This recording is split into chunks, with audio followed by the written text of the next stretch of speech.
Hey folks, it's Andrew Brown bringing you another free course, and this time we're learning all about Anki, the flashcard open source space repetition program that is supposed to be really effective for memorizing a lot of stuff in a short amount of time and effectively.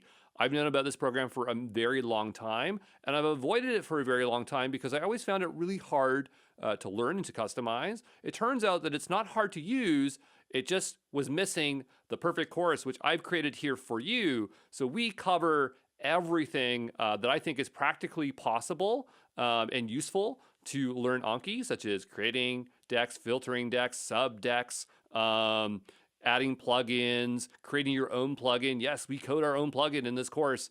And so I think after this, you will love this tool as much as I do now as well. And it's going to really help you again, memorize things long-term and be a very effective tool in your learning tool belt. Before we jump into the course, I'm just going to ask you, can you subscribe to my channel? You might notice that I've reworked my channel, so it's a lot cleaner and easier to navigate. We're not doing thousands of videos anymore. It's going to be nice, chunky videos that are easy to consume. But also, I just want to hit that 100,000 subscribers so that I can get that YouTube plaque. I think that would be fun to do. You can always support ExamPro by going to exampro.co and signing up there. And if there's additional paid materials like my cloud courses that you want to utilize for study, they are there. And I do appreciate the help there. Let's go jump in to the course now, okay? Hey, this is Andrew Brown, and we are talking about Anki, which is a free and open source flashcard application. So what are flashcards? Well, flashcards are used to test and improve your long-term memory, and Anki utilizes a special algorithm called the space repetition algorithm to best optimize the ideal time to study. One thing that's a little bit unusual, I don't know why it is this way, but the initialism is SRS. So we have the S here, the R here. I'm not sure where this S comes from. I'm going to assume maybe it stands for system. I could not figure out what it's for, but it is SRS when we're talking about space repetition algorithm. But it's not just flashcards alone. It's this thing that people really like Anki for. The website is AnkiWeb.net. You want to remember that because there are some pretenders out there that try to steal off the Anki name for their own paid benefit, which we'll talk about here in just a moment. But let me get my eraser out of the way here. I'm just going to clear everything here. We'll continue on. So Anki can be installed on Windows, Mac, Linux, basically everywhere. If you have an Android iOS phone, you can install it there as well. I think that this one is paid. I might be wrong, just because, again, there are so many pretenders that are using the same name as Anki. It can be misleading. I use Android, so I can clearly tell you that Android Flashcard 1 is absolutely free to utilize. You can use Anki in the browser as well via AnkiWeb, which is over here. We'll talk about its capabilities and limitations, as it's very limited, but it does serve a very important purpose in the ecosystem for Anki. And specifically, that is to sync your decks across devices, or if you need to study on the web, among other things. There are other apps out there called Anki Pro, Anki App, and they were developed by separate groups of people, and these products are not related to the rest of the Anki ecosystem. If you want to use them, no judgment, but I don't use them. I like to use the open source stuff, the free stuff that is part of the Anki original ecosystem. And these other ones, they might not even have compatible decks, so you might not necessarily want to use them if you're trying to leverage the rich ecosystem, existing ecosystem of the Anki system.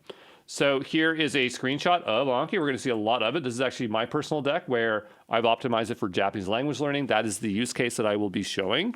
You don't need to understand Japanese. You just need to understand how to work with the tools, and that's what this course is focused on. And specifically, what are we going to cover? This is not in a specific order. This is just kind of like my dumping list of things that I want to checkbox that you will know. But in terms of the theory, like what is Anki? We just talked about that. What is space repetition? As there's a little bit more to the story there. Types of space repetition algorithms.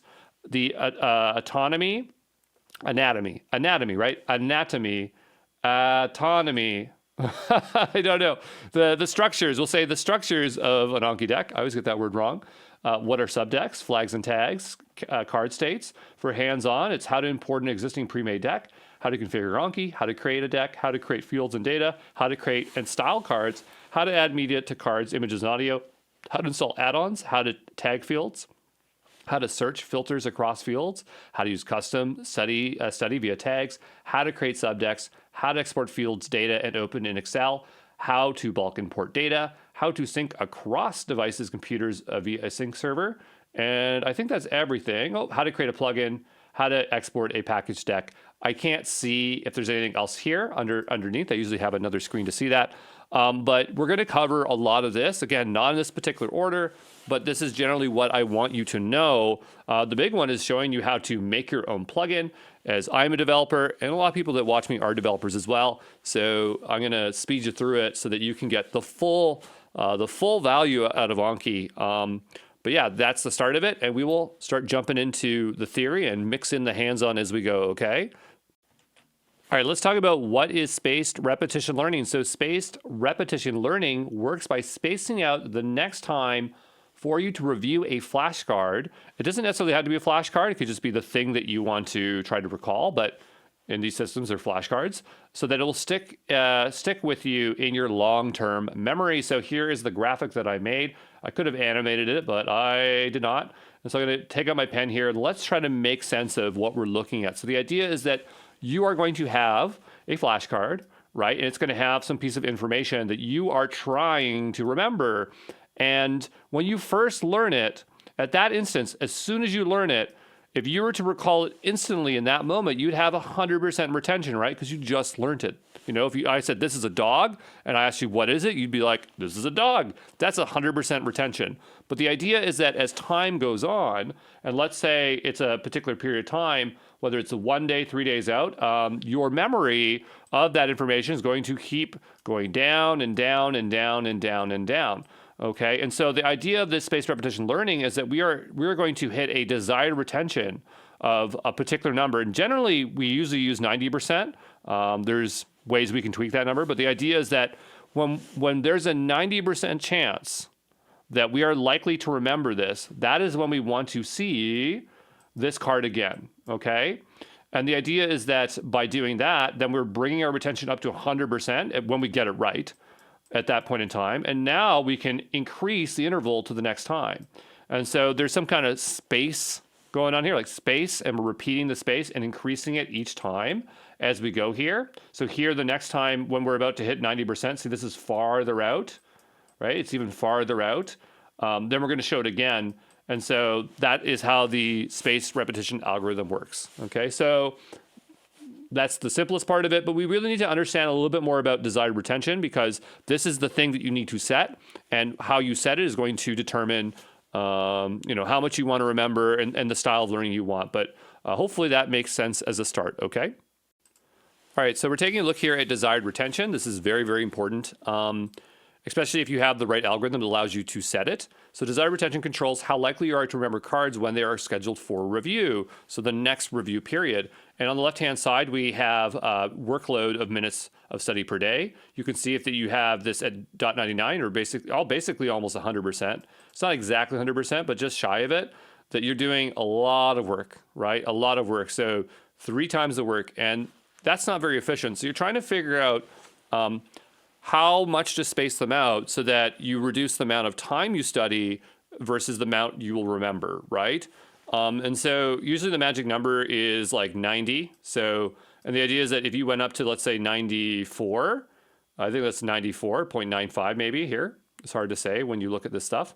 That, this is where after this point, it's not efficient, right? So you really don't want to go to 95. But if you want to still have okay efficiency, like the minimum workload, if you want to do the least amount of work, then it looks like 70, 76 is good. Once you start going over here, you start forgetting stuff, and you can see that you are plateauing. But yeah, the most optimal spot where you get a 1.5 times increase is over here. If you want to push it a little bit harder, you can go up, but you'll have to do double the work. So really it just depends on what you want to do. But this is the range that they suggest, right? Between this and this. Now, I always just leave it at 90 because that is what people do. I've heard of people setting it down to something like 85 or 80. But let's talk about what that strategy would look like if we were to tweak this number. So let's say we made it higher, 90 to 95%. Obviously, you wouldn't want to go, right? We go back over this graph. Like here, you see 95 is here, right? But past that, it's hard to say whether you'd want to, let's say 95 because this kind of feels like the same thing right here. We say 95, but anyway, the point is that you don't want to go beyond 94%, even though we say 95 here. So let's say making it higher. You need high accuracy for critical information, medical knowledge, or safety protocols. That's why you would set this high. You're learning foundational materials that future learning builds upon. You're preparing for an exam where high accuracy is required. You want stronger, more reliable recall. You're willing to review more frequently to achieve this. Okay? If you make it lower, let's say 70, 80%, you're dealing with a large volume material and you want to be more time efficient. The information is less critical or has fewer consequences if forgotten. You're in an early adoption phase where perfect recall isn't necessary. You're comfortable with some forgetting as part of the learning process. You want to spread reviews further apart, reducing overall time investment. And so there are two different algorithms in Anki, and I want to make sure that we clearly understand both of them. So the first is Super Memo, and the other one is the Free Space Repetition Scheduler. So Super Memo was created by a fellow named Wozniak in the 1980s. He created this whole idea of SRS and did all the research behind it, and also created the Super Memo algorithms, and I think also maybe the software called Super Memo, which is a lot like Anki. But I mean, I honestly prefer Anki. I think Super Memo still exists here, but Anki is open source, so it is very, very, very good.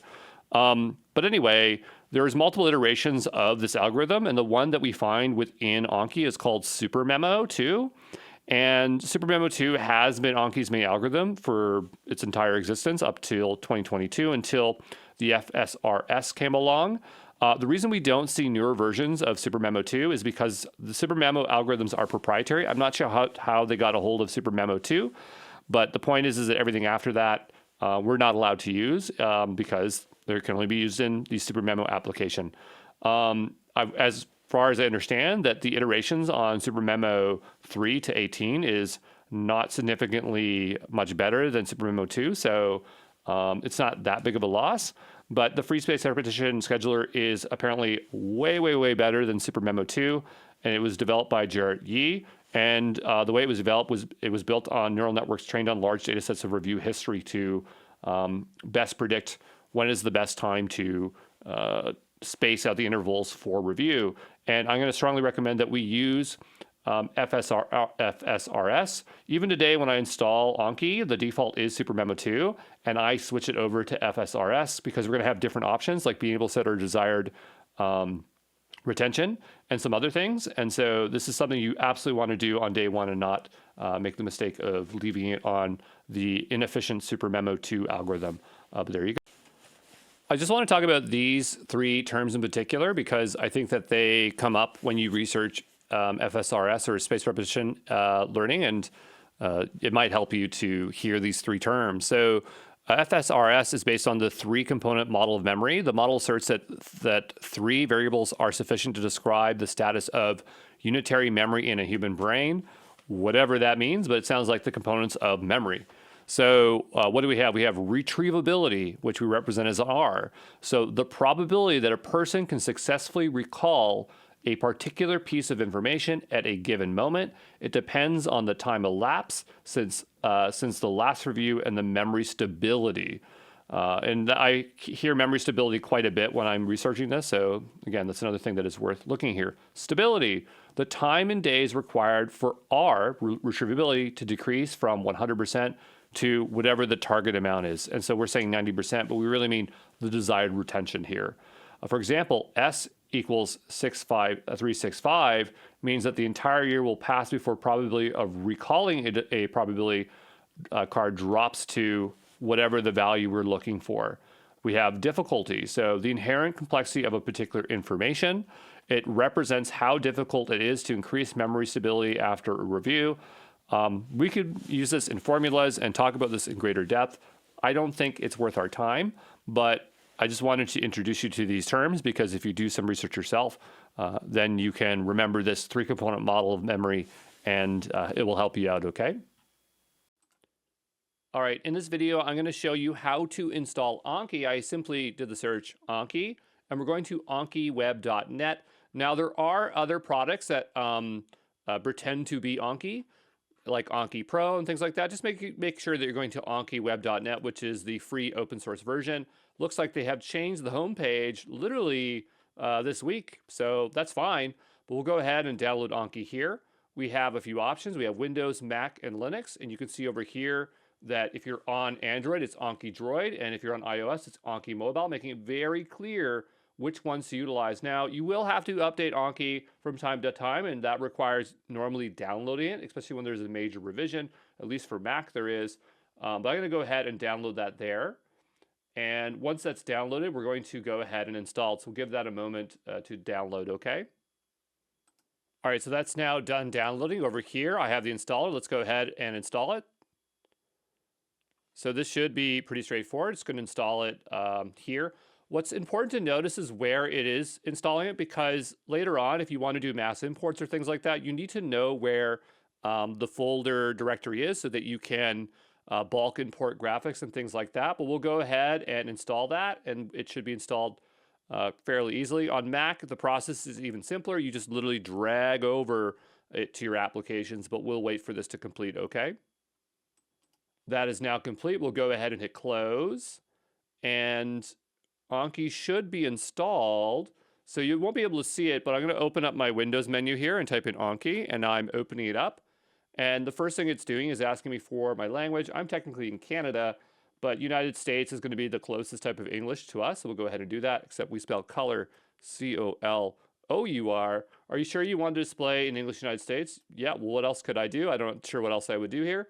And so now we have Anki up here. And so, yeah, I mean, it's pretty straightforward. I think the settings are, for the most part, very similar. Some of these things appear in a little bit different areas on Mac and Windows, but like I remember Tools appearance, I think that was under Files on Mac, I think. But more or less, everything is the same. I'm just seeing if there's a way to change the theme. I know there's a way to do that. On my other computer, it's set as a System Dark theme, so that's a little bit interesting here. So I'm just trying to see if I can find that option here so we can say dark, right? This is what I normally see on my other computer, so it's really up to you what you want here. It's going to follow the system, and I'll go ahead and close that. But now we're installed, and we'll figure out in future videos how to actually work with it, okay? Now, once you have Anki installed, as we do here, the next thing you are probably going to want to do is get a deck in here. You can either make a new deck, or you can import a new deck. Importing a deck is very popular. So down below here, they have a button that says Get Shared. And that's just going to bring us to the shared decks. So over here, we're on AnkiWeb.net/shared decks. And here you can see there are one for languages. There are one for art, sciences, and trivia. For me, I'm learning Japanese. So for me, I'll go to the Japanese one here, and we can see a bunch of different decks. We can sort based on rating. But for the most part, the one that I'm working with is this one here. So I'm going to go click into it. And even if you're not interested in learning Japanese, you can just install this and then delete it afterwards, as it is very straightforward. So I want to bring in this deck. So how am I going to do that? I'm going to scroll down here, and there's a download button. So we'll click the download button, and that is going to download the file that we want here. So this is going to be an APKG, which I think the A stands for, well, it obviously stands for Anki, but this is an Anki package, right? So this contains an entire deck. And so now that I have that downloaded, let's take a look at that file size. So this one here is about the same size as that one. It's a bit hard to make sense of that in that numbers here, but if we go over to here, yeah, 100 megabytes. So there's a lot going on. This deck is because they have images and stuff like that, but it is a really good example as a starter deck. Okay, so what I'm going to do is I want to import that now. So to import our deck, we'll go to File, Import, and we can go to our downloads here, and we will select that import. If you drop down, I guess it's just that for the import. And so we have a few options. It says importing any learning progress. Now, you don't want to import someone else's learning progress, but if you had exported this deck and wanted to re-import it, then you might checkbox that on, but we don't want to have that on. Import any deck presets. You might want to bring in deck presets because they are going to intelligently set them for this deck. And that could be also the optimization of the deck for its spacing. But I'm going to leave that off because I wanted to stick with the default settings here. We have some updates, merge note types, update notes if newer, update note types if newer. So this might be if, let's say, you're bringing in a newer deck that is the same one, or ones that have similar stuff with similar name notes. That could matter here, but we'll go ahead and do import. I'm going to leave those options all alone here. And so it'll take a little bit of time. There we go. And so we can have a bit of detail of what we're reviewing here in terms of our deck. And it's now imported. Now we have show here. Normally just close this out. Yeah, we'll just close that out. And so now our deck is imported. It's already set up for study. So if we wanted to start studying with this, I'm going to click into this deck. Okay, we have study now. I'm going to click study now. We'll make this a little bit larger here. And so here's our first card, which just tells us how to use it. I'm going to say show the answer. Down below, we are going to choose what we want, right? So these are really easy, so they're good, right? And we have our first thing, which is watashi. So watashi wa andes. Watashi wa andes, right? So if I know what this is, if it was easy, 私はアンです。 it plays back the audio there. And I'm going to go ahead and hit good, and I'll get my next word. And so that is studying. Okay. We'll close this out. Whoops. I did not mean to close the full thing. I do that often, actually, because it is a bit sometimes confusing. But the point is that we have learned to, we have 18 to go. We've now imported ourselves a deck. Okay. So that's how you import decks. Very straightforward. I'll see you in the next one. Okay. Hey, folks, let's take a look here at the anatomy of an Anki deck, as this is going to help understand all the components, because there are a lot of components.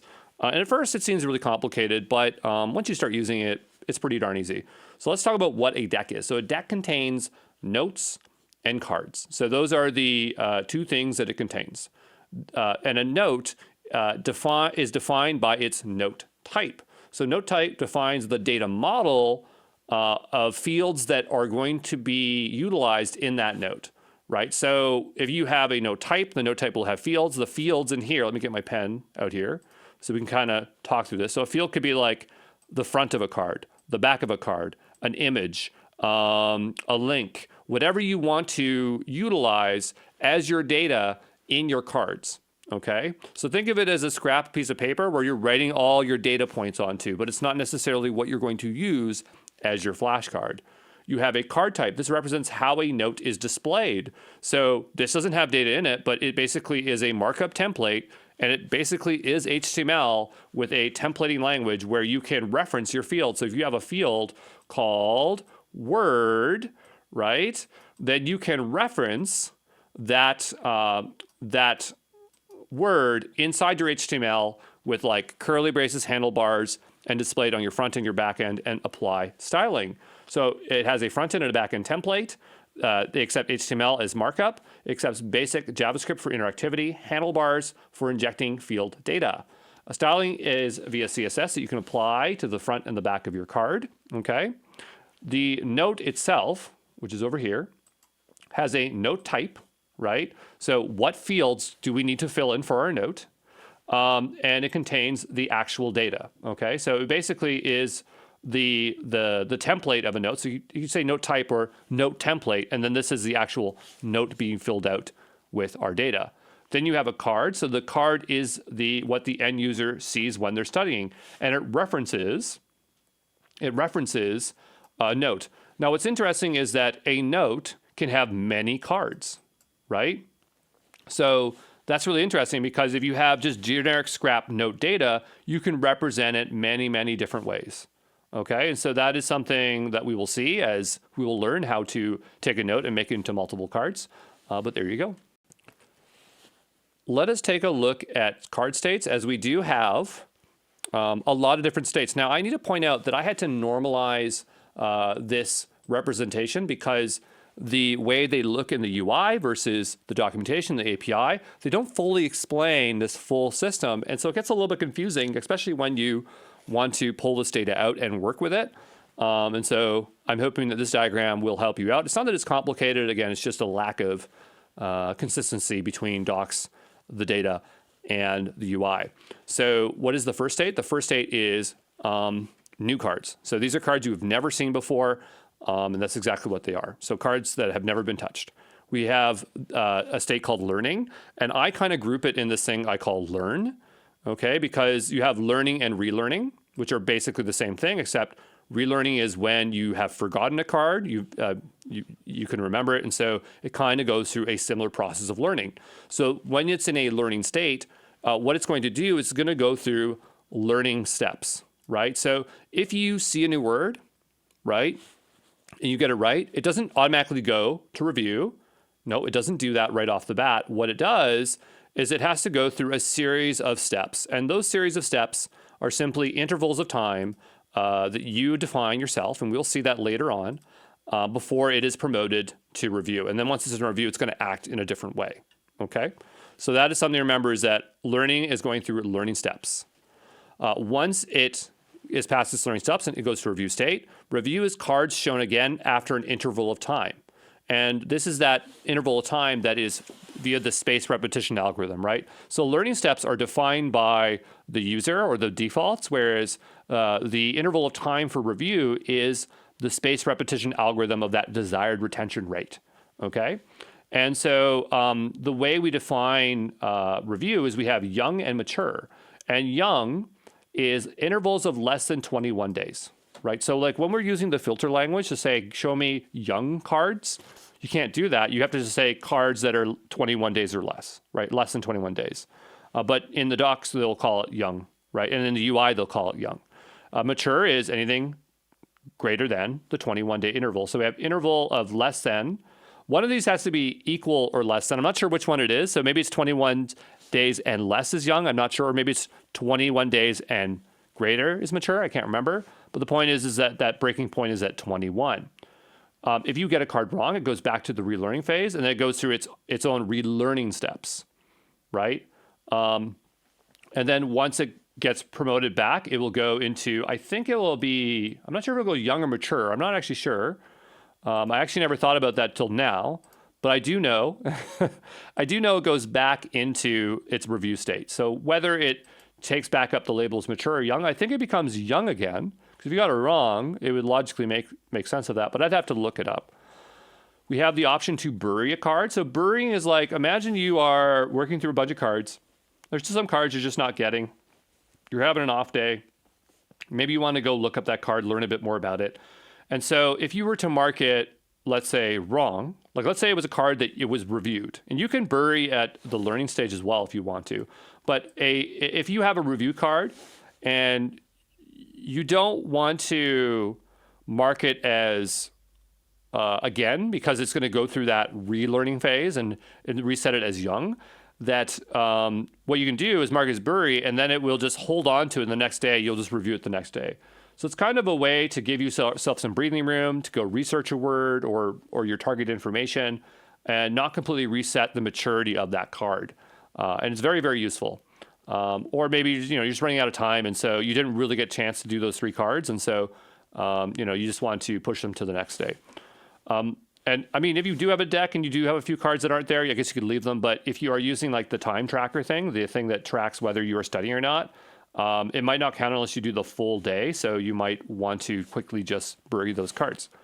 We have Suspend. It's similar to buried, but it literally takes the card out of review completely. You can basically treat Suspended as completed cards, or it's like cards that you really, really know, or cards that are just too difficult. They're leeches, and you want to keep them there. And so they will stay suspended until you unsuspend them. But if you wanted to treat something as completely learned, what you might do is take the suspended card and then put a tag on it saying like, now this is complete. Because suspended just means it's hanging there till you do something with it. So there is a diagram in the UI, which will show a breakdown of the categories here: new, learning, relearning, young, mature, suspended, buried. Okay, and so that will give you an idea of what's going on. So this is like a deck where I have 2,000 cards. I think this was a core 2,000 that I was doing before, and you can see that I have 225 young cards and then 173 mature cards. And the way that some people, and it's all up to what you want to do, but some people might decide that if you have a card and it's been mature for a year, then that is when you decide that it is learned and you can suspend it, right? It's all really up to you. But if you get through your whole deck, you might have a whole deck and then half, like 75% of it is young. And that doesn't mean you're done. You're done when everything's mature and at a certain point when it's mature enough for you, right? So maybe that's 1 year later or 6 months later of maturity, whatever you decide that it should be. Or if you suspend things, but you should suspend and you should bury. And yeah, hopefully that gives you an idea of card states. Okay, so now that we have our deck imported, something you'll want to check out are the options of the deck. So on the right-hand side here, we have options, and this is going to change the behavior of how you want the deck to work. Up here, I actually never noticed this, but I guess you can maybe have some defaults and create some presets. I've never done this before, but I imagine that you create a preset and you can apply it for whatever you want here. But if you go down below here, we have preset, this deck, and today only. So preset means the preset we're currently in. This will be the default setting for all decks that use the default setting, the default preset. But you might want to just override this specific deck. So I'm going to leave the preset alone. And if we wanted to change, this is the new card daily limit. This is the amount of cards you will see every day that you are expected to learn. Now, I got a really cool tip for you, which is if you turn this to 0, you can choose every day how many you want to study, because what happens is that a lot of folks cannot keep up with their decks, right? So they think, okay, I'm going to learn Japanese, learn 20 a day, and they keep pace for that for a couple weeks, and then they find they can't keep up with it, right? And so I think it's much better for you to wake up every morning and or whatever time of day and choose how many you want to do for that, right? You could also leave it on 20 here. And another thing you do is come in here and just say today only and tweak it out. But personally, I leave it 0, and then I'm more explicit about it. You can also adjust the amount of stuff you have with easy days. I never use this, but I suppose what it can do is, like, if you want to reduce some of the effort on certain days, let's say you never study on Saturday, Sunday, you could do this, okay? And it'll make things a little bit easier for you. But let's go back all the way to the top here. And so I'm setting this deck to 0. Now we have maximum review days. This is how many reviews you should do. So these are cards that you have learned, and you need to review them to make sure that they move to the next level of time interval.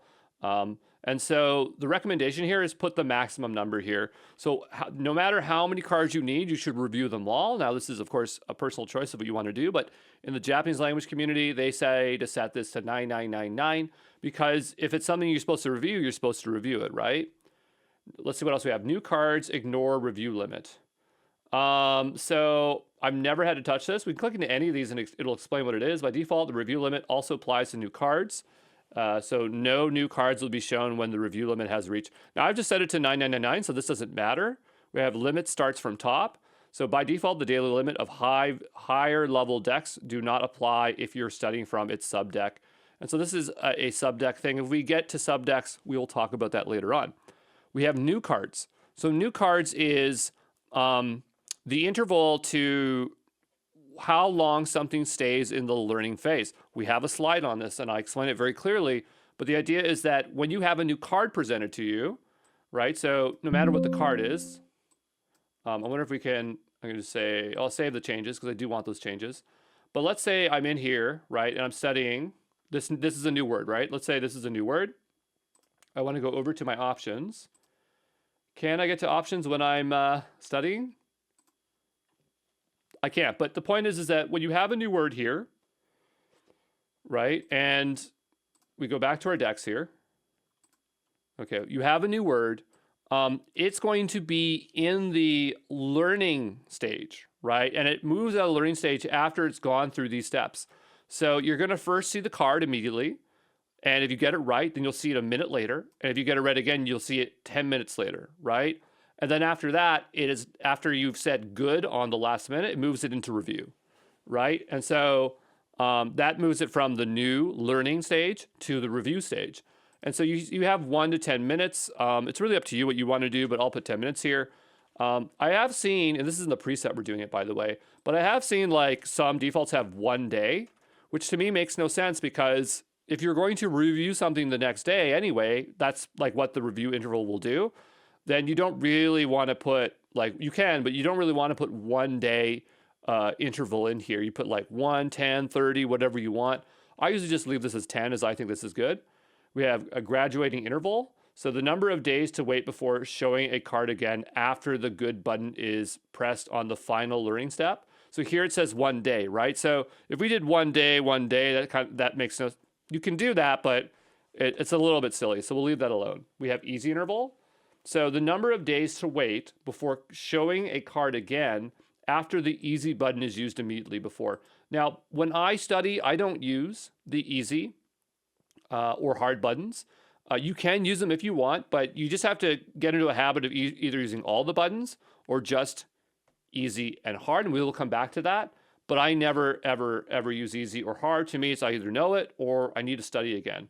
We have insertion order, so the order to which cards will be inserted. So if you have sequential and you have an organized deck, then that is a good idea. Or if you just want them in random order. I like to have more control over my decks. I like to have subdecks and be very explicit about what I'm studying, because I find that if I end up studying a bunch of random things and they're not sticking, it's frustrating. Then I'm not making progress, where it's like I can be more explicit about what I need to study. And the point is that what I need to study, at least in Japanese, is X amount of words. Like what if it's 2,000 words, you know, at least I can choose what I want to and defer or put the hard ones first or whatever I want to do here, right? We have lapses.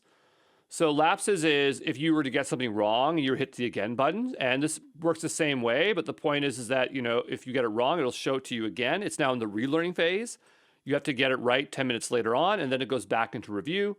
And we have minimum interval. So here, given to a review card after answering again. So minimum interval given to a review card after answering again. I don't know what that means, but I don't really ever touch that, so that's totally fine. We have leech threshold. So leech threshold is how many times you have to press again. So if you, and I don't think this matters when you're in the relearning phase, but let's say you have a card and it goes to review. If you hit again on it, then it starts counting up the leech threshold. And once you hit that target, let's see if it's at the target or after the target. 1 second here. It doesn't say, but I think if it hits 8, exactly 8, then it becomes a leech, right? But it has to move into that that review stage each time, and then you can take an action. You can either suspend the card or mark it as tag only. I normally leave it as tag only. I always manually suspend my cards, as that makes things a bit easier. Here we have new card gather order. So this is the order to which you might want it to display in. So here, you know, you can see there is a lot of options here, so you can work through that. I rarely ever touch this, as I'm very explicit about organizing my cards. We have FSRS. What's interesting is that it's turned off by default. This thing you absolutely want to turn on. This is the free space repetition scheduler. This is the alternate to the SM2. I don't know why SM2 is the default, but it's a lot better. And actually, when you turn this on, the options change here. So we have other options down here below, but I'm going to turn this on right now. Okay. And it should add different options, or it might be that it adds different options in the statistics, which we haven't looked at yet. But what we have here is we can set our desired retention rate. Now we know that the desired retention rate is, it is the number where if we get to 90% of retention, like it predicts, like you're 90% likely to get this card again, that it'll show it to us again, right? So we always start at 100% and it moves on down, right? And so when it thinks that we're going to 90% recall that card, that's when it's going to show it to us. Then down below here, we have FSRS parameters. And so this is some kind of tweaking thing that you can do about like when to schedule it. And so I think the way that it works is that, I don't know, but I think it can look at data from other cards or whatever is supposed to be built in for it and figure it out. So I think I've seen things like, they'd say like deck, and then we would go here and just say the name of the deck. So I think it goes to Anki.com or the AnkiWeb.net and figures it out. So if I do this, and I'm using the syntax we'll learn about later for filters or search, and I think we can say like optimize current preset, evaluate. No, we have to say optimize current preset. No reviews found. Please check the preset assigned to all decks you want to optimize. So again, I'm not really good at this part, but the thing is you definitely want to have FSRS turned on because it makes the algorithm work way, way better. You absolutely do not want to have this turned off. You want to have this turned on. 90%, I would leave that alone. You can tweak that if you like, but it's going to change how many cards you get based on the that chart for FSRS, which we show in our slides, okay? We have compute minimum recommendation retention. We'll leave that alone. There's a simulator to kind of simulate what that looks like. I've never touched that before, and I don't think you really have to. We have burying. So burying is when you bury a card where you're saying, don't show me this until the next day. I've never used these other settings here ever. So whether the new cards are the same note will be delayed or until the next day. So that kind of makes sense if you're using Cloze. So Cloze is, it's like we'll get to when we talk about closed deletions, but that's where you create a card and you create a note or a card, whatever, but it'll create multiple cards out of that note because of the way it works. And so when it's talking about siblings, that kind of makes sense. For audio, don't play the audio automatically. You might want to turn that off. Skip questions when replaying answer. Again, you might want to turn that off if it annoys you. You can set a timer. I never use the timer, but if you want to put yourself under severe pressure or just test how long it takes you to recall, you can absolutely do that. So that is an option there. We have auto advance. So again, I never touch this, but I guess you can have it auto advance as well. That might be really interesting if you are under pressure or you want to put yourself under pressure. But that's pretty much it. So if there's anything to call out that I would say is in this deck or the preset, set this to 0. You can even do it there. Set this to 9999999. I would change this just to 10 minutes, okay? And turn this on, and we will save that. And now our deck is good to go, okay? All right, let's take a look at how we can create a deck. We obviously have our other one that we imported here, but I think you could start with pre-made decks, but if you really want to get the effectiveness out of your learning, you really want to create your own deck because then it's going to meet the exact needs for you. You know, I started with a pre-made deck for at least Japanese language learning, and then I moved to another deck. And then when I started hitting issues with it, I realized it was too much work to go clean up the deck. And so I kind of wish I started from scratch, bringing stuff in when I needed to or had a strategy ahead of time. So learning how to build a deck is just essential. So if we want to build a deck, I'm on the decks page here. And if we hit create deck down below, we can go ahead and create it. They might also have the option up here. Do they? No, that's totally fine. We'll go ahead and we'll create ourselves a new deck. I can call this Japanese language learning, okay? We could apply this to any techniques, whatever it is, cloud, medical, whatever you need to do. But I'm going to call this, or I'll call it like core JP Andrew, right? So this will be my core deck that I will utilize here. And so now we have created ourselves a deck, and let's go take a look at the configuration settings to see what options we have. Remember the preset, right? So the preset here, I overrode it. You can see that 3 decks are utilizing. We have this one, and a default deck, which for some reason isn't showing up. I guess it only shows up when you have no decks. And, you know, all the options are already good because we already went through that there. But I'm going to go into this deck. I'm going to start adding cards. So let's go ahead and add ourselves our first card. So here we'll hit A. The shortcut's also A. And we get a front and back. And that's an okay way to start with. So let's go and create our front and back card. So we might want to say watashi wa, or just watashi, which is myself, right? I think a lot of people might know watashi. And so this is not obviously the Japanese characters. I'm just making it really simple here for now. You can format stuff. I don't normally use these. The reason why is that if you go into cards here, we can change the styling in HTML direct. And I think that's a better approach. And so I never, ever, ever touch the styling here. I would never touch them. Because once you know some basic HTML, it's pretty easy. Notice up here, we have type basic, so we can change our card type. And then this is for the specific deck, which we have selected. We can tag down below here, which we'll cover later. In here, we can toggle on HTML. I never really do this, but I guess you could do that. I feel that you keep these as simple as possible and you add them in later on. I never click this button. I don't even know what it does, toggle sticky.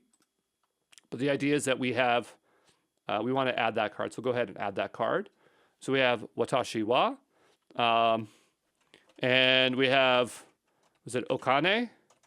We'll do Ringo. Ringo is Apple, right? So say Ringo, and we have Apple, right? So we'll go ahead and we'll add that card. I've actually never looked at history down below here, but shows, I guess, our history, which is kind of nice. So we'll go ahead and close that out. And so now I want to go start studying this deck with those 2 cards I made. And we didn't really do much card creation there. We just created the most basic cards.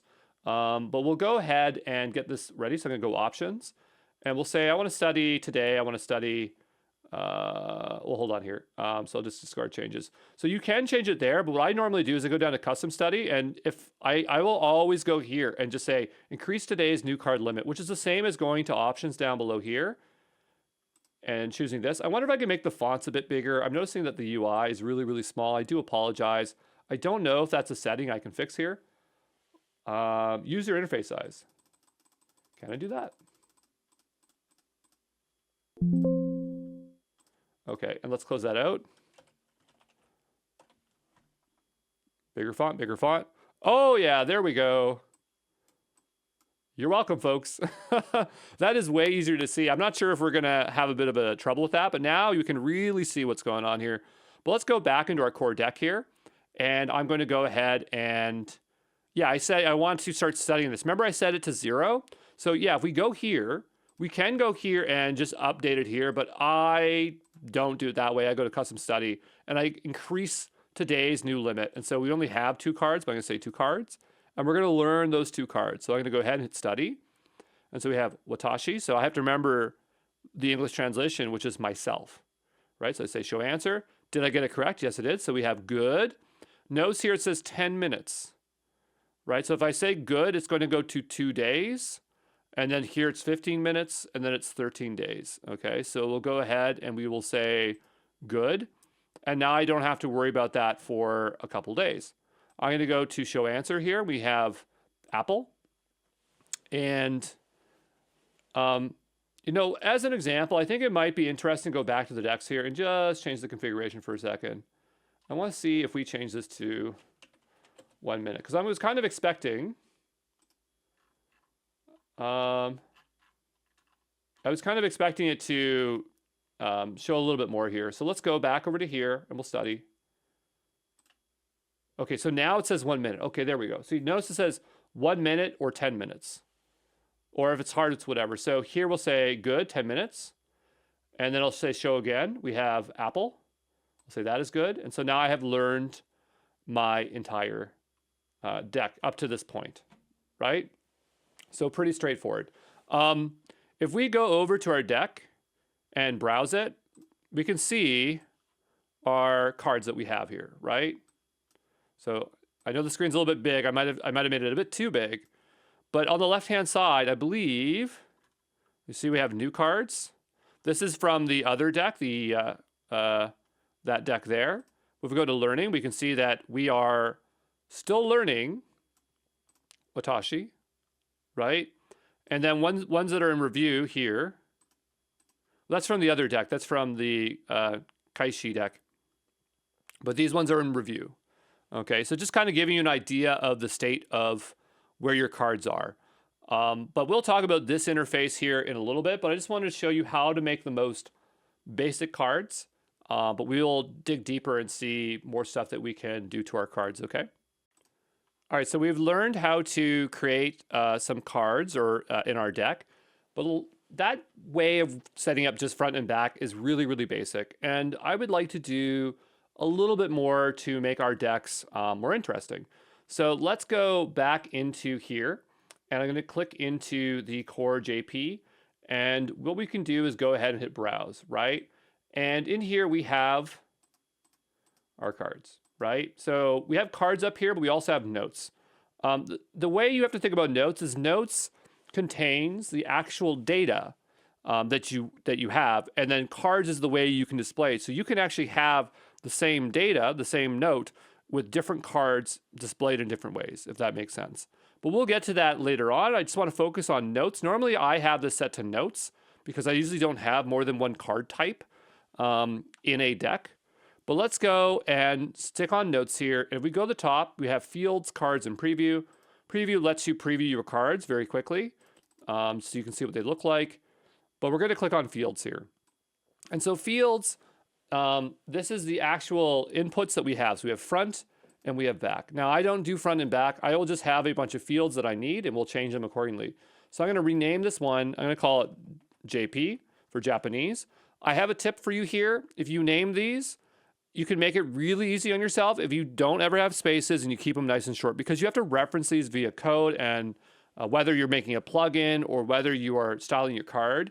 And if you generally know what they are, I would just make them really easy. So I have JP here for Japanese, and I'm going to rename this one to EN for English, right? So that now is really, really clear.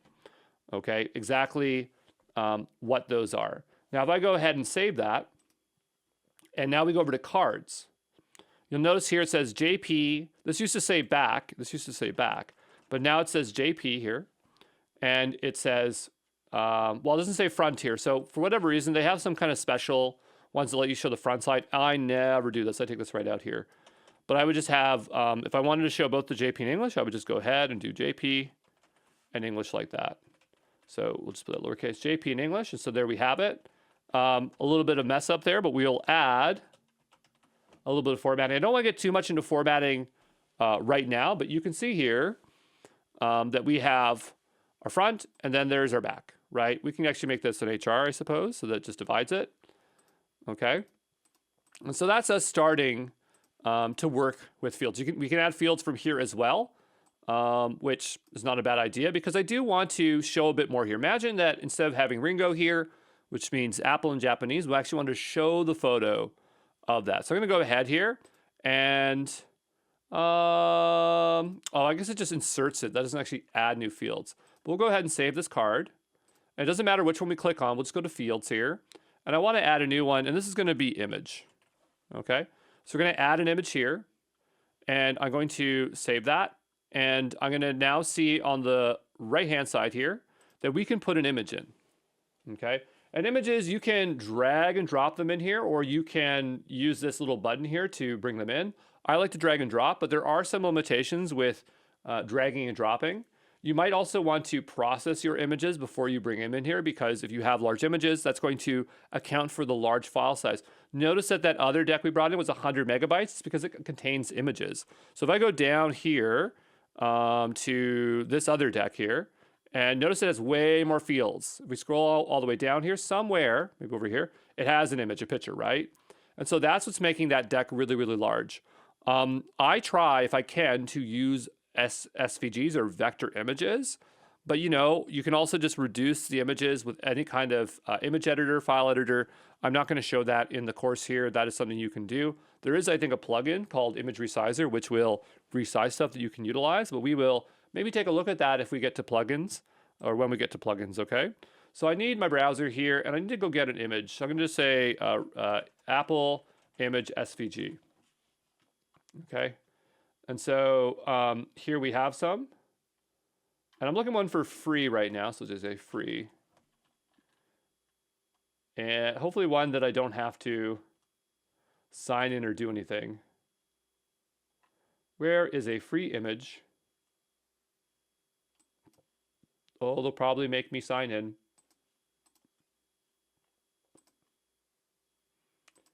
Oh no, apparently I was able just to download that. Okay, I was surprised actually. And so I have here an ESP and a JPEG. I actually wanted an SVG. I'm not sure why they gave me EPS, but we'll go ahead and we'll drag this on in here. So I literally have this here. Okay. And I can drag on this image right on in here. And it should have worked. I'm not sure why it didn't work. I'll bring that folder up one more time. Okay. And I'm just going to keep the lip here a little bit so I can see what I'm doing. We should be able to just drag and drop in here. It is not letting us drag and drop. Maybe this will work on the Mac, but on Windows it doesn't seem to be working on. That's fine, because I can just go ahead and click here. And from our downloads, we can just go select it manually. So, oh, you know what? It's because this isn't a zip. I bet if I unzipped it, then we'll have less of a problem here. So we'll go here and just say extract all. This is just a Windows-specific problem. Okay, and so now I've unzipped them into that folder. We'll go back a directory here. Now let's see if I can drag. Now we can add media that way, which is one way we can do it. We'll go ahead and drag it on in. And so now it brought it in. It was because it was in a zip folder. And so this is one way you can do it. I do believe when you drag into here, it will convert it into a JPEG. So this might not be ideal, an ideal way to do it. Now SVGs, I think the SVGs they will maintain them that way. But if it is a, let's say a GIF, it might transform it. So I would recommend, if you can Can it bring EPS? No, it can't. That you you import this way, right? And this will preserve the way it is, right? And so I'll show what I mean in a second when I make a new one, but right now we brought in an image here, and you can bring in not just images, you can bring in videos and all sorts of things. If you look at here, drop it down. So look, it says sound, music, images, a whole bunch of stuff. But if you want certain things supported, you'll have to drag and drop them in here. At least on the Mac side, I was having that issue. And so that will allow us to have that there. So now that we have our image, we need to add it as a card. And we called it image, right? So I can go here. And we want to do this actually, whoops, we're on Watashi. This doesn't make sense for this one. So we'll go actually over to Ringo. Well, I wonder if anyone noticed that. And we'll bring in, it's a JPEG. I wanted to bring SVG, but that's fine. And so we now have this image here. We'll go to cards. And I'm going to add in the image, right? So there it is. And it says Ringo down below. Personally, the way I'm trying to learn right now is I want to see it over here, the Japanese and English. And I just want to see the image and have to recall what it is, right? So there we have Ringo, okay? So that's really, really nice. Another thing that we might want to bring in is an audio to play. So I'm going to go ahead and I'm going to go to Fields. And we're going to add an audio field. So that's going to play whatever it is. So I'm going to need some audio. There's a lot of ways to get audio. The one place that I like to get them is on, for Japanese specifically, is Azure AI Speech. But there are many, many different services that allow you to do it. So just give me a moment to go get an audio file. I know I already have one, but I'm just going to go ahead and generate one out. So just give me just a moment. All right, so now I have a WAV file. I actually used Azure AI Speech to generate with a code script. So again, that's a little bit out of scope to show here, but the point is that I did generate out the audio. I'm going to go ahead and drag it on in here, and you can hear that it played it back. You can put a WAV in here in MP3. WAV files are obviously larger, so you might want to process those over to MP3s. It's really up to you. But since I'm using such a small example, we'll go ahead and do that. So now we have an image. And we have audio. So in order for the audio to play, notice I don't have to hit save for this. It just instantly has the data in here. We're going to go back over to our cards. And I want that to play on the front of the card. So we'll go here and we will put in audio. And so notice it just automatically gives us a play button, right? So I didn't have to do anything special to bring that on in there. I just got it as soon as I did that. So now we'll go over to preview and we'll take a look at our card. And so this is what it's going to look like when we get this card. Right? It's going to show this. And as soon as we see it, it's going to play that. And then I can flip it over. Ringo. Now that was, yeah, Ringo, we got it. But now I was thinking about it. I think where I actually want it is on the back of the card. Ringo. Yeah, we get it. So I'm going to take that there and we'll move it over here. And now it's on the back of the card. And so the idea is that when I'm studying, that I can hear, after I look at the card, I go, okay, I think it's Ringo. And then I click it and then I can hear the sound right away. Just so it doesn't get too annoying here, I'm actually going to go and change our settings in our custom study here, our options. And I'm just going to go down to audio. And I'll say, don't play it automatically. Okay. And that'll make it a little bit less annoying when we are going through this. But now we have this card updated, as you can see here. Okay. And then we go to the back. And we'd have to physically press it in order to play the sound. How could we reset the history so we could work with this again? I don't know. I've never actually thought about that. As normally I'm using this for real. I'm not necessarily trying to undo cards here. But anyway, the point is that we have now added a few more options. And so you have a pretty straightforward idea in terms of how you can add fields and move them around.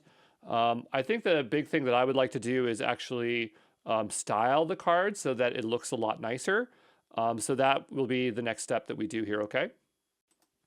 All right, we are back and we have our card here. I want to make a new card because we're not going to be able to see it in the traditional way if we do that.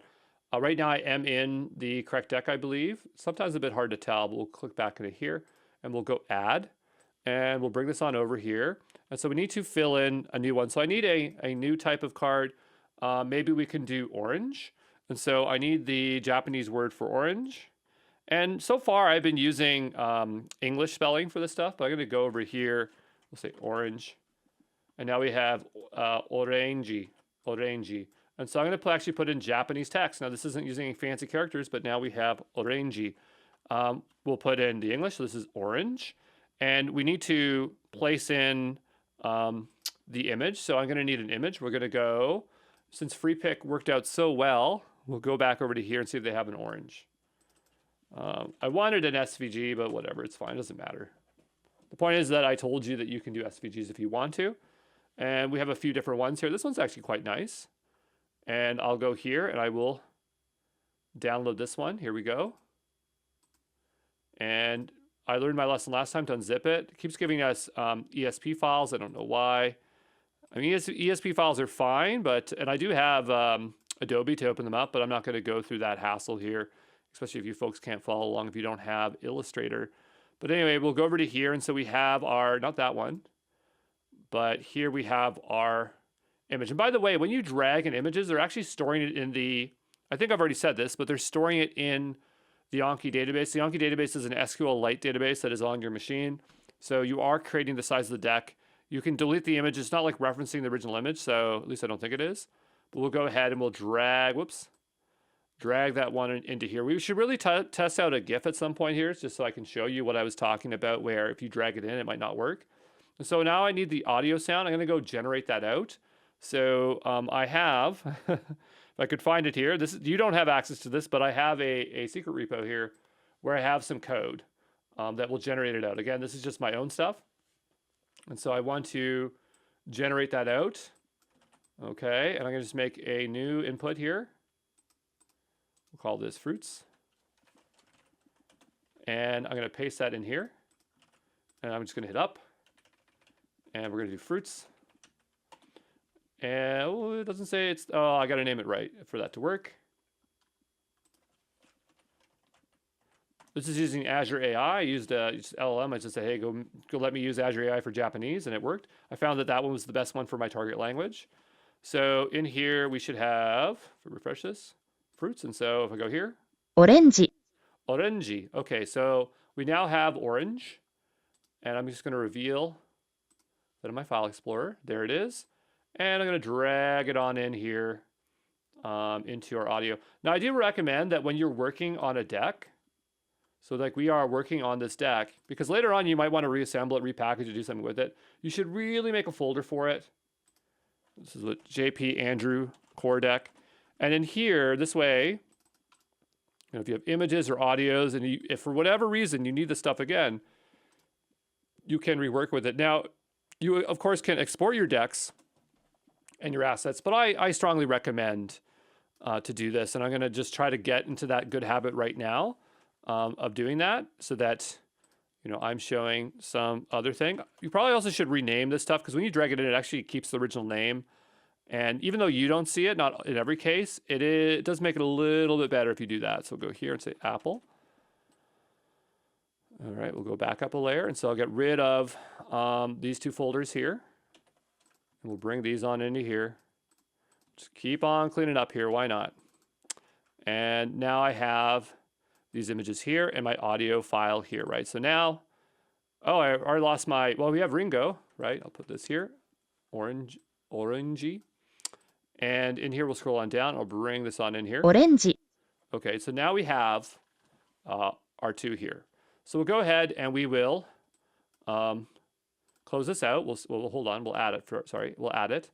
And we'll close this out. And now let's go ahead and take a look at our deck.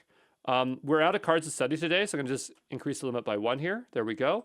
And now we can study this one. So we have this, orangey, right? Orangey. Orangey. And so we can grade it. Now, I don't have intention to actually grade this. I'll just keep hitting again. And so here we have it. One thing that I noticed, like if you have images, you can kind of do this. It should like resize based on it. So if you have more stuff below, sometimes you might want to move this around here. But anyway, so we have our orange image in here, right? But I don't really like the look of the back card, right? I might want to have this left aligned and a few other things here. And I also might want to have a little bit more than just orange. I might want to actually have a sentence in here. So I'm going to go, and we're going to make this a little bit more complex. So here are our fields. And I want to add in here a Japanese sentence. So I'm going to go hit fields. I'm going to say JP sentence. It's that easy, right? We do JP sentence and we do English sentence. So we have the translation for the sentence. Okay. So now we have those two here. I might also want to add notes. So we'll go ahead and do that. And so we have a lot more stuff here. And yeah, this is fine. I put hyphens there. I don't even have to do that. I could just call it JP sentence. Whatever you're going to do, just make sure you're consistent, right? So now we have more information. So I want to create a Japanese sentence. So maybe it's orange desu. This is an orange. Orange. I got to change my keyboard to Japanese here just a second here so I can write Japanese. Of course, this is not what you have to figure out here, but Japanese letters, please. There we go. Orange desu. So this, I'll just switch it back to English.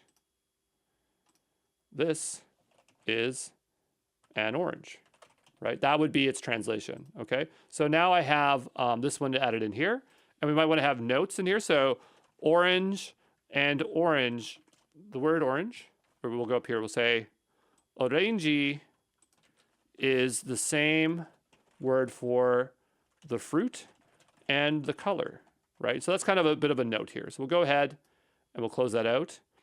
And I think I saved that. There's no like save button. Yeah, so it's there. But we're going to go back to our decks here, and we're going to go back over to our study. Okay.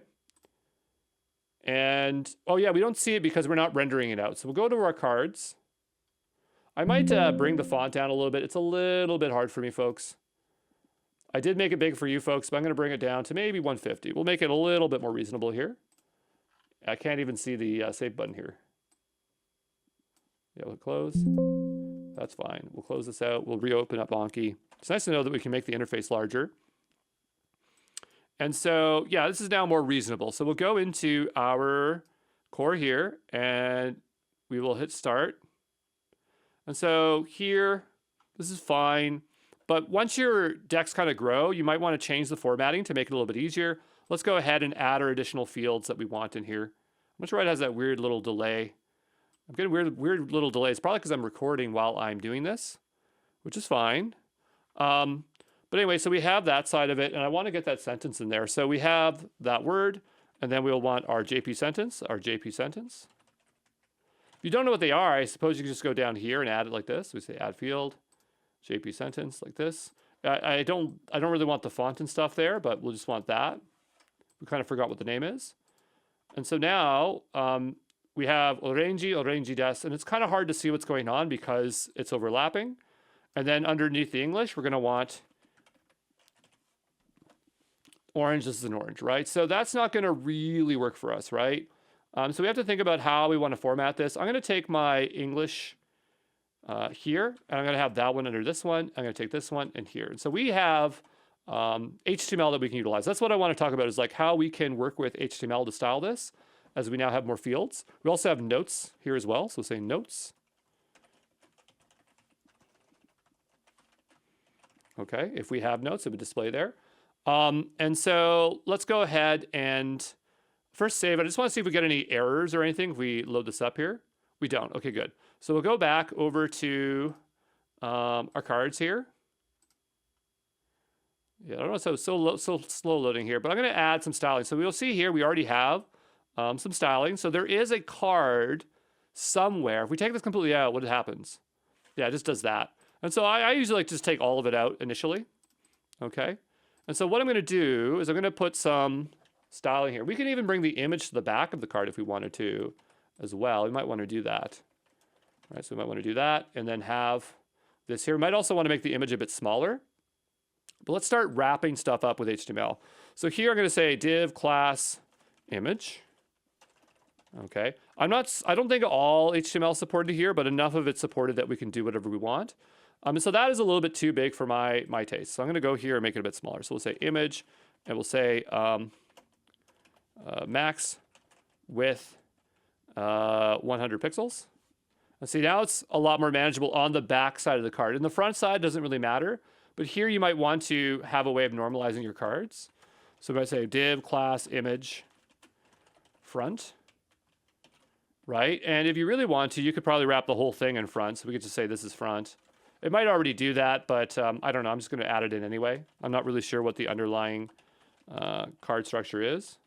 But we'll go here and just say front and back, just so that we know exactly what we have here. And yeah, it's not the best header. There's probably a plugin to make this easier, but I just do it this way and it's totally fine. And so now we'll have our back, right? And so for the styling in the front, we might say dot front like this.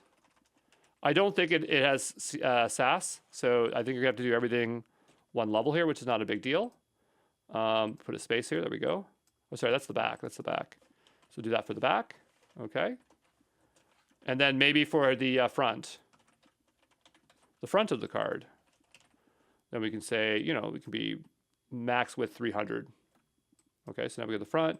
So we have something that's a little bit more manageable in terms of size. If we make this other one a little bit smaller, it's really up to you, right? So that seems more manageable. Coming into the back of the card, obviously this is a little bit hard to see, so I'm gonna go ahead and I'm gonna say div class word. I wrote English here, but it also could just be meaning. So however you want to write this stuff, you can do however you want. So we have word, and then in here I'm just going to say JP for Japanese.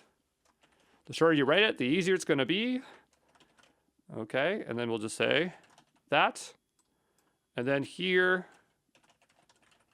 we have English, like this. And we'll have this like this, okay? And so now it's starting to be formatted a little bit better. I want to do the same thing for the sentence. I'm just going to copy this to make my life a lot faster here. And I'm going to go here and say sentence.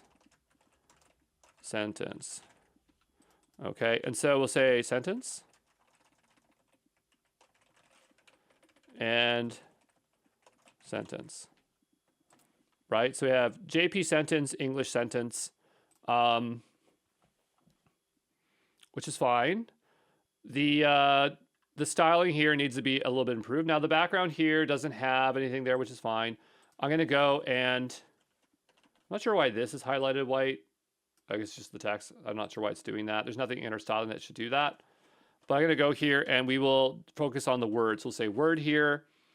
And in the word, I want the Japanese text to be large. I want to really read that. So we'll say font size 40 pixels, right? So do that, and it's nice and large. Japanese fonts, normally you have to specify them so that you really get what you want. And so I want a different kind of font. And so I wonder if like there's a font library somewhere here, font control panel. So I want to see what fonts I actually have that are Japanese. So let's type in Japanese here. Japanese. Oh, maybe I go down here, we can find this way. And so in here we have different ones. I really like Biz. Biz is really nice. This one's good too. So we do have a few different kinds of fonts we can use. I usually use the Biz. I like the Biz. And so here's the name of that font. And it's a little bit hard to grab, so I'll have to type it out manually. So I'm going to go here and we'll change that font. So we'll say font family.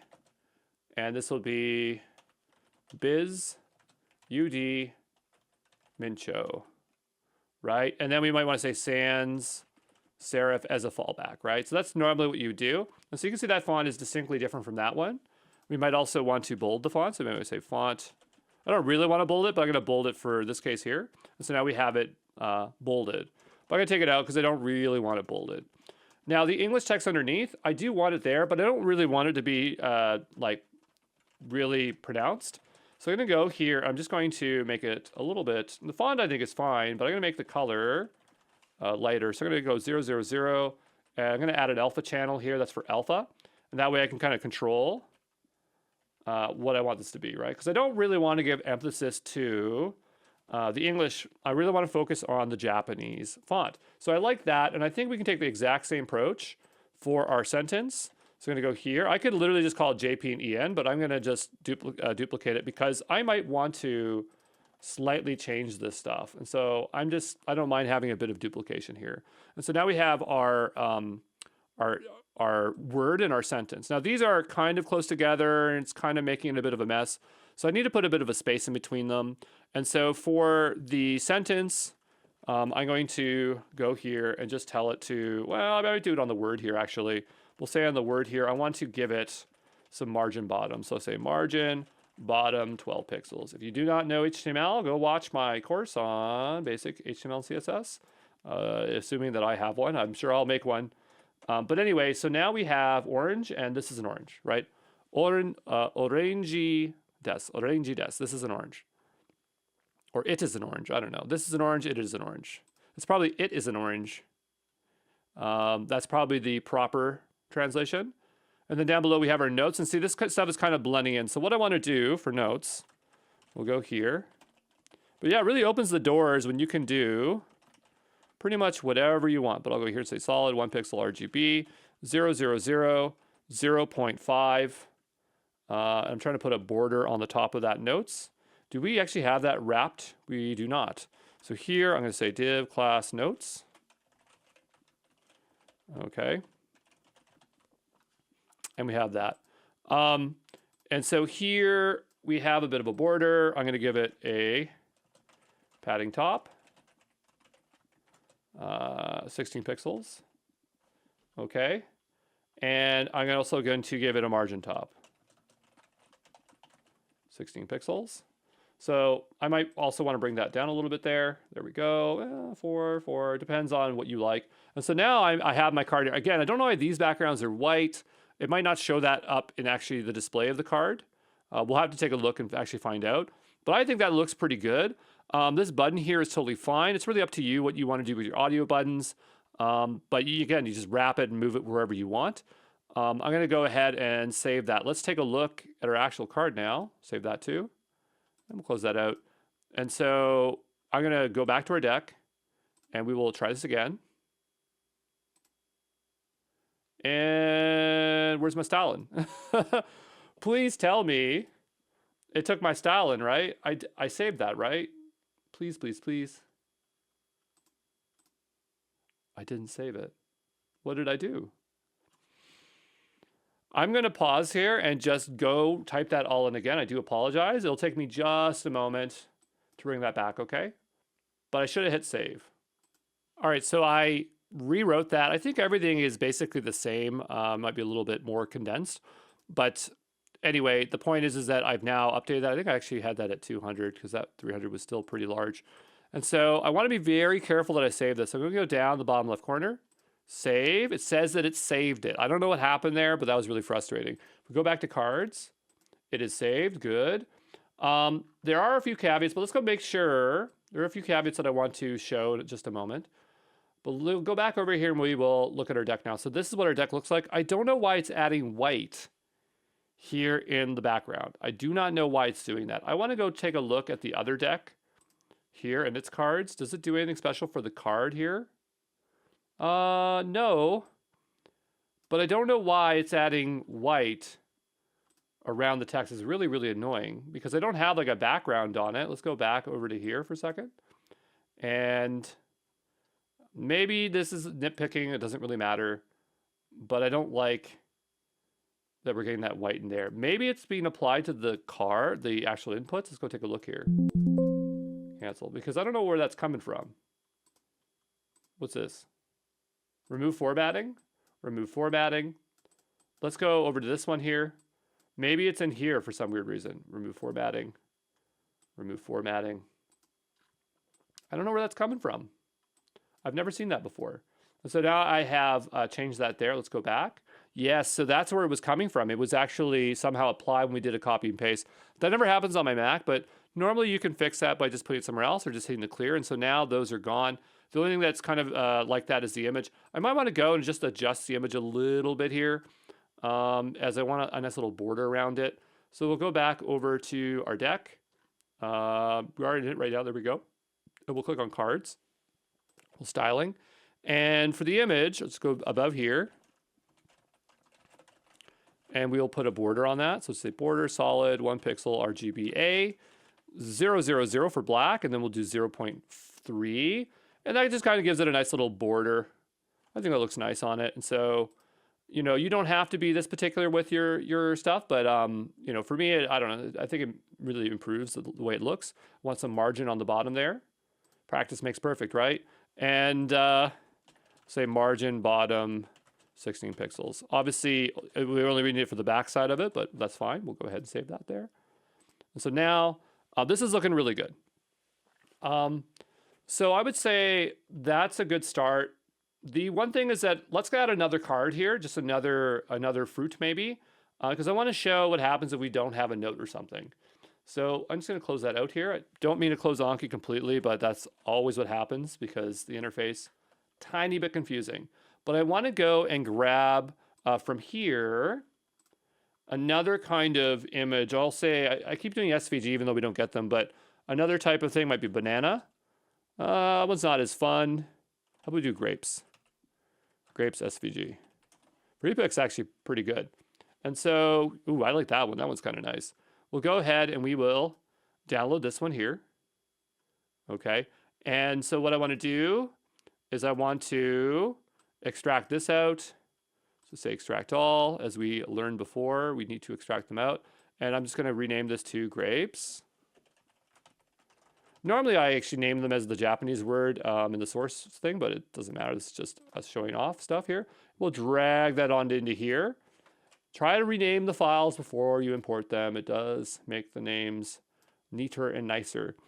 So now that we have downloaded that, we want to go back over to here. We will add a new card, and we need the word for grapes. I'm going to use Jisho. Jisho actually means dictionary in Japanese. So say grapes. Oh, that's a lot. Grape. We have grapeu. I feel more safe doing that, but we also have budo. So is that correct? Let's go take a look here. Yep, it is. Okay, so we'll use this one. It's a little bit fancier. We can also use grapeu, which obviously would be very easy for us. But we'll just say grapes. And so I want this in a sentence. I think the other sentence is wrong, but that's fine. I'm going to go over to Claude, use whatever you want, but, you know, give me a simple sentence in Japanese that uses the word and provide me English translation. Okay, so we'll go ahead and get that here. And so we have budo. Yeah, budo ga suki desu. That is good. So we'll go here. And we will place in our Japanese sentence, and we'll also place in our English translation here. And I do need our image, so we'll go here into images, and we'll drag in. We'll drag in our image here. I do need some audio, so I would like to have that, but let's just say we don't have audio and we don't have notes. So I'm going to go and I'm going to close this out. I want to keep editing. It's a little bit tricky here. You got to be very careful how you do that. And so I'm going to go back over to here. I want to increase my study. So I'll click into this deck and we'll go custom study. I'm going to add another card to my limit here. And so study now, this is orangey. Okay, again. And now we have whatever it is for grape. It's not grapeu. It is, and we can't tell because they don't have romaji. So this is where like we need a plugin to do that, but was it budo maybe? Budo ga suki desu, right? So notice here that we don't have the audio, so that's fine. It doesn't show up. We also have this weird line. Where's this line coming from? That's from the notes. We don't have any notes. So let's say we wanted to only show something, like the style around it, optionally if it was there.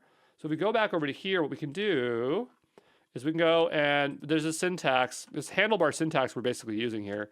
We can say notes like this.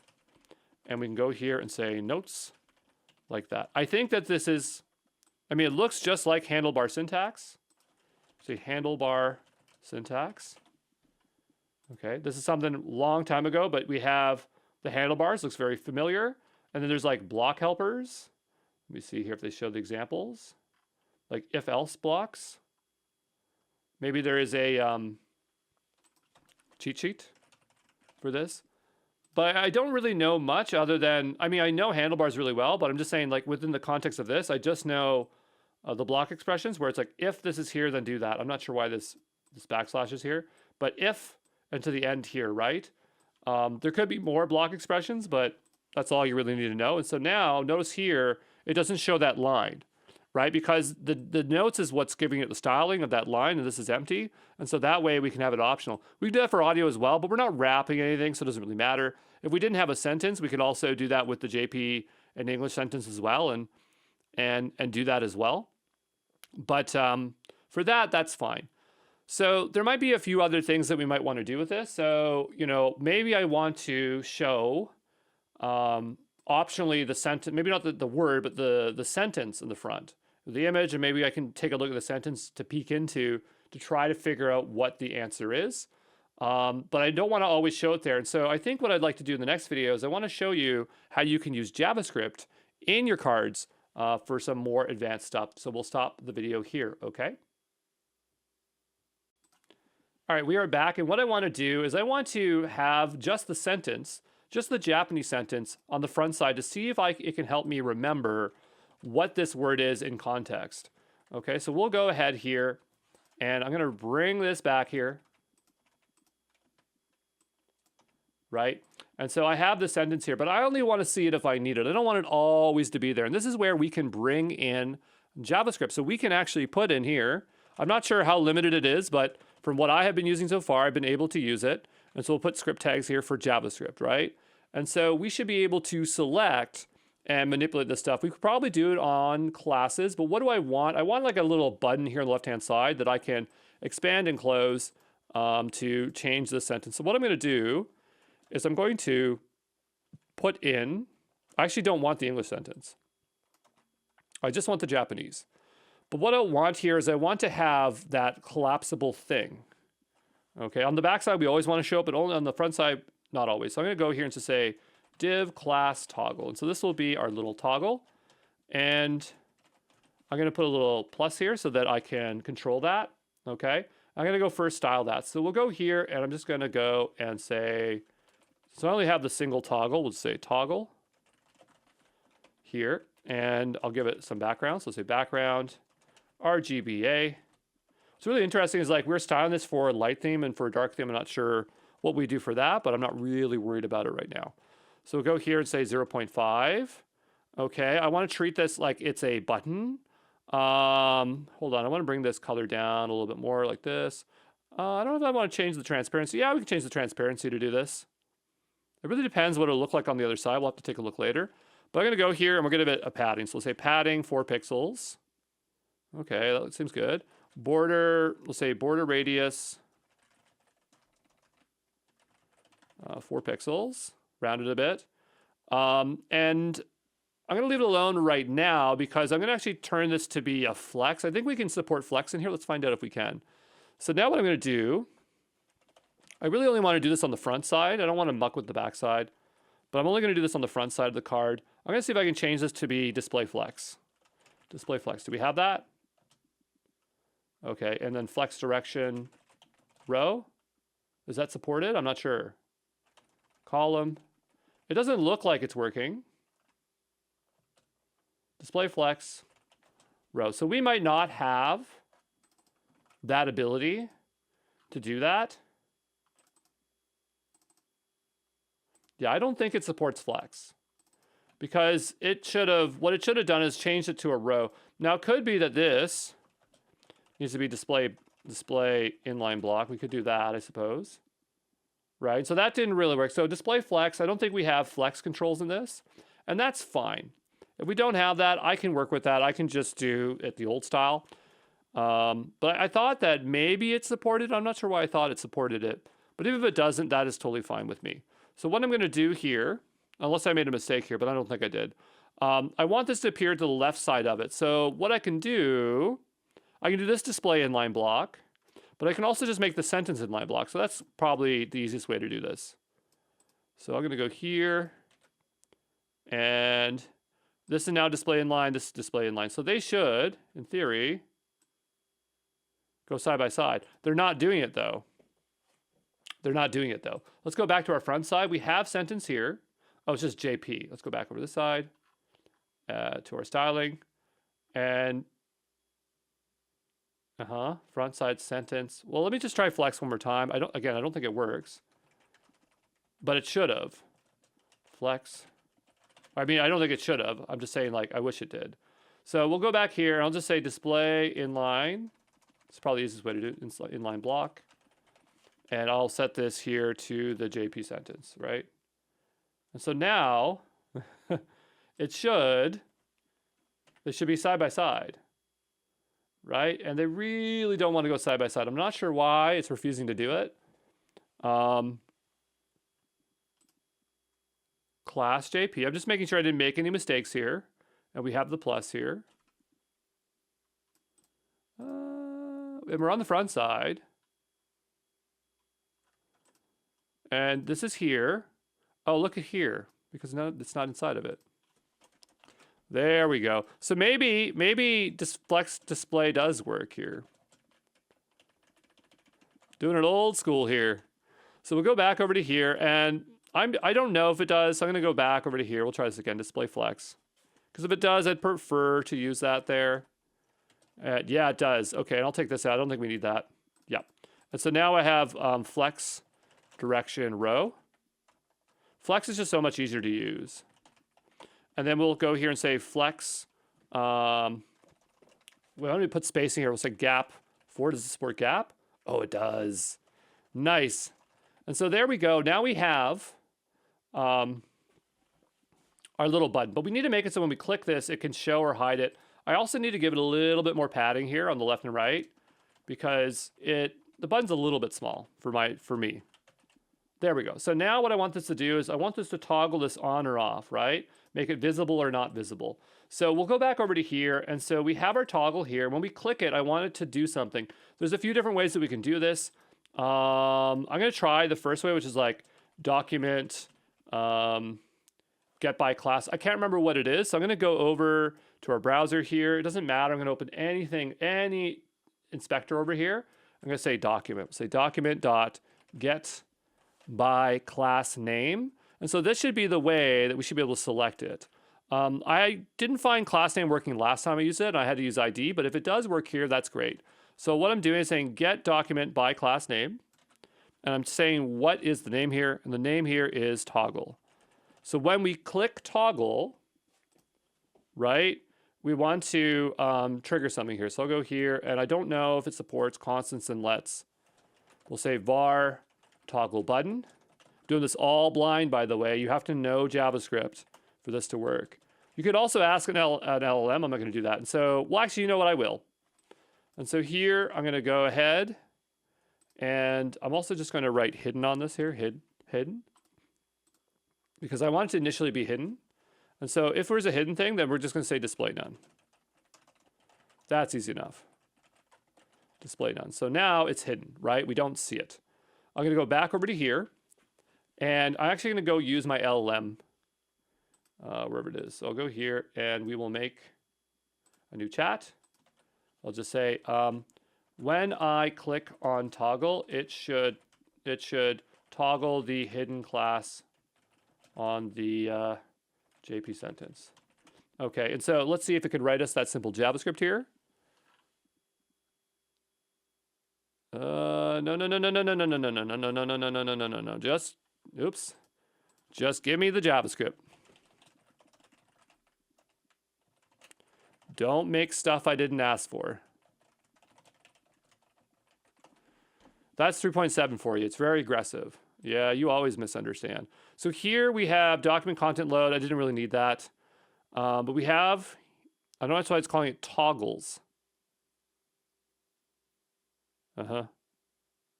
Okay, so here I would say, all I wanted here was the add event listener because I couldn't remember how to type that off the top of my head. So I'll go over here, and I don't really like the code that it produces. It's very verbose and gross. Verbose and gross.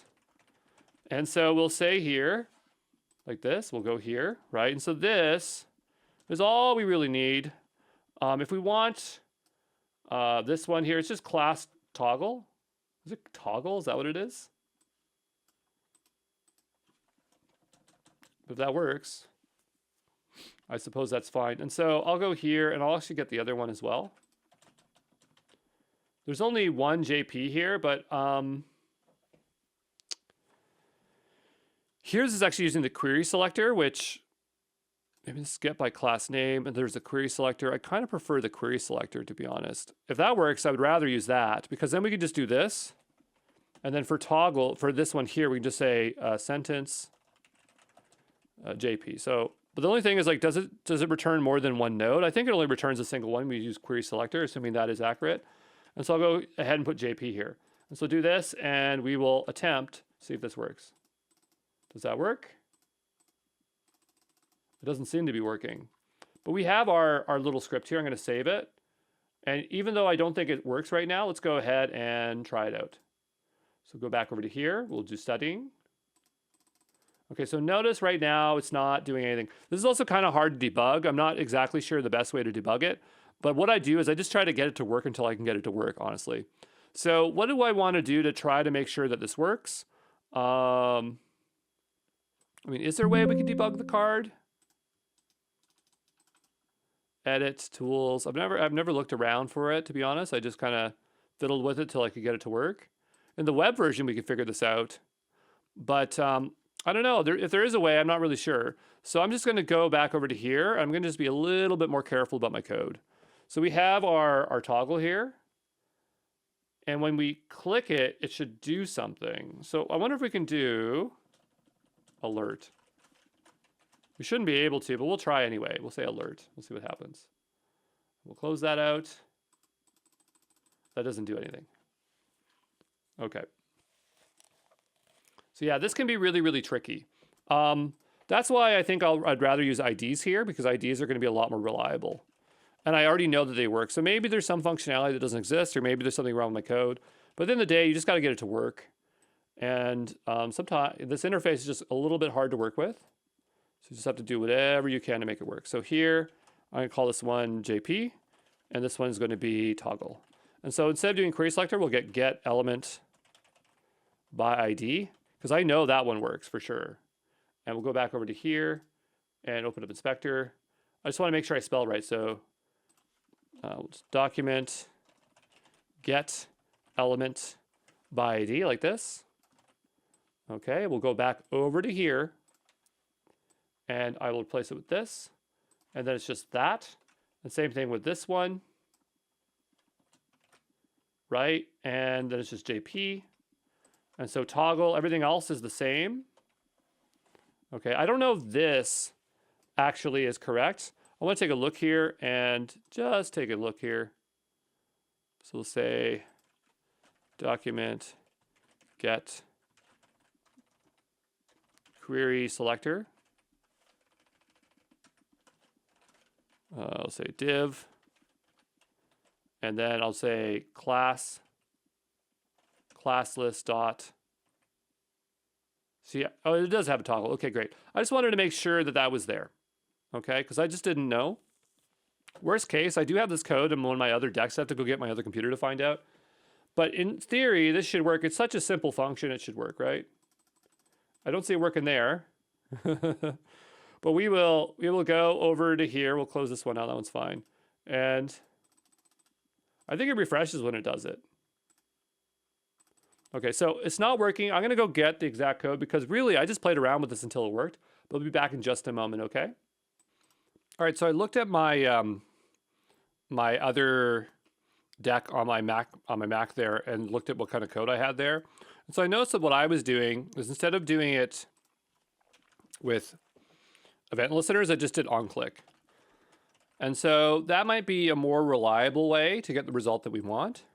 And this way we don't have to do as much. We can just go ahead and take this code out here like this. And we can say function. Oh yeah, there we go, function. So I can already see something happening there, right? And we'll take this code here. Like this. Okay. Much simpler. There's no reason to have this sit inside the div. We should really put it at the bottom. So we'll do that. And We'll just fix the alignment if you care about that. I do. Too many years of programming. Okay, so does it work? It does. Nice. One thing I noticed there, I don't know why it does up and down like that. I guess it has to do with the actual size. We'll go over here, and for this, I might just give it a little bit more padding. Then it'll have less of that weird jumping thing going on. There we go. And I might just say user select none. That might fix that weird selection issue. There we go. And if it'll let me, I'll do cursor pointer. This really doesn't matter, but I'm just doing it because I want it to be nice. Cursor's not working. But at least user select works, so that's good. And so now when I'm studying, I'd be like, okay, I don't know what it is. And I could see the context and go, at least it's not like telling me what the answer is explicitly. So I have an idea of what I'm trying to guess at here. But I want to try to guess at this explicit image here, and then on the backside, figure that out. And so that's our JavaScript implementation, which is really, really nice. There are some things that I still have issues with, like I don't know what this is, and I could add furigana above it. And that might lead us to adding a plugin. So I might be interested to take a look at our first basic plugin to fix that issue there. So I'm going to go ahead and save this, as that is good. We'll make sure that works as expected, and there we go. Now the thing is that we don't always have that for every deck. So if I go to again here, you know, oh, this one has a sentence, okay. But if it didn't, you know, we might want to explicitly not show that, and I already showed you how to do this. So just in case we don't have a sentence for some weird reason, I'm not sure why we wouldn't, but we could go here and we could put in this here. So we say like, was it JP sentence? I'll just copy it. I'm really bad at respelling things out, so I'll just copy paste it. And so we'll do this handlebar thing. And so if it is there or if it isn't there, then it will not show that there, because we wouldn't want it to show. We should do that on the back of the card as well, but I don't really care. So we'll go ahead and I will say that is good for showing us JavaScript, but maybe we'll take a look at next trying to add our first plugin. All right, so let's take a look here at Anki Addons, which allow you to extend the functionality of Anki. Anki Addons, or plugins, however you want to call them, are written in Python. Anki has a built-in plugin manager for easy install, and it really, really is easy. Plugins are often installed by providing a add-on ID or number. I'm not sure what they call it. I call it an add-on ID, but they might call it something else. And it's just a series of numbers. After installing an add-on, you will have to restart Anki. So that's very common practice, is that once it's installed, you do that. So a really popular one to install is the review heat map, and you should install this because it's such a good plugin or add-on. And so you would go grab that add-on code from the AnkiWeb website, which I'll show you in the lab. You dump it in there, you'd hit install, it would do whatever it needs to do, and then what you can do is you close it out, reopen it, and then boom, your add-on is there. You should generally back up before you do add-ons, but to be honest, the system already does backups, so I don't think you have to really be concerned with that. But we'll talk about backups next, but here in a bit. But yeah, Anki add-ons, straightforward. We also develop an add-on in this course. So not only do we install them, I show you how to make them. But anyway, we'll just keep moving here, okay? All right, so I want to add a plugin because what I have here, I mean, I don't need an explicit plugin for this, but I need to show on the back side of the card not for this card, but the furigana. Furigana is when you have little Japanese characters in another alphabet so you can understand and how to read the other word. And I know that if we added furigana, we could, I think it has native support in, that's not the card I want. We'll go back to browse here, sorry. But if we go over to this one, which actually needs the furigana, but here, you know, above that word, I would like to see the little letters. And so the way you would do that is you'd have to explicitly write it into the card. Now this only shows on the back side, so technically if we never showed on the front side, we would never have to, on this thing here, we'd never have to add another field, but I'm gonna go into the data here. I'm trying to figure out how to add this. But this one was what, boo? And then the other one was whatever. So I'm just gonna go grab this here, sorry, and we'll go back to gshow. Here. And yeah, here it is. We have is it bu? Yeah, bu do. So here I think what we can do is do this. This is a built-in thing that they have like a filter for, like this. And so now this should, in theory, on the back side, if we go to cards here, right, it doesn't show it, but if we go and say furigana, where is it here? We're looking for the JP word. Oh, backside, there we go. I think if we type in furigana, again, this is built in, I believe, it should show it. So it's not, I'm not seeing it there. Let's go over to the other deck. I'm going to save this for now. If we go over to the Kashi deck, and I'm trying to find a word that has it here. Oh, they're doing square braces. Okay, so it's square braces. And so that is a type of Ruby text. Again, if you don't know Japanese, there's a thing called, or this is not just Japanese, but anything that uses the Chinese character sets. But they call them Ruby characters, and it's a type of annotation to display the little characters above it. We call that furigana in Japanese. And it uses this like Ruby, I don't know why it's called Ruby, but it has these Ruby brackets here. And so they'll mark them to represent, okay, here is this word, and this is its representation and the easier characters to read, right? But it's going to translate over into that. And so for whatever reason, I thought it was parentheses. It's actually using square, which is totally fine. We'll go over to here, and I'll change this out to this. Okay. And so now if we go to our card, and we go to our backside, does it show it? I don't see it. Furigana. It's hiding it. So there's something I'm doing wrong, but I'm getting closer. I'm getting closer to what it is that we want. So I'm not really sure what I'm doing wrong, but I'm going to go take a look at this one here. And they should have, if I go this one here, that. Okay, let's go take a look at their backside here. It says furigana. Yeah, so it should, in theory, just work. And go back to the actual data again here. They look like square braces to me. So we'll go back over to ours here. We've got square braces, cards. And just in case I type that word wrong, yeah, it should show the furigana. It's not showing it for some weird reason. That's interesting. Why would it not show it?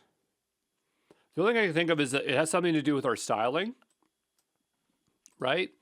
And so I need to solve that. Give me just a moment. I'll go figure it out, okay? Also, I noticed one thing is that we're getting that white thing in the background again. I just want to make sure that that's not affecting it anyway. I'm not saying I solved it, but I'm just going to say, let's take a look here. I just want to clear the formatting out of this.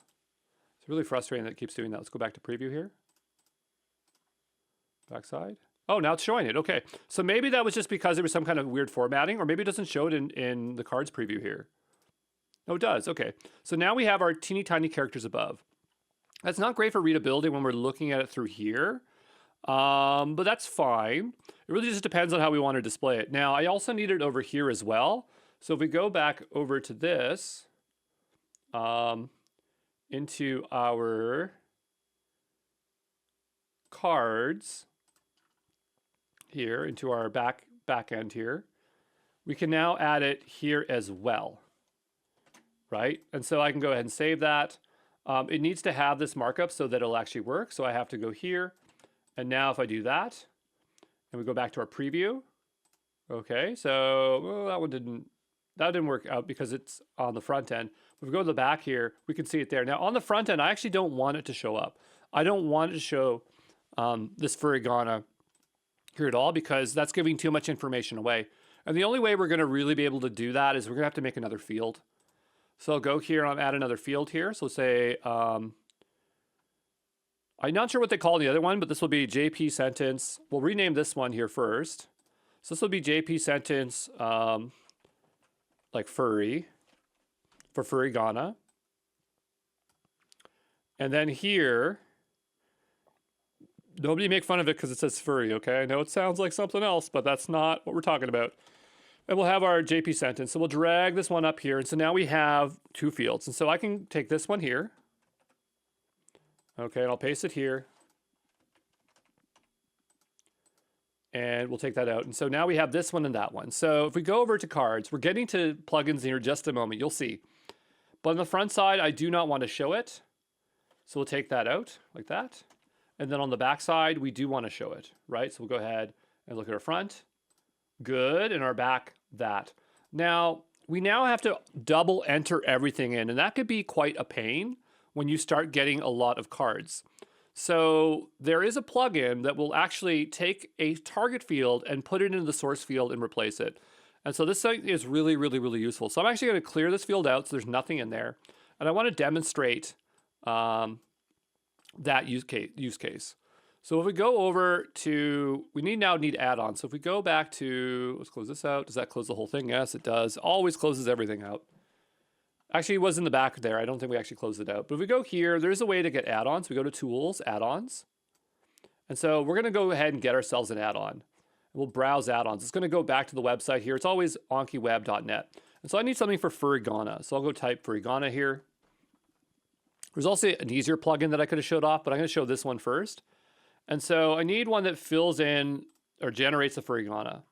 So this one says, this add-on adds on-demand Furigana creation of vocabulary words. The user types a vocabulary sentence in a field. The user selects the words he wants to add Furigana to and then presses the Furigana Creator button. I'm not sure which one I use. I'm going to go make sure before I do that which one I use, okay? So one I use is called Japanese Furigana because it does bulk. And it's actually the top one right here. I didn't even notice. So go over here, and this is the one that I use. Right, so when you want to install an add-on, you go here, you copy its number, and you go back here and you give its code, and then it will install it. Often you have to restart after you install an add-on. Maybe it makes sense to back stuff up before you do this. I don't know. I seem to do okay here. By the way, you can, if there is configuration, you go to here to configure, and if there's anything you need to change, you can go over here. You can see it says Control-R, Control-Alt-R. I didn't even know that those were functions. But there is configuration down below here for some of them. I'm going to close out Anki. I'm going to restart it up. And now what I'm going to do is I'm going to go into this deck here and into Browse. And so remember that I cleared the sentence out. So if I go to View, is it here? View. It's actually over here, I think. Edit. No, maybe it's in here. View. Notes. It should be added somewhere in here.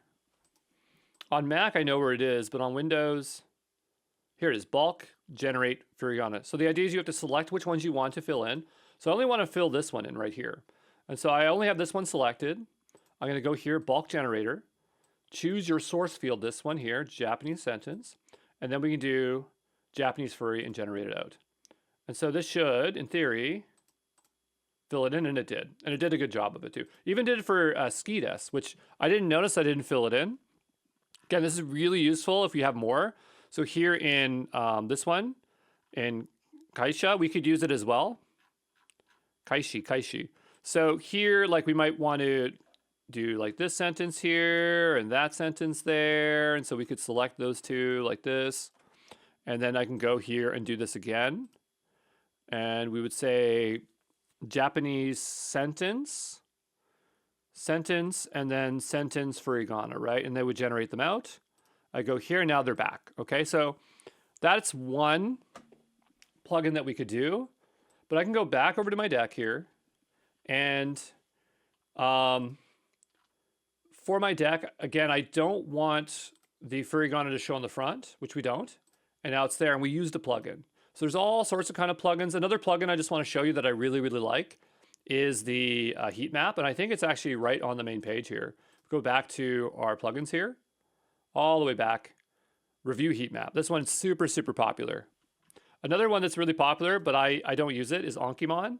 This allows you to install Pokemon, kind of like this. So like as you are playing or you're learning, it's like you're going through battles.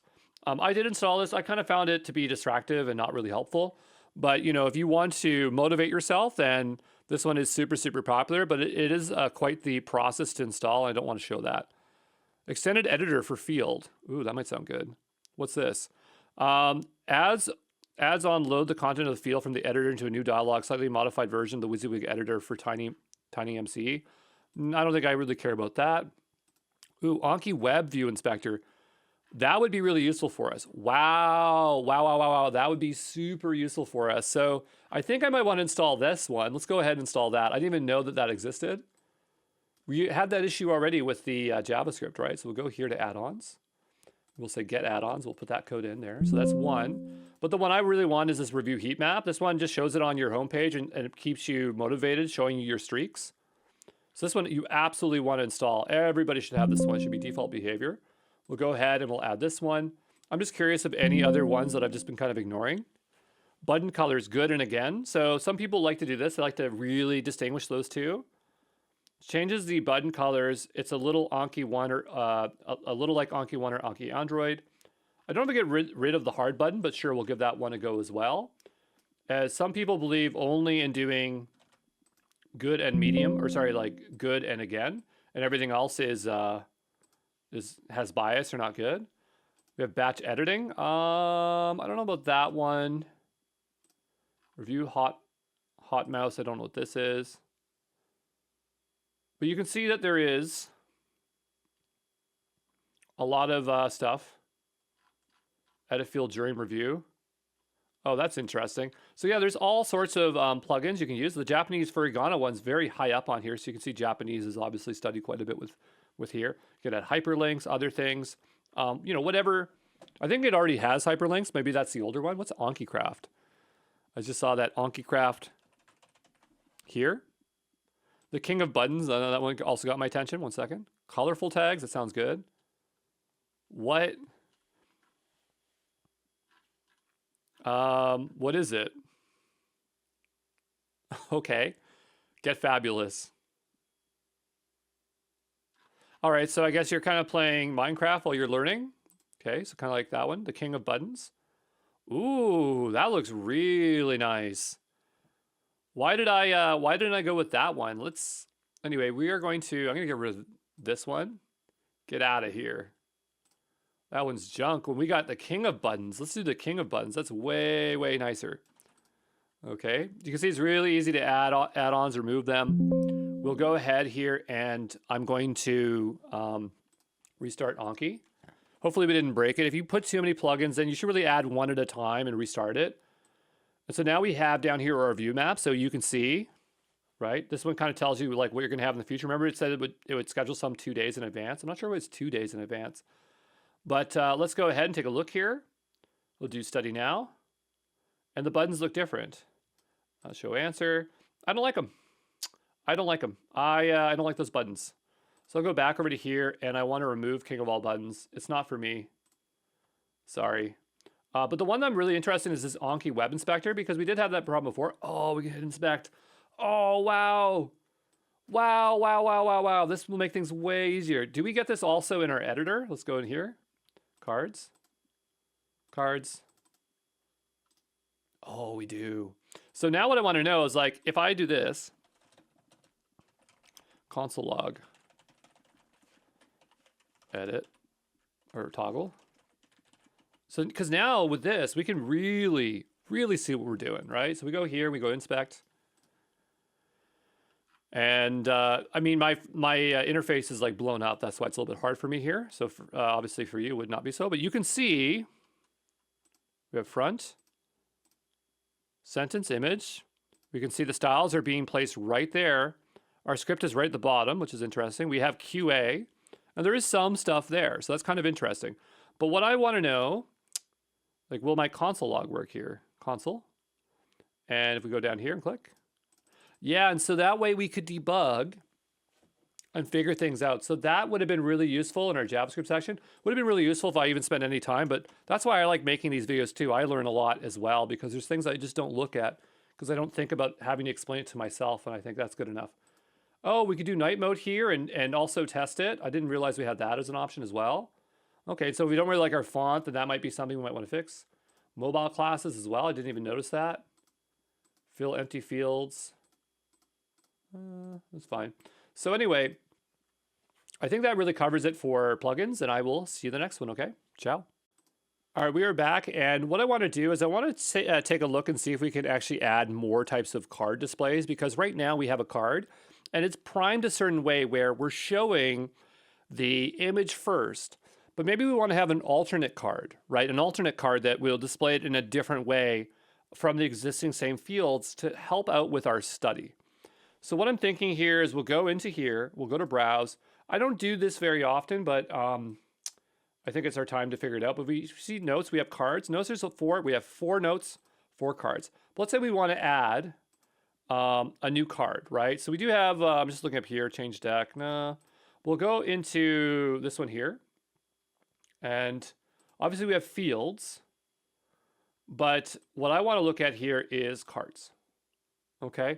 Notice in the top left corner, we have card type, right? So here it says image plus JP sentence, whatever. We were using the basic one and tweaking it. We didn't make a new card type. We probably should have. Let's go here to options, and we're going to add a new card type. This will create 4 cards. No. I'm not sure what you're doing there. Because I'm trying to figure out add card type, remove card type, rename card type, restore to default. There's a way to manage all your card types. I'm trying to find that here. Cards. Give me just a second, okay? I'm not sure. I remember on my Mac that there was a different thing here. But what I'm going to do, I'm just going to rename that, because like right now this card is a really weird, it says image plus JP sentence, whatever. And we have a bunch of stuff there, and I don't like that. So, I mean, it says card 1 over here, right? So I'm going to go here, and this is going to be, this is like immersion learning. So you're learning through seeing the image and stuff. So I would call this immersion. Like I say, JP immersion, like this. And so now I've updated it, and still has this stuff afterwards, which I'm not really that sure as to what's going on there. But I'm going to go here, and I want to add a new card type. It's going to create 4 card types. I don't know why it needs to create 4, but it just created 4 for some weird reason. I don't know why. But now we have another card type here.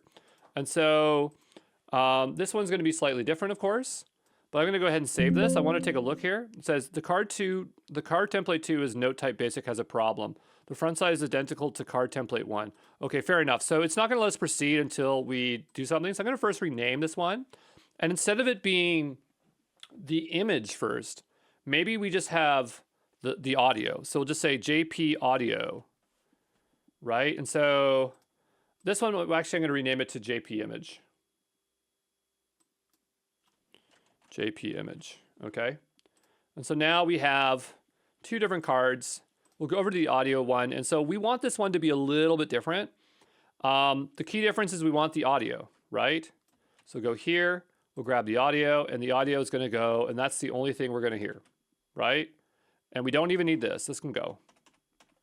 So we have this. It's not blank. It has audio. Oh, but there's no audio in it. And so here, if we have a blank card, that's going to be a problem. We can't have a blank card. It's gonna complain here.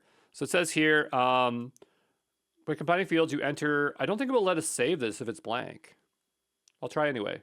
Oh no, it did. Okay, that's fine. But we need to get the sound for this audio here, which is this word here. So what I'm going to do is I'm going to go generate that out really quickly. Again, you don't have this. I just have this in a private code base. But, you get your audio however you got to get it. I'll probably upload the source files here. So later on, you can follow along with the exact same stuff. But I'm going to go here into here. I'm just going to generate that out real quickly. I don't need the other one. And so we'll grab this one here. And we'll go back over to here. Whoops. I want to go back to VS Code here. And we'll grab this. We'll just save that, sorry. And I'm going to run this again. That's going to generate out the other one here. So I'm going to reveal. This is my file explorer. And I'm going to copy this here into that folder. Again, I will put this, the code here, like the stuff that we are working with, I will upload so people can follow along exactly with what I know. I'm saying really late here, but I will make a video prior to this to fix that. So it looks like we already actually produced that audio there. I just guess I never dragged it over. And so we'll go back over to here and we'll drag in that audio. I guess we already have it. Budo. I don't know if my Japanese is any good. I try, but it doesn't mean I'm any good. So anyway, that's now dragged in. Well, maybe it actually wasn't in here because this is in the, this is the output directory. Sorry. So I'm going to go over to audio here, and yeah, I just want to make sure that it's in this one here for later. Okay. And so now we have that audio in there, which is less of a problem. So we'll go back over to cards, and we have two different types of cards. We'll go to this one here, ぶどう、 and then we get the backside, ぶ right? どう、 And we can repeat it. I might not want to hear it more than once. I don't know if we can control the audio to automatically play on one side and on the other side. That might be interesting to find out. Just a moment. All right, so I guess someone said, like, if you wanted to do it, you could just use JavaScript, right? And so that would be the way that you could force it to play. And I suppose that's what we could do. Now, we do have it turned off automatically, but I guess the thing is, like, if we had it turned on, it might double play, which might be really annoying, but I'm going to leave it alone. I don't care. We'll just leave the button manually here. You don't have to press it. But, you know, maybe if you design this, maybe you take it off the back and you don't have it there. You'll have to really decide on yourself there, but I don't see any other option. Okay. So what I'm going to do here is I'm going to save this. Let's take a look at how many cards we have now. Okay, so notice here now we have 2 of everything, right? That's what I was saying was making four cards, because we already had other cards and was actually creating one for every single other one. The question is, like, should we be able to do that? Could we delete just a specific one or not? I don't know. Can we do that? Is there a way to get rid of it? Good question. I'm going to go find out. These are things that I don't think about till I'm doing them. 1 second. I didn't find any information, but I'm going to try to do something. I'm going to select the card and hit delete, see what happens. Nope, that doesn't do anything. I mean, the other thing we could do is we could just suspend the card, but that's not what I want to do. So it seems like add notes, create copy, export notes, add tags, clear unused tags, change notes. There's nothing here that makes me think that we can get rid of it. So it's like, it's all or nothing. What if we go to here, cards, options.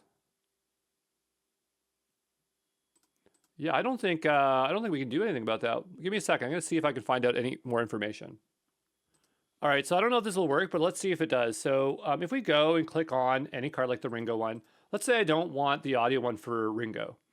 I'm going to go to our cards, and in here it says that we have remove card type. So I'm going to click that, delete the JP audio card type, and it's 3 cards. That's going to get rid of all the cards. That's not going to work for us. I just want to get rid of this single one card. I thought that might work. Give me a second. All right, so I looked up in the Anki docs here. It says selective card generation. Sometimes you may want to generate extra cards only for some of your material, such as testing your ability to recall.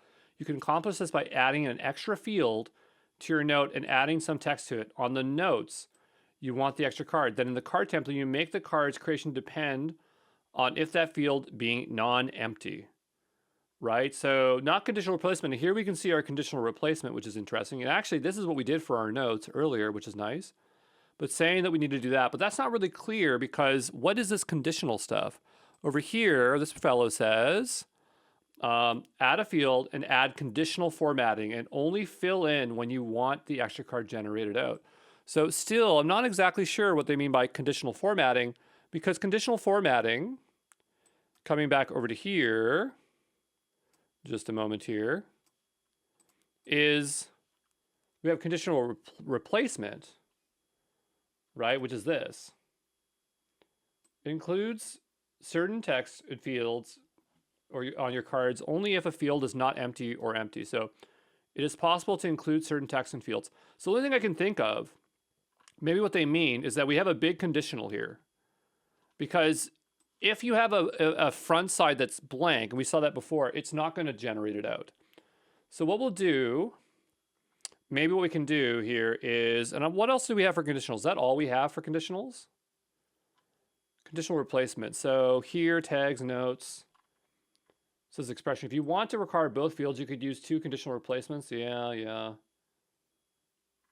But is there some kind of expression? It just says expression in here.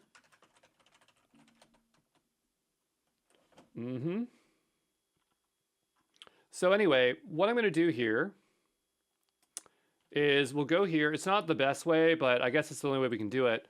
But we might add another one here, and we'll just say, if is like audio card.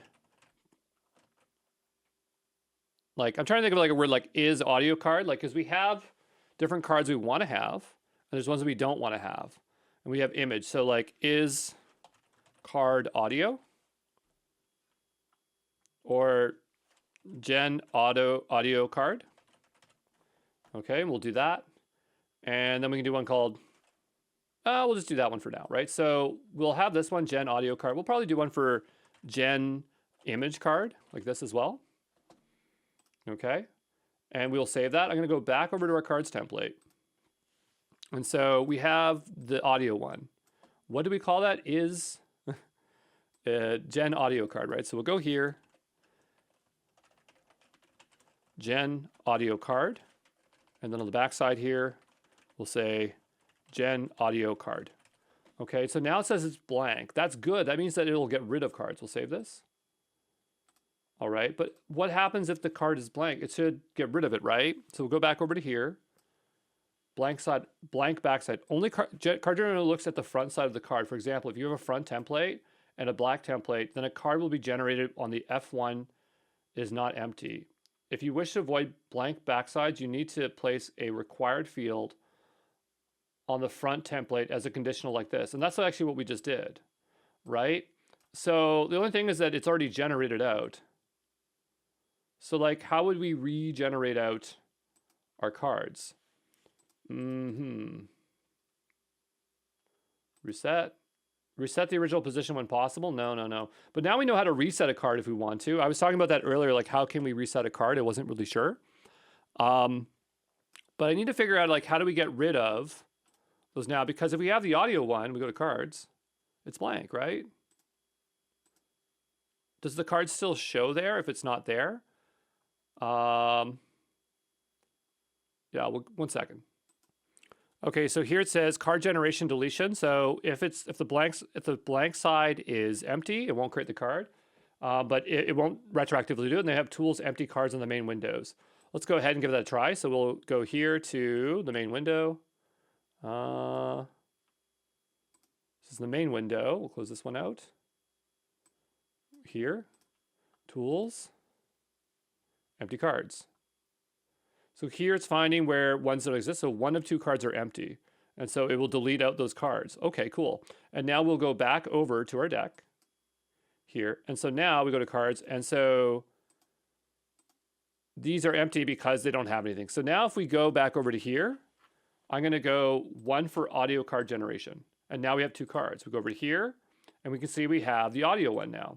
So that's really interesting. And we could do that for the other one as well. What did we call the other one? This one is gen image card, right? We go to cards and then we go to here. We say gen image cards. And then we go here. We say gen image cards. I could see that like a really good way. Like if they always had those options, you had to set it, then you could be more explicit about what cards you want to add.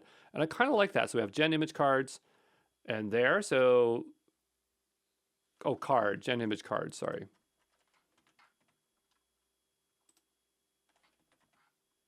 I don't know why I didn't call it gen card image. Why do I have it in that order? Discard for a second. Gen audio card, I think I would rather have a gen card image. I'm going to rename this for a second. We'll rename this to gen card audio. I just want to be consistent with my naming and like the order of it, just so my life's a little bit easier. So go here. Gen card image, and we'll save it.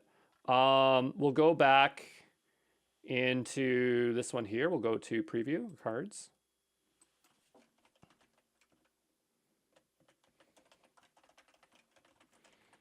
Gen card image.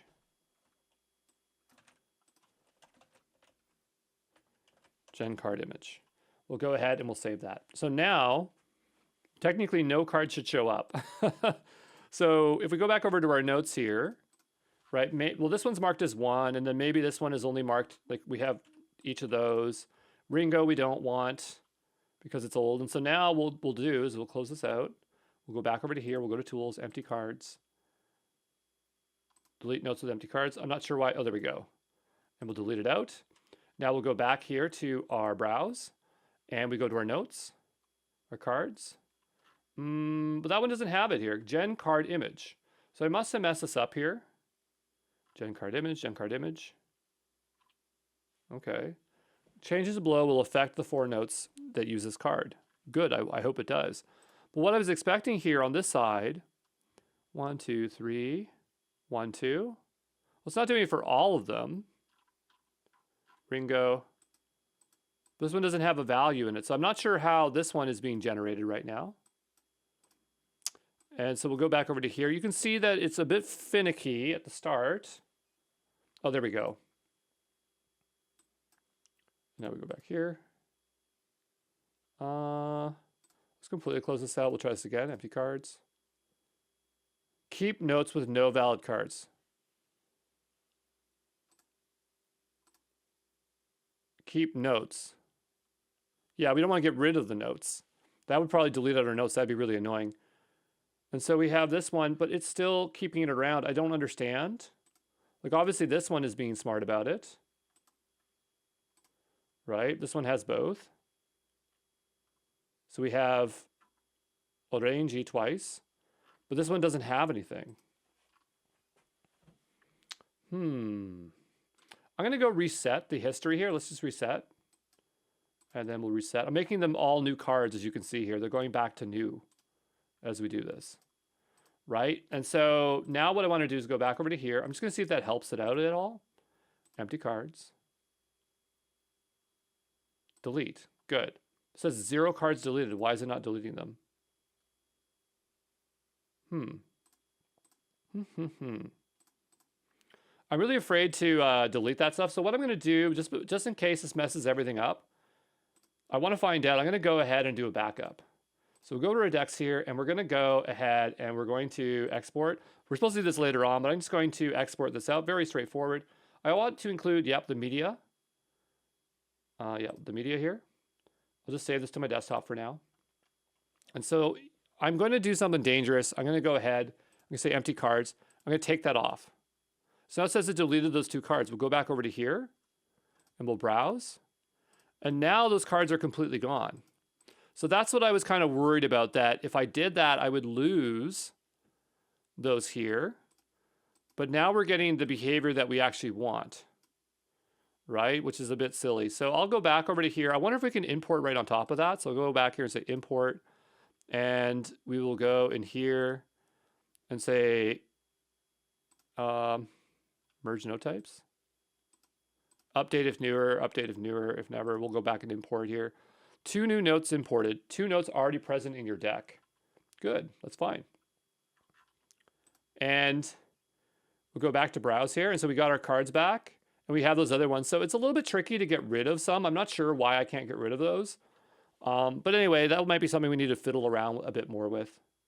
I'm thinking maybe the reason why it might be happening is because we don't have anything for those. And maybe it has to have at least 1 card. I mean, that doesn't really make sense to me. But what happens if we just make Ringo and we put audio 1 here, right? And then we go back over to here and then we run empty cards. We'll keep those there. We'll go back over to here and we flip it over. And now we can see this here, right? So this is note type basic, which is confusing me. But yeah, it is note type basic, which is fine. Well, actually, you know what? We probably should have created a new note type because we kind of messed up our thing. We'll come back to that in just a moment. As I did kind of mess up our basic note type. But in here, if we carefully look here, there should be like cards. Can we see card type in here?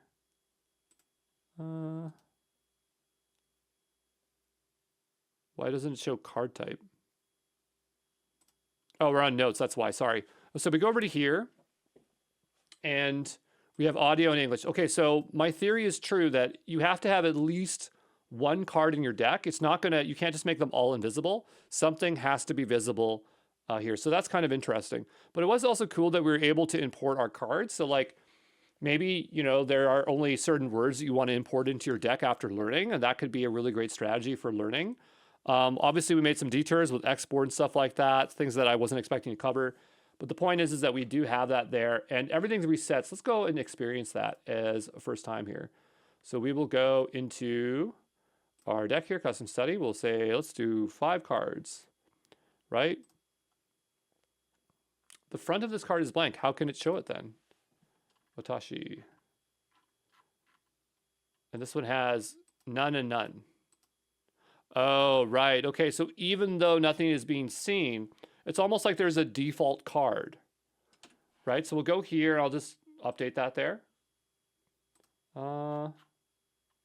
Gen card image, right? We'll go back here for a second. We'll try this again. This card, the front of this card is blank. Why? We added the number 1 here. We'll go over to cards here. Gen card image. Is that not correct? Gen card image. And we go over to here. Gen card image. Gen card image. We'll take a look here at how it works here. Only if it's visible, only if it's not. So we have this and then backslash, right? So here, gen card image, gen card image. It looks completely right to me. Maybe I'm missing something here. But anyway, and why do we have this line here? Front of card is blank. It definitely is, definitely blank, and that's fine. But like my point is like it shouldn't show the card. So I'm not really sure the logic around that, but you know, I would have thought that if anyone figures this out, this would be good. But you can see we can add extra types.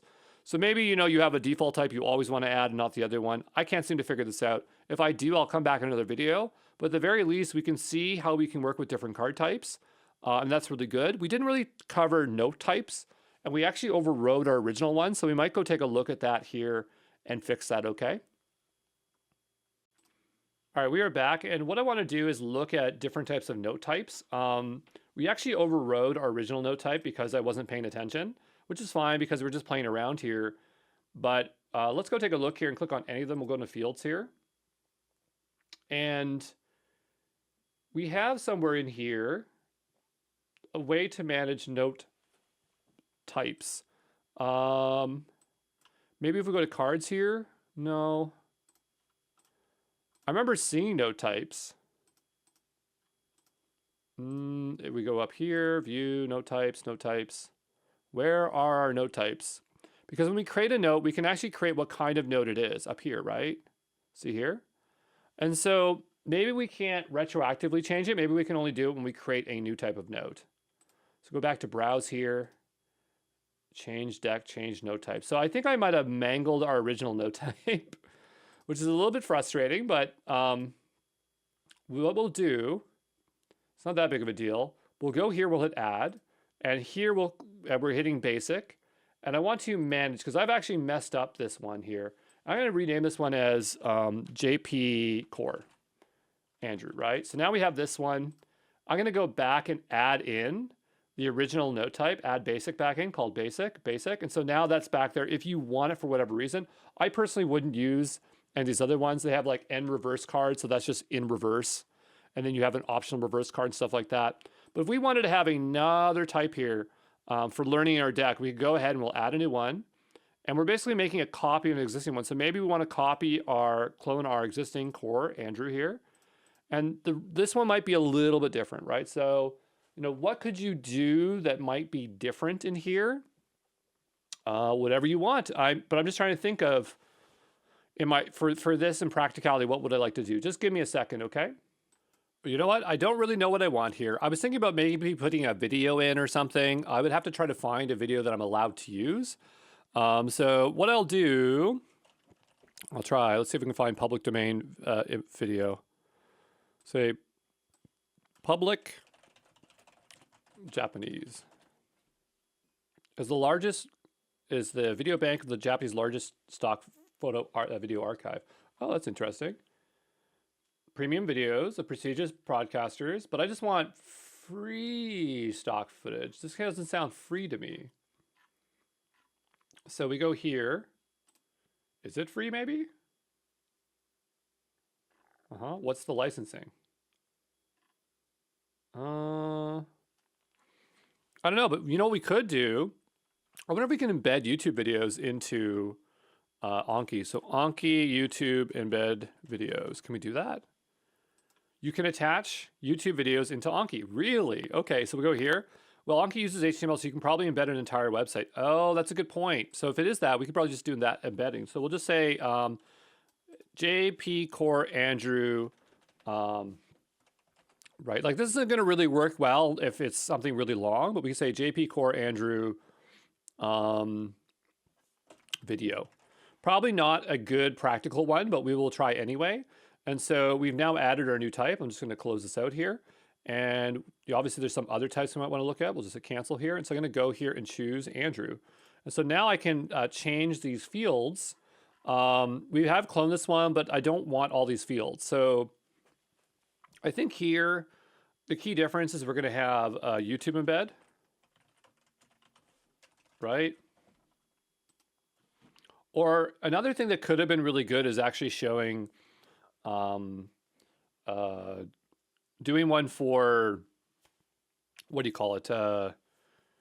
Kanji, because kanji is something you have to learn. And I mean, still you can kind of represent it the same way. So I don't know about that, but I'm going to go here and I have my YouTube one. We have card gen, audio, image. This is a different note type. So this is less of the same issue. So we'll go ahead and just delete these out. We don't need those. Maybe we don't even need a sentence. We just want to know exactly what it is. And so we will go here. Let's see if we can go here and find a kanji video on YouTube. I'm just doing this off screen quickly. Kanji.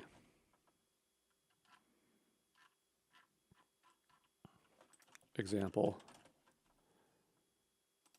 Kanji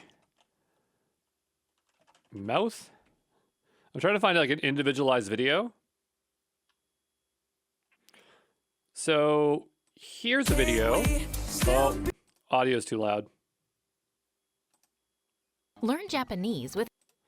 Okay, so I did find a video called Learn Kanji. And so I have the URL here. And so that's something I might want to bring in here, right? So in here, there is a share button and then an embed. We get the embed code. And so I'm going to bring that one in here in just a moment. And so we have here Japanese, English, audio. I just want to have two things. I'm just going to have the YouTube embed and then the notes. Okay, so that's all we have here. And so we can actually just grab the code out of here because if we're going to just keep bringing in other videos, I want to just grab only this part here, only this part here. I don't know if that worked. It did, good. And then here we could say mouth for Kuchi. Or mouth, the way you pronounce it is Kuchi, kanji for mouth. Okay, I'm not saying this is the best, I'm just saying this is what I'm doing. Okay, so now we have that. On the card side, we have a new card type here. We actually has two, which is kind of annoying. How does that work? Because the other one wouldn't have the same structure.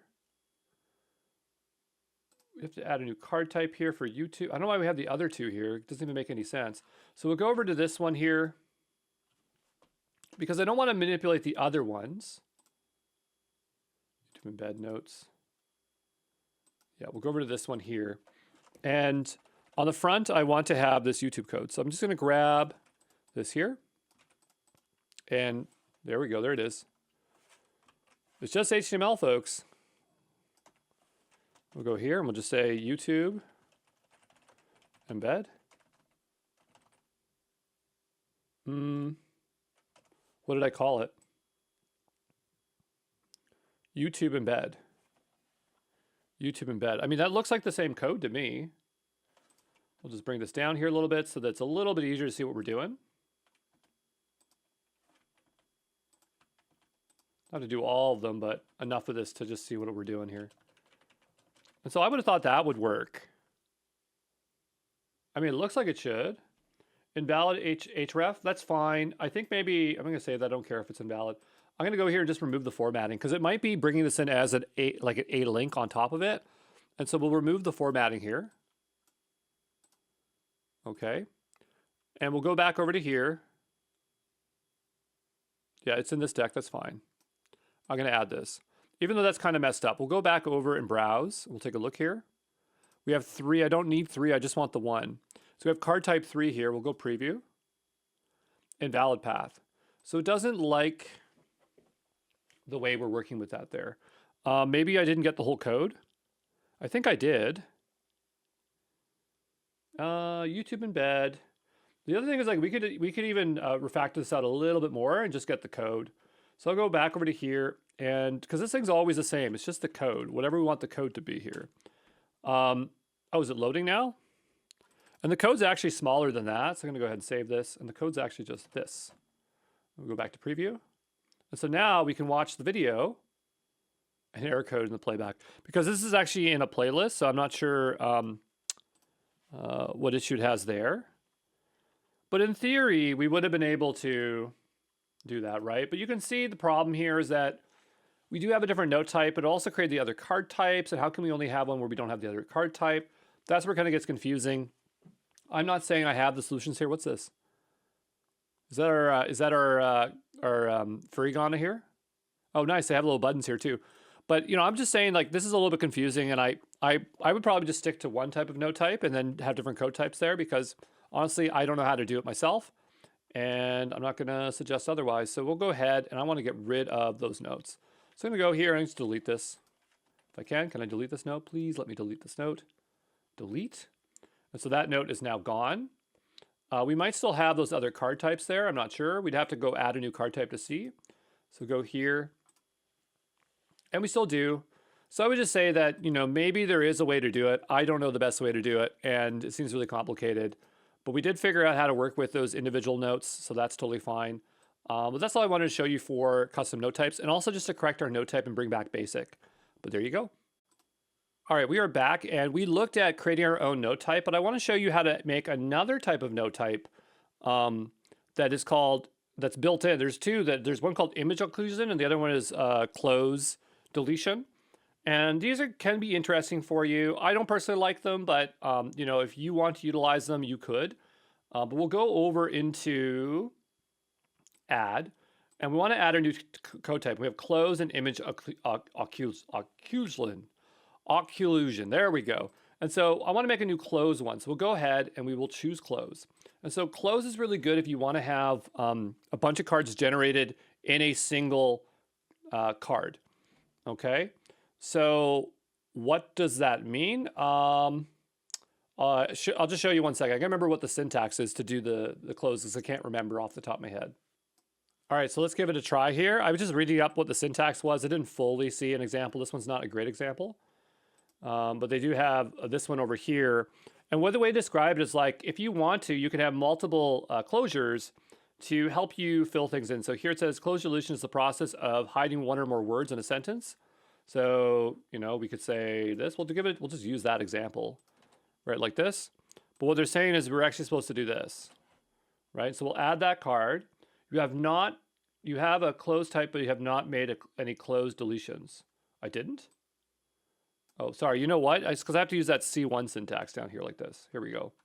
And so if we go over here like this, it's saying this is closure number 1, right? So we'll go ahead and add that. And so now we have that one there. I want to make sure I only see this one here. So I'm going to go for now. I'm going to suspend these other cards. There's some way we can suspend them. Toggle suspend. Those are suspended, right? They are good. And so that way, the only card that we can suspend is something you can do and then remove at any time. But we'll go ahead and we will study our core. And so now we have this that says, Canberra was founded in whatever. And so we go this, and now it shows the answer there, right? So that is what that is, okay? But another way we could do it, if we continue on, is we could grab the next example here. Again, I don't really like these, so I don't really have a great example, but we'll go ahead and try this one here. And so now it's been updated again, where we have closure 1 and closure 2, right? So here, we say it's this one, it says 1913, and we go to this one, and now it blanks out that one. So this allows you to blank out as much as you want in a card, right? This could be really useful for lists, though they suggest that's not always the best idea here. But like if we wanted to make a list, here, I'm just going to go quickly make one in Japanese here. We'll say Give me a list of common body parts. Most basic, e.g. heads, shoulders,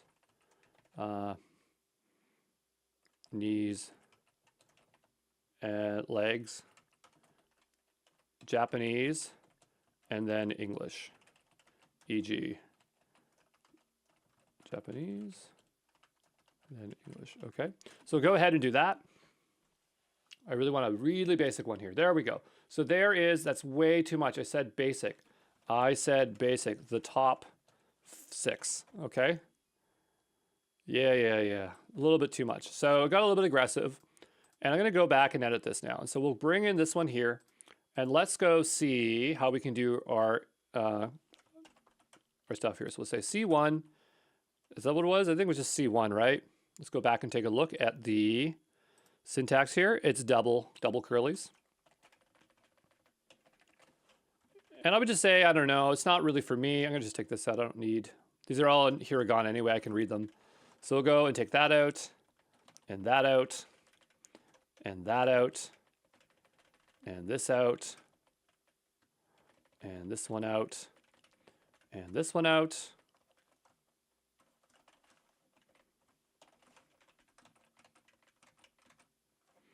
So we have C2, C3, C4. Okay, see where I'm going with this? C5, we're getting real intense here. C6, I'm not sure what we do with the backside yet, but we'll find out here in a moment. And so we can also do that for the answers as well. So we can go here and we'll do C7. Yeah, we're going for it. C8, C9, C10, C11, C12. So we'll go here, say 8, 9, 10, 11, 12. Okay, and so now we have a super serious inclusion one. And I think that's just updated. Just in case I lose, I'm going to copy that because I don't see any other option there. Did that update? It did. No two clothes found on card. Please add or remove a clothes. We'll go over this one. What do you mean? 1, 2, 3, 4, 5, 6, 7, 8, 9, 10, 11, 12. Did I break it? I don't know if you're supposed to be able to do this, like body parts. We'll go here, body parts. Take out this here. Body parts. Oh, you know what? It's a double. Here, there we go. So we'll do this to the extreme. And you'll have to decide for yourself if this is something you want to use. But I'm just trying to show a more extreme example to see if there's actually any utility with it. But some people believe that this is a better way of learning. I think that there are other approaches to it, but we'll go ahead and do that. And so now we have head, and so like what's head? Anata. There we go, I got that, good. We have shoulders, kata. That's good. Knees, hizu. Hiza.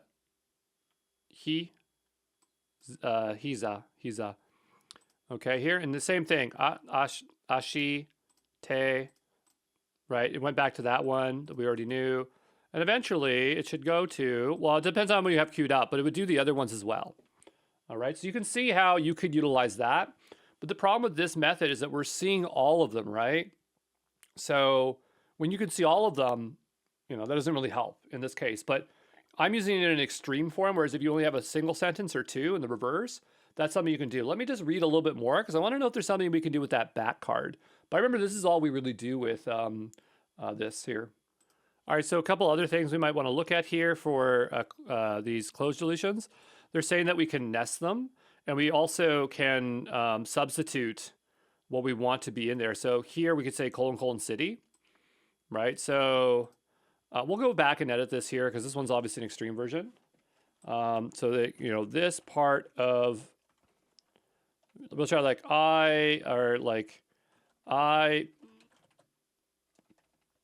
I'm trying to describe like I put my hat on top of my, and then here we'll do this like C1 : and this will be the actual answer. And then we will give it the substitute here, which is head, right? And so we'll go ahead and do this as a test. No 4 clothes found on the card. Let's go back here. I thought we did have it here. And yeah, that's the right syntax. But I think like we had so many here, I'm going to go back and click into this again. We'll try that. No Cloze 4 found on card. There is no 4 on this. It's just this. Like we're just doing this, like this one here. Let's just copy this one. I don't want to get rid of that right off the bat, but we were doing some real funky stuff there. And yeah, I think it's because we busted that card because we did such a crazy thing there. So I'm going to go back over to here and I'm going to delete that card. We're going to go over to here again and we'll try to add the card back in. We'll use the one that I have, this one here. And we'll try to, yeah, we're on Cloze. We'll try to add it. And now we will go and try to study it, custom study. I put my hat on top of my, it's not showing head here. I thought it would show that there. Let's go back over to here and read the docs one more time. So it says here, you can also give yourself hints that don't match the text. If you replace the original sentence and then press the closure. Okay. Well, I can't click it though. You can also give yourself hints that don't match the text. If you give the original sentence with this, okay, and then press, oh, it's double colon. Okay, so let's go back over to here. Easy to make that mistake. We'll put a period here, and then we will hit close. Oh, it actually shows it, right? We didn't even have to click it to get that hint. I thought we'd have to click it to do that. Let's go out of that for a second. Let's reopen that up. Let's take a look at what that looks like. Okay. It's still showing it. So I thought it said like you had to click it to see it. Changing it into colon as a hint, changing into text into. You can also give yourself hints that don't match text. If you replace the original sentence with this. Okay, well, what does that do? How does that work? Let's just take this out like this. Will that even work? No, because it doesn't have any closures on the page. I know we can also just say close. If you only have one, you could just say close like this, I think they said in the docs. We'll go ahead and do that. If we have double colon here, we'll put the C1 back in here like that. There we go. But yeah, I thought maybe click. I don't really care. I thought it was just going to show it there. And so I put my hat on top of my Atama. Does that make any sense for learning? I don't know. Because you're not really fully immersing, but technically that would be a way that you could learn, a really strange way that you could learn. They do say that there is a way to do nested closures. So I'm going to just grab the example that's here because this looks really complicated. I can't even imagine what this would do. But here we have C1, Canberra was founded in whatever. So we'll go ahead and do this. Blank in 1913. Okay. Was founded. Okay, we say good. Okay, good. All right, so would that be useful? I don't know, but it does do it. So that's kind of interesting. But anyway, that's closures. Again, I don't know if I like them. For image occlusion, I think those would be kind of cool to utilize, but for this, I don't know. I don't think I'm a huge fan of it. The other thing was like, could you hide the other closures when they're not there? And there could be like a, something there, but like hide all other closures. Anki. There's probably like a plugin for that, eh? Hide all. This add-on adds a new close type. All closes are hidden when you're answering one of them. Notes should be created on that. So of Anki. So that was the one that I was saying like, well, I wish it kind of did that. And I don't know if we kept that list around here, but we could just do a quick test here. I'm going to go ahead and grab this plugin, this add-on, and let's see if it actually works. We'll go ahead and grab that. That'll be the last thing we do here. Because again, if you want to use this, you want to block all those other ones out. So we'll go ahead and get this add-on here. I'm going to add it back. I'm going to add it in here. And by the way, we can always check and see if there's a config here, right? So always hide the backside, close all models names, stuff like that. Doesn't hurt to check. We'll go ahead and we will close this out, restart it up, because you have to do this when you install new add-ons. The add-on has a history of breaking cards during migration steps. We recommend you press yes here. Okay, yes. I don't know what that does. And we have a bunch of stuff here. I almost kind of regret adding this, but maybe it's fine. Oh, there it is. Okay, so now we're in here. And I want to go back over to Claude. I want to get that list I had, that really aggressive list they made of too much stuff. And so we're not going to do the full list here because I don't have all day to fill it in again. But we'll go back and we'll add a card and make this note like close hide all. Oh, okay. Maybe that's how it's supposed to work. So let's get this out of here like this. Get out of here. There we go. And so I only want to have maybe 3 here.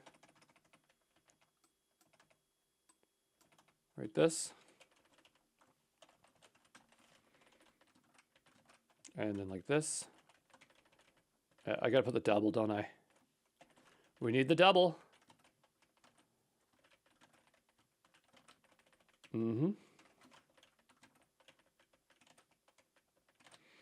So now we have our list. We'll add this here and we'll close this out. We'll go ahead and try it now. And so now it's blanking out the other ones. This is perfect. This is what we want.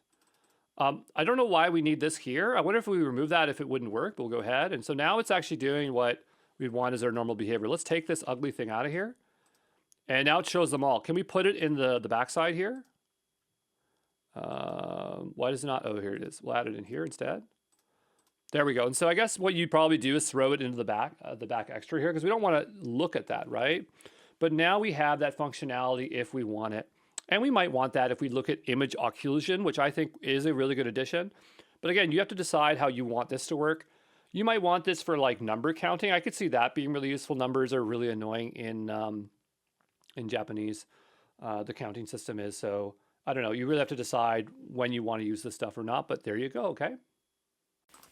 Hey folks, we are back, and I want to try another note type, which we saw there, the Cloze deletion, but we also have another one called image occlusion. I can't say that word. Occlusion. And it's very similar, except it allows you to utilize an image. And so that's really good when you need to bring in an image with a bunch of stuff on it. So what I'm going to do is I'm going to go and try to first find a source image. There's a Japanese clip art that's really good for this that we might be able to use. There it is. I just saw it a moment. It was Ira Satoya. And in here, what I'm looking for is the body, because there should be some way that we can label the body. So here is a body, right? And whichever one it is, right? We'll go here and use this as a reference image. Okay, so whatever we want, we can, we'll go here. We'll grab this one here as our image. So we now have an image, but we need to get it ready for using it for image occlusion. And so that means is that we are trying to provide specific labels or pointers to see where things are. So I'm going to open this up. You can even just do this in Paint, I suppose. So go ahead and open this in Paint. And I'm going to make this a little bit larger.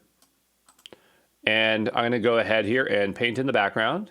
So choose white if we can here. Oh, oops, that's not what I wanted. Well, maybe, oh, there we go, white. So I've painted in the background. So what I want to do is I want to indicate what some of these values are. Now with image occlusion, I don't think we have to put the text in. I think we can do it afterwards. But there are certain things we want to identify. We want to identify, I'm going to get my pen tool out here and see if I can find it here. Whoops, nope, that's not it. I need to get a nice thick red line. And here we go. It doesn't have to be perfect, but we have the head. Is this image just really, really small? I can't really tell. That's what it actually is. And so we have the head, right? I'll make it more red here. We could also just make a little line like this. So we have this. And maybe we'll do shoulders, head, shoulders, knees, and toes. But toes is not normally, they wouldn't usually say toes. They'd say ashi for foot. But we'll point to it. Okay, and so basically those are our areas that we want to do that. So I just saved that file. And as per usual, I'm going to make sure that I place that file, body, I'll just call it body. And I think, where did we create that folder? It was on our desktop or our downloads. There's somewhere where I was saving all the files. Here it is. This is in JP Andrew Core. Here it is. I found it. What happened to my my body image? It vanished. So it's still somewhere on my desktop probably here. Oh, there it was. So I'm going to go ahead and copy this. And we'll go back. I'll paste it here. We'll drag it on into images. And so now we have this nice and organized. Okay. So we are going to go into Core. We're going to add a new card. And here I'm going to drop down Cloze. And we're going to go. Notice we have Cloze Hide All. So I wonder if that's a type that was added or if it was there before. I didn't notice it there before. So maybe it was added by that plugin. I'm not sure. We'll go ahead and choose this here. And so it wants us to select an image. So I'm going to see if I can drag it on in here. Can we do that? We can. Perfect. And, you know, even if we didn't drag those out, I think it actually has some editing capabilities here. Now, originally, this was not functionality that was built in. And there was a plugin. And the plugin looked a lot more advanced than this one, which is kind of interesting. Notice we have the Shah over here. But the idea is that we need to put in some occlusions. And so there's this. I think this is this box here. We'll go ahead and drag it out. And the idea is that we're covering something up. The only thing is that I don't have text here. So I'm wondering, how do I bring in text? And so it makes me think image occlusion mode. Oh, here we have different modes. Hide all, guess one. Hide one, guess all. So before we even do that, I want to make sure that we disable that plugin because I want to see what actually happens if we don't have it enabled. So I'm going to say toggled as disabled. So it's now disabled. We're going to restart that there. But I don't think it's going to let us put the, oops. So the hide all still there, which is interesting. And if we bring that in here, I don't think it lets us add the text. What's this here? Does it say? Oh, it does have text. Okay, perfect. So that's what I was wondering. Can I move this? Yes, I can. So I need text, right? That's the first thing I do need. And this is head. So we'll go get that from Gshow. Say head, which is this. There we go. We need shoulders. That is correct too. And we will put that there. We need knees. Knee. Maybe just knee for Hizu. Or Hizu. Hiza. And put that there. And then we need toes. Which we get this. But we're really just going to get foot, because that'll be a lot easier. Ashi, okay? I'm not really sure how you say toes in Japanese. Maybe it's the same thing as finger. I'm not sure. And so now we have these three. Now, does this mean that these are going to be occlusioned or closures? I don't know. Over here, we do actually have these modes. So maybe that plugin we don't even need, because it seems like this is actually an option now. Hide all, guess one. Hide one, guess one. I'd probably choose that, and we'll go ahead and add. You have not added the close types, but you may have made close deletions. Proceed. You may have you have added a close type. No. So I didn't mean to not proceed, but I guess it didn't like it. So we'll go try this again, and I guess trial and error is the way that we do that. So we'll go try this again. We'll put this in here like this. Okay, we'll go back. Shouldn't be too bad to bring it in. Okay, so that is going to be knee. We'll go back again. Again. No, I need shoulder. There we go, shoulder. Oh, that's head. That's head. And if we just go here, that's shoulder. So we just missed shoulder. There we go. And so maybe what we need to do is actually do this. Like that. There we go. So there's our occlusion. We could probably use squares or circles, whatever we want. We can even do a custom shape if we wanted to, which is interesting. And so now we have 4 closes. And we have different modes here. It says hide all guess one. So I'm not really sure what the difference is. We'll go ahead and add it. And so now that is added to our deck. I'm going to go ahead and browse our deck. And so here we have an image occlusion here, right? And then we have this one, which is our old one. So what I'm going to do, this is not even in here anymore because we've disabled it. But I'm going to go for suspend these. So then we go up here and we suspend those. Are they still suspended? How can we tell? Can we see suspended on here? Answer card, modify difficulty. I can't really tell what is and isn't suspended. So we'll go here and we'll just hit toggle and then toggle back on. So I'm assuming that these are suspended and the only thing that's in here is now our occlusion. There we go. So yellow must be suspended. That's what it means. Okay. So let's go back over to here. We'll hit custom study. We have 4 cards because obviously there are 4 there. We're going to increase that limit for today. Let's go ahead and do this.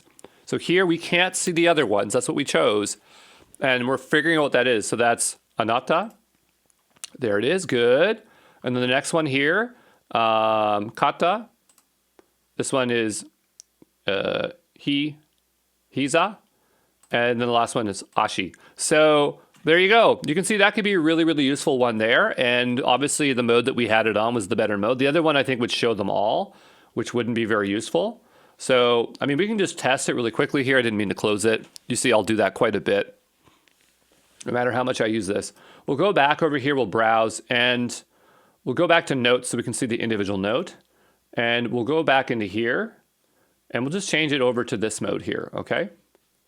So we'll go ahead and hit study. And so now it shows all of them, right? And so that means, we didn't do it in the other video, but that means that that mode, that image thing, we don't need that other plugin that we installed. I thought that that functionality didn't exist, but I guess it does now, which kind of makes sense that they would want to add that. But there you go. That is image occlusion. Is there anything else that we're missing from that? I'm not sure. We can take a look here at the documentation. Because we have close templates here, close deletion. So here you can see it supports it natively, adding an image. You have different shapes. We have the 2 modes here. You can edit your IO notes. I'm not sure what that is. Is that even related to this? Oh, that is image occlusion notes. You can edit them by clicking the edit while reviewing or directly from the browser. There are several tools. Okay, that's interesting. Inputting non-Latin characters and accents. I mean, we did do that. That was not an issue. But yeah, that's image occlusion. You can see for medical, that'd be very, very useful. But I will see you. I will see you in the next one. Okay, ciao. All right, folks, so let's talk about flags and tags. So flags are these colored flags. And what you can do is you can apply them to a card. You know what I'm thinking about it? I think you can only have 1 flag per card. I never thought about it, but yeah, 1 flag. And they're basically represent whatever you want them to represent. And so you might have a strategy when you are working with your decks that maybe red cards have an inaccuracy in them because maybe you downloaded a shared deck and you don't like a card. There's a problem with the card. So you mark it as a red flag, like something's wrong here, grammatical or informational wise. Maybe you mark a blue flag because it's hard and you need to break it down a bit more. It's whatever you want them to be. And you visibly see flags on your cards. So like when you're going through a card, sometimes if I have a tricky card that I have a hard time remembering, I keep making mistakes, I'll mark it as an orange flag. And me just seeing that flag makes me go, oh, right, I've made this mistake again and again and again. So think about it differently. So whatever you want flags to be. You got tags, and this allows us a way to group notes together. Okay, and so a user can apply many tags to a note. A tag is a string and cannot contain spaces. You can create subtags with the colon. You can see on the left-hand side, I actually have a nested tree of tags. So the POS stands for part of speech. And then I have an adjective, and then an adjective have I adjectives and nan adjectives. So you can see you can go as far as you'd like here. As far as I understand, you need to tag things with your parent tag. So like if you have a verb, and then you have a special type of verb, like a go-down verb, like underneath of it, you'd have to tag the item as verb and go-down verb if you want to filter them all. At least that's what the docs say, but then I was using it for real. It felt like it was a bit different, like it was pulling them in. But anyway, the point is that good practice, tag it with the chain of hierarchy so that when you do filter later on, you can grab everything that you want, okay? All right, we are back, and what I've done is I've gone to my cache deck here, and I've added to custom study 20 cards, so we have a little bit more to work with. Because what I want to show in this video is how do you work with flags. Flags is very, very simple. Okay, I'm going to show you exactly how they work. But here we have the word watashi. Now, I don't know it's watashi. I do, but let's pretend that I don't. And I'm having a really hard time with it. I can go over here to flags, and I can mark, you can see there's hotkeys, but I can mark this as pink, and now we have a pink flag over here. And we can go to the next one, and we can mark, oh, this one's too easy. We'll mark this one as blue. All right? So these flags are completely whatever you want them to be. You have to define what they are. And if we go over to browse, we can go here and we can see we have our flags. We can filter based on flags. Well, notice when I'm clicking here, all it's doing is adding flag up here. So these are numbered 1, 2, 3, 4, 5, 6, 7. It's not red, blue, green, whatever. And then 0 is this. So, you know, flags are just a very quick way to apply something temporarily that you might want to do with later. So when I'm using flags, and again, this is all custom defined, but if there's like something wrong with the card, I'll mark it with a red flag. There's something obviously wrong with the card. If there is something that is technically challenging that I need to do more research on, I might mark it with purple, right? If there's a card that maybe after I study, I want to remember that I need to do something extra with this card, I might mark it green, right? Or maybe you don't like the audio in the thing, you mark it orange. So you like the card, but not the audio, and you need to generate out new audio or something. So you can see there are a few options that we have here. And so, you know, you'll just have to consider. I'm noticing my audio is a little bit high, so I'm just going to go ahead and just adjust a little bit. Sorry about that for the audio, for the inconsistency of audio. Trying to get it to not blow people's eardrums out here. There we go, that's better. But anyway, that's all flags are. So nothing too complicated, flags, okay? Hey folks, we are back. We looked at flags, but let's go look at the more fun stuff, which is tags. And I'm going to utilize the cache deck because it has so many things in there. You can use any deck you want. We have a lot of different words here. Tons and tons and tons and tons. And it would be nice if we could organize or categorize our cards or notes into different things. I'm not sure about cards. I never tag on cards. I don't think you can tag on cards. It's all on the data here. But imagine that you wanted to, and you really would, tag some of these cards. So maybe these first 10 cards I want to apply a tag to.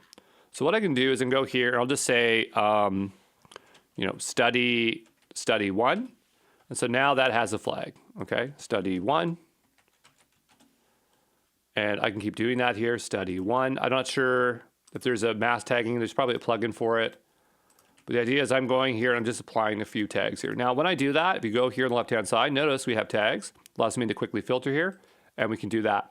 We can apply multiple tags to a note. So here, I have ski. I think it's an adjective. So I'm going to go ahead. If it's not, that's totally fine.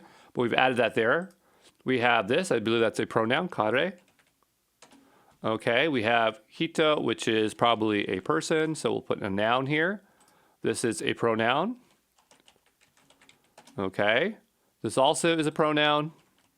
So you can see I'm adding multiple tags. And I tag quite a bit. In fact, when I add new cards, I almost always tag them. And I think about my tagging strategy long term because tagging allows you to extract cards out, study in different ways. We'll see that in another video. But right now I just want to focus on tag management. So we have these tags here. I want to tag a little bit more. So I'm going to go back where things are untagged. Not necessarily anything that's untagged, but we'll clear that out. I just want to look for some words. So this one is about time. So that's ima, that means time now. This one here is, it's like pointing to a place. I think it's called a directive. So we'll call this a directive here. This is also a directive. This is a directive. Even if you don't know what any of these are, don't worry, just tag whatever. So we have an example. This is a verb. I can tell it's a verb.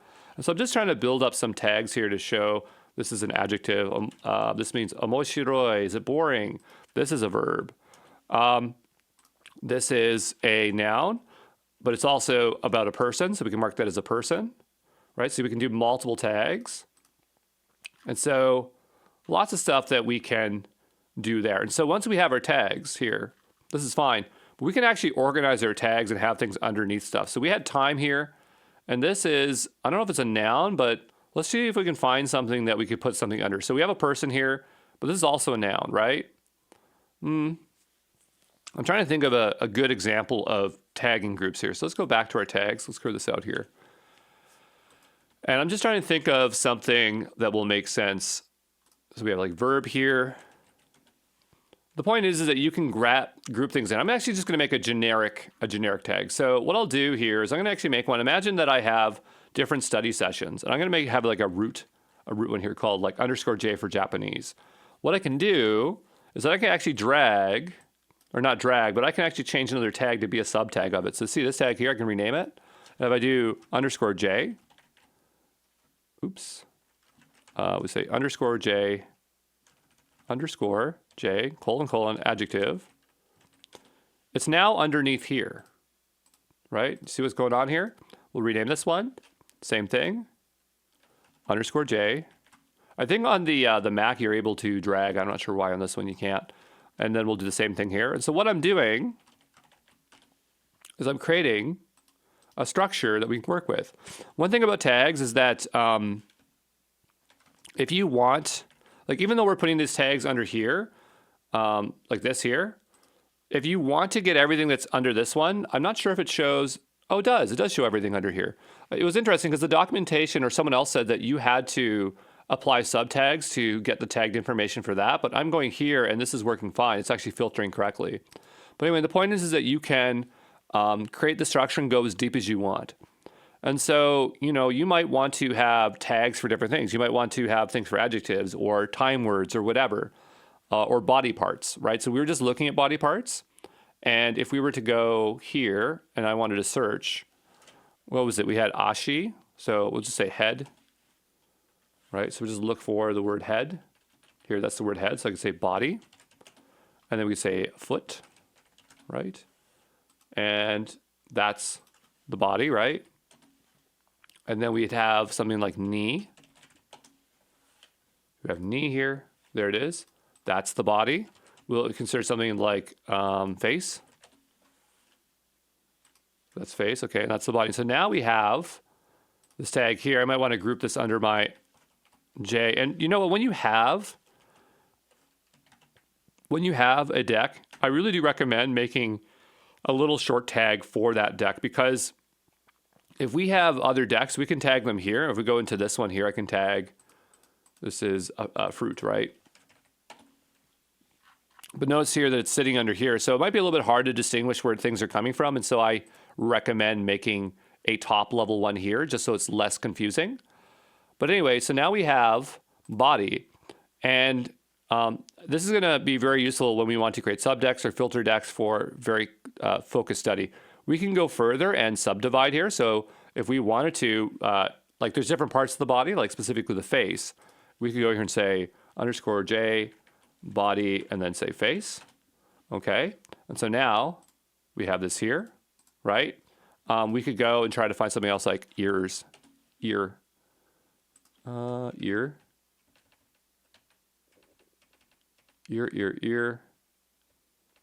It's auto-completing on a lot of stuff here, so it's having a little bit of a hard time. We'll try eye. There we go, eye. And so this is part of that there. And so I can go here and just start typing face. It'll autocomplete. And so now I have two here under face. But anyway, that's tagging. Pretty straightforward. I guess I thought that you really had to tag everything with its parent tags, but maybe you don't. Okay, but I'll see you in the next one because I want to show you what you can do with the tags, why they're so powerful, okay? All right, let's take a look here at Custom Study. So when you click into a deck, you have the option of Custom Study. This allows you to create preset filter decks or increase the new or review card daily limit. I use this button all the time, especially when I want to make subdecks, which is the only way to make subdecks, as I think in the lab content, I thought that if you create a filter deck, not a preset filter deck, but a filter deck from scratch, that it could be a subdeck. But I tried dragging one and it said you couldn't do it. So just understand that the lab information, because I shot that video a few days ago, might be inaccurate. But anyway, Custom study I use almost every single day because when I study, I set my limit, my new card limit to 0. And I prefer to always go to custom study and increase my limit after I've done my study. So A, I don't have new cards interfering with cards I want to study, but also because I can kind of adjust how much I want to add per day. As when I was doing like 30 cards a day, you'd get overwhelmed and you'd have these long reviews. And so by setting to 0 and then each day increasing your new card limit for that day, you can exactly match how much you want to tackle that day. There's another option here right at the bottom. Let me get my pen tool out here. So here we have study by card state or tag, right? And this is actually how you're going to create those preset filter decks. Okay, so you create preset preset filter deck. When you create a filter deck, you normally have to use the Anki search query language. Now, again, they don't call that in the docs. I call it that because they don't have a proper name for their search language. So I call it the Anki search query language. You can think of it as the filter language. It's the same thing that we use in the browse option, right? When we're looking at all our cards. But the point is that here, if you don't want to use that, you basically, all you have to do is just checkbox the tags you want or don't want, and you'll get your result.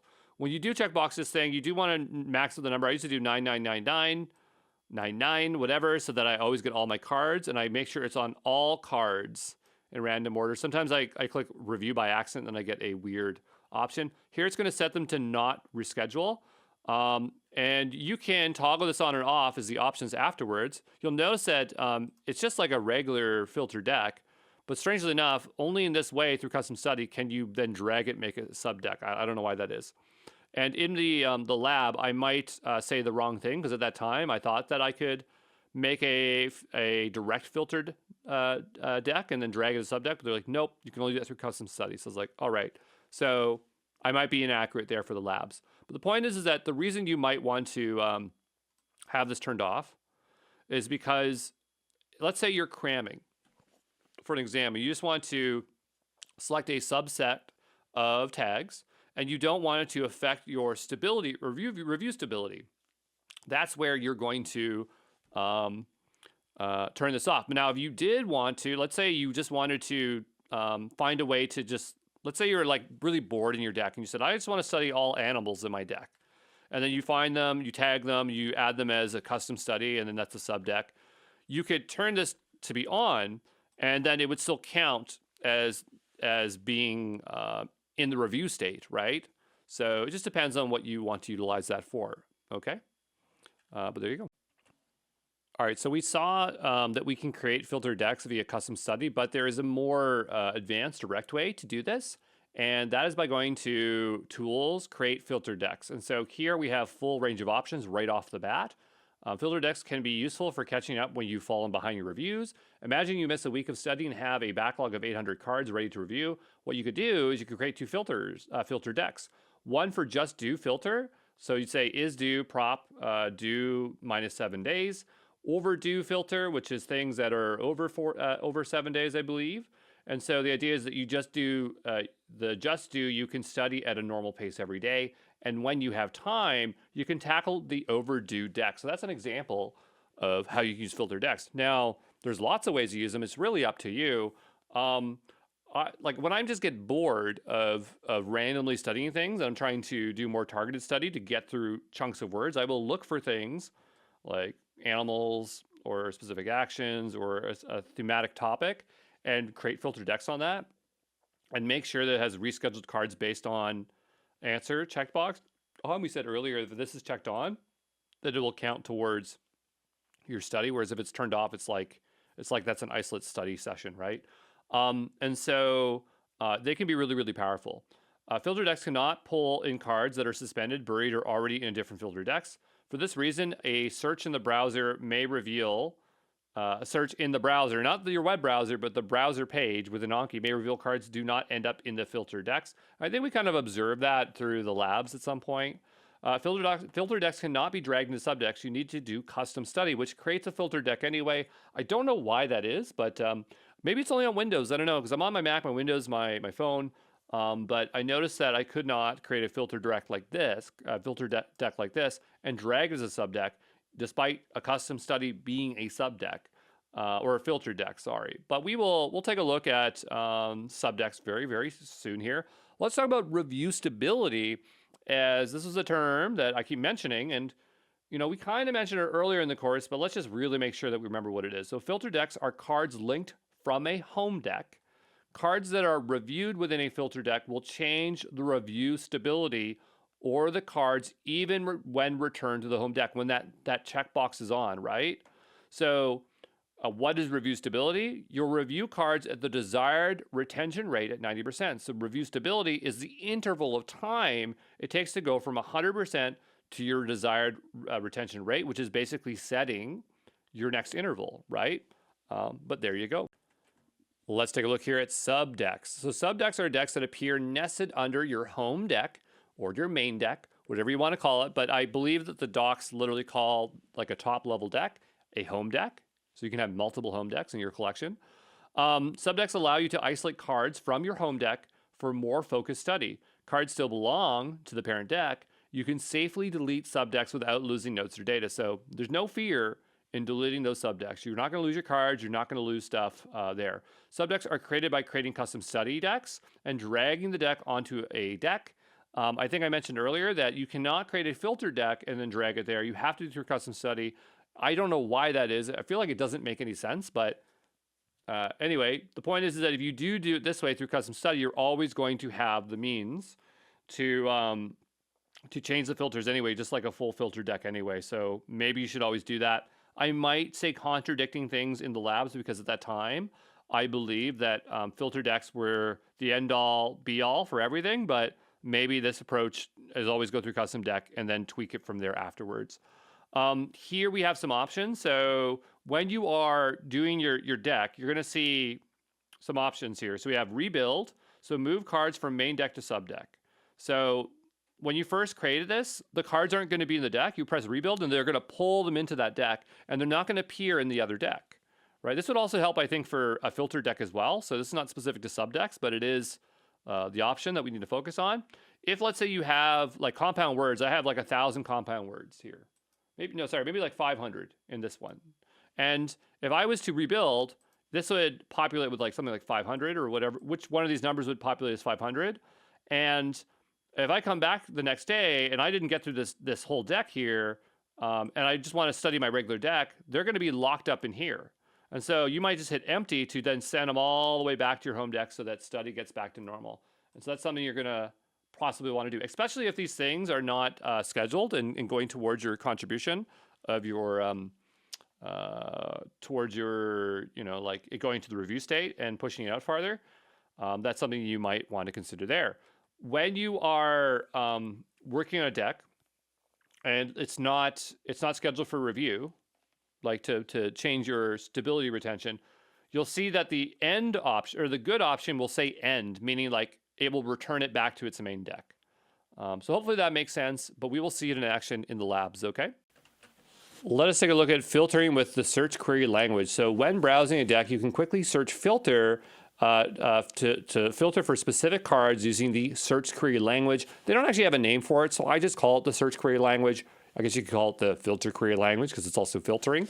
And so you can see here at the top where we have is review, tagged compound, deck, Kashi 1.5. It's not hard to figure out. There is a lot to this, and we will look at it in the docs for the options.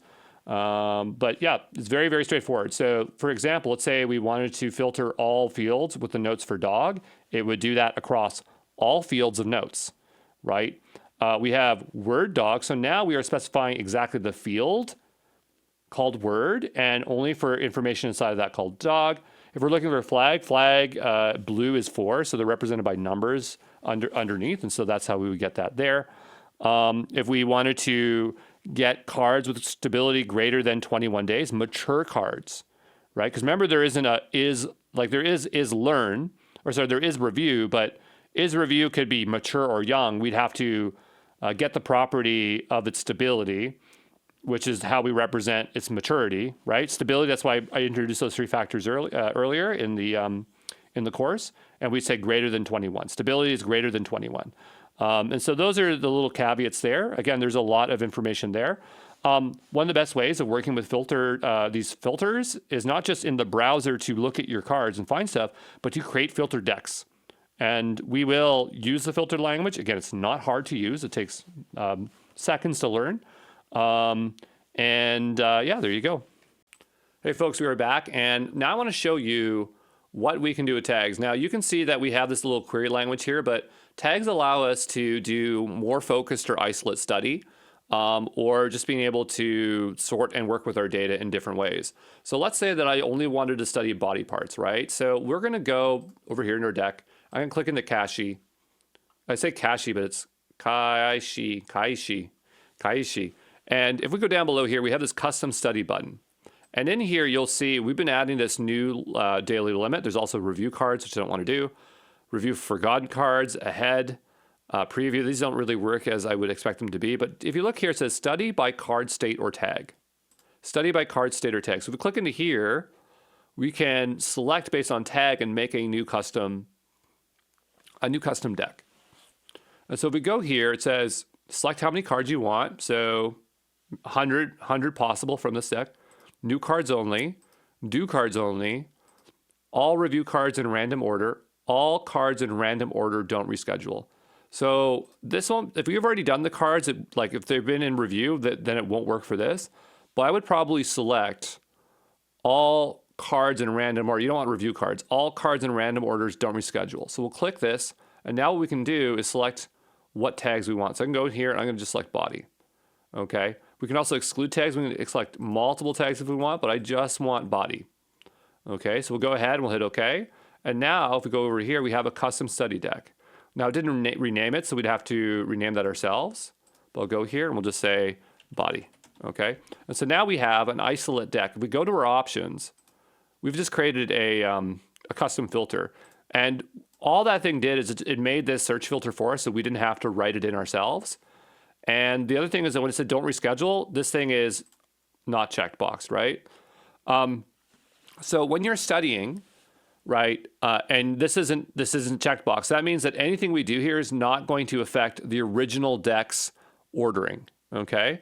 That's really important because if you just want to just cram before an event and you don't want to affect your main, like a study session, like before an exam or whatever, and you don't want to affect your main deck, the time intervals for reviews, then you want to really make sure that this is checked off, which it is. Okay, and there are a few other options here. Enable second filter, which I don't know, we could do that if we wanted to. Create update this deck even if it's empty. So it's not empty, but that's fine. But we'll go ahead here and now we'll go try this deck, right? And so we can go here and this is head, I believe, or not, it's face, yeah. Kao. Cow, yep. So say good. And this one is head. Notice here it just says end and end, right? So it's not giving it into another time. It's just when it ends, it gets returned back to the main deck. It is linked.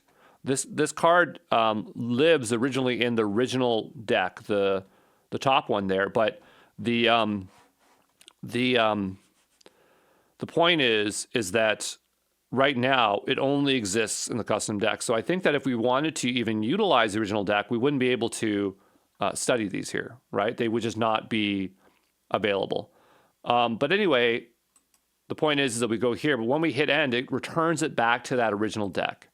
Okay, maybe we can better observe that in our other deck here, but I'm just going through here. And now the deck is empty. So if we wanted to study this again, we could hit rebuild, right? And that will bring them back into here, pull them out of the main deck into this deck here. And now they're in here and we're studying them, right? If we wanted to empty this, let's say we were done with it, we want to return them back to their deck, we'll just hit empty, okay? Normally, if you want to turn this to subdeck, you just drag it under there. There we go. And so now the numbers are just a little bit more focused and stuff like that. And this is normally what you want to do. So what I will do is I will create all these subdecks. I'll get all my tagging good in place, and then I'll create a bunch of subdecks. And then what you can do is you can have focus study on words that you want. But let's say you want to study this deck, but there's certain words that you just don't want to, like you want to control what kind of words that are shown to you. You can create this deck here, and then what you do is you turn off schedule cards based on the answers in this deck, and now this becomes part of your study. So see, it says new 5 learned words. Okay. And so if I was to go ahead and study this now, so that's good.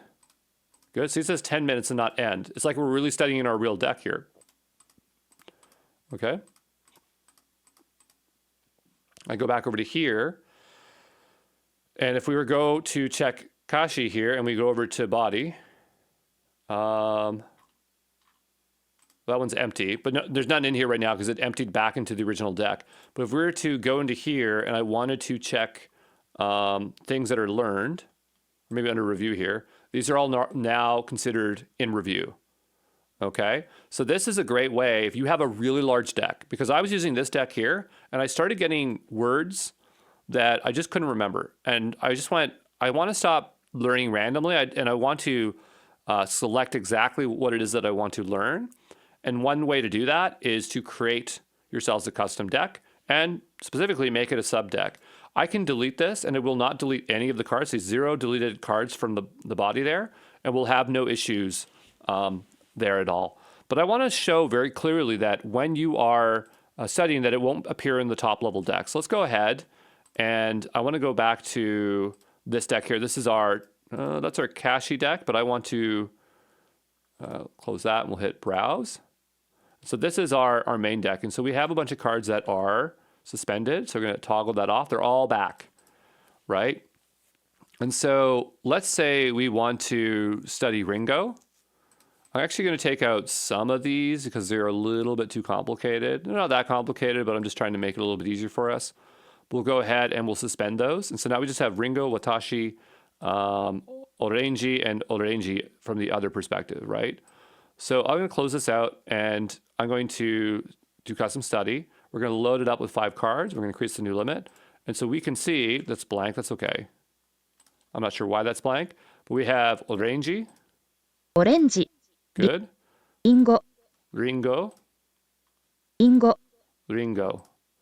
オレンジ、 Orenji. Okay. So what I want to do is I want to suspend, or not want to suspend one of these cards, but I want to tag it special. I'm going to call this one. This is the, we should have here. Yeah, this one here, the audio one. I'm going to call this one special. Okay. And so now this one is tagged with special. And I'm going to go back over to here, to our decks. And I want to click into this one, go to custom study, down below, all random cards. And I'm going to go here and just select special. Okay, so we should only have 1 card in here now. So my question is, if the card's in here, will it appear in our original deck? Let's go find out. Notice it only has 1 and 2 learning, right? So I want to make sure, I'm going to reset them so they're all like they're brand new. I'm not sure what due date's for. Set due date. Show cards in how many days. That's interesting. Okay, and so we'll go ahead. So now we have that there. So have reposition. Oh, you can change where it is in queue. That's kind of cool. But we will go back over to here. And so notice there's only 3 cards. There's supposed to be 4. Let's make sure. We'll confirm here. Which card is this one? Watashi. Oh, yeah, okay. Because that card has to exist. Yeah. We'll go here and that's fine. Whatever, that's fine. We'll just realize that's how it is. It's fine. We go here. リンゴ、 Ringo. I thought that one was the one that was hidden, right? Good. Okay. And so we'll go back over to here. So you have 1, 2, 3, 4. Did it actually remove it? Because we have 4 here. We only saw 3, right? So if we go back over to our custom deck here, custom study. Oh, there's no cards in our custom study. Interesting. Let's go back over to our deck. What do you mean? Let's go ahead and look at our options here. Deep Core Andrew Tag Special. 100 cards, random. Okay.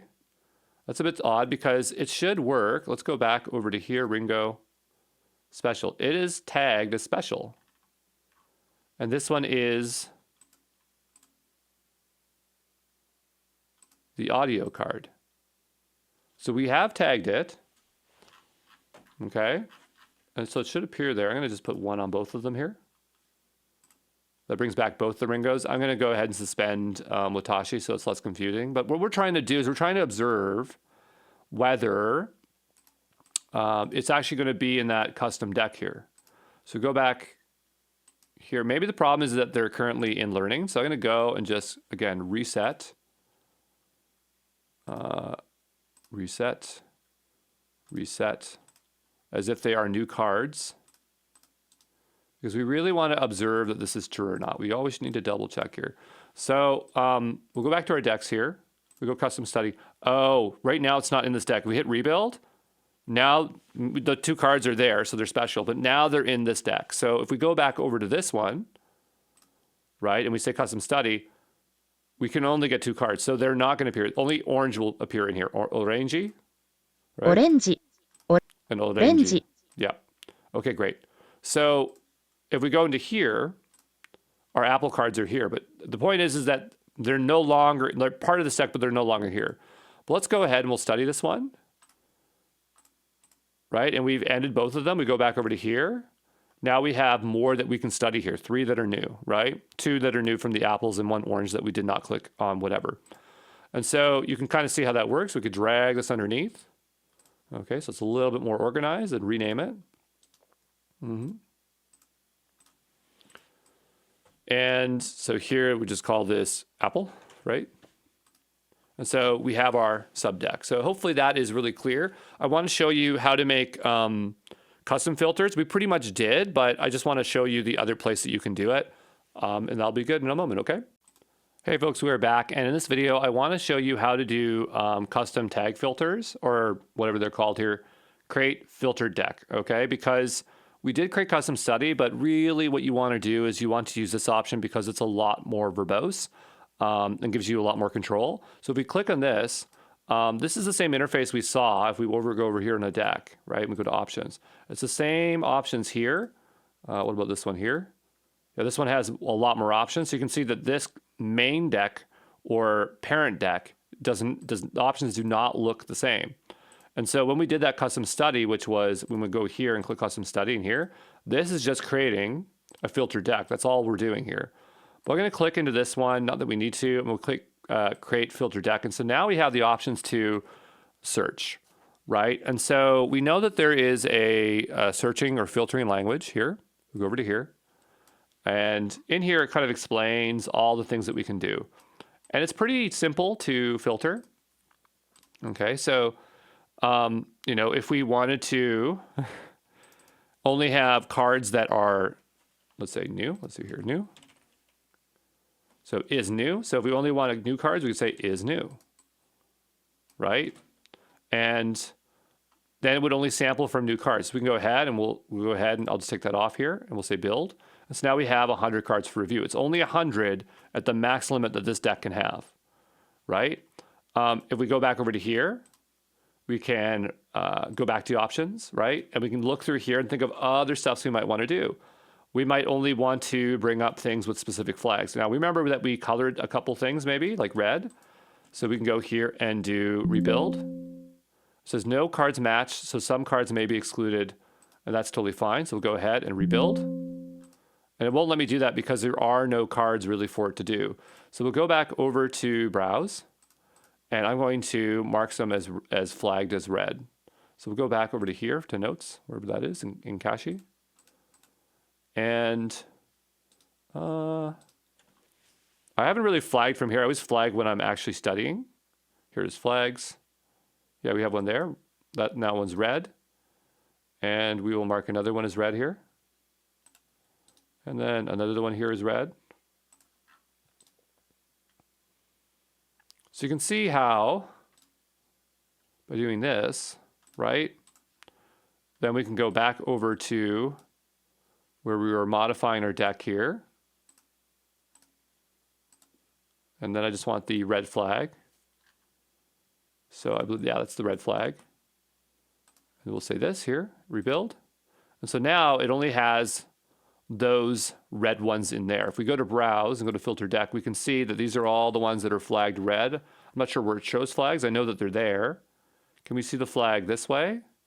No, I don't see the option, but we do know that they're flagged. Oh, they're red over here. Okay. So they're showing the flag here on the card side. So, not super complicated, but, the idea is that you can string things together. There's lots of things that we can do with these filters. I'm not sure how much I really want to dig into filters, but we can try a more advanced option. But yeah, it's pretty straightforward. It's just like custom study, but you have a lot more controls, and you just have to come up with your own imagination on how to work with these. They obviously have a second filter. I'm not really sure why you need 2 filters. Maybe they might explain as to why. Go here, like second filter. This allows you to create a filtered deck comprised of 2 different searches so that you can, for example, include due cards with one order and a smaller amount of new cards with a different order. That's kind of interesting. What if we go here? I don't fully understand it. Not that I need to, but we can go here and we'll just add this here. And so now we have filter 1, filter 2, and I'll rebuild. So now what do we have? If we go into here, is it even obvious?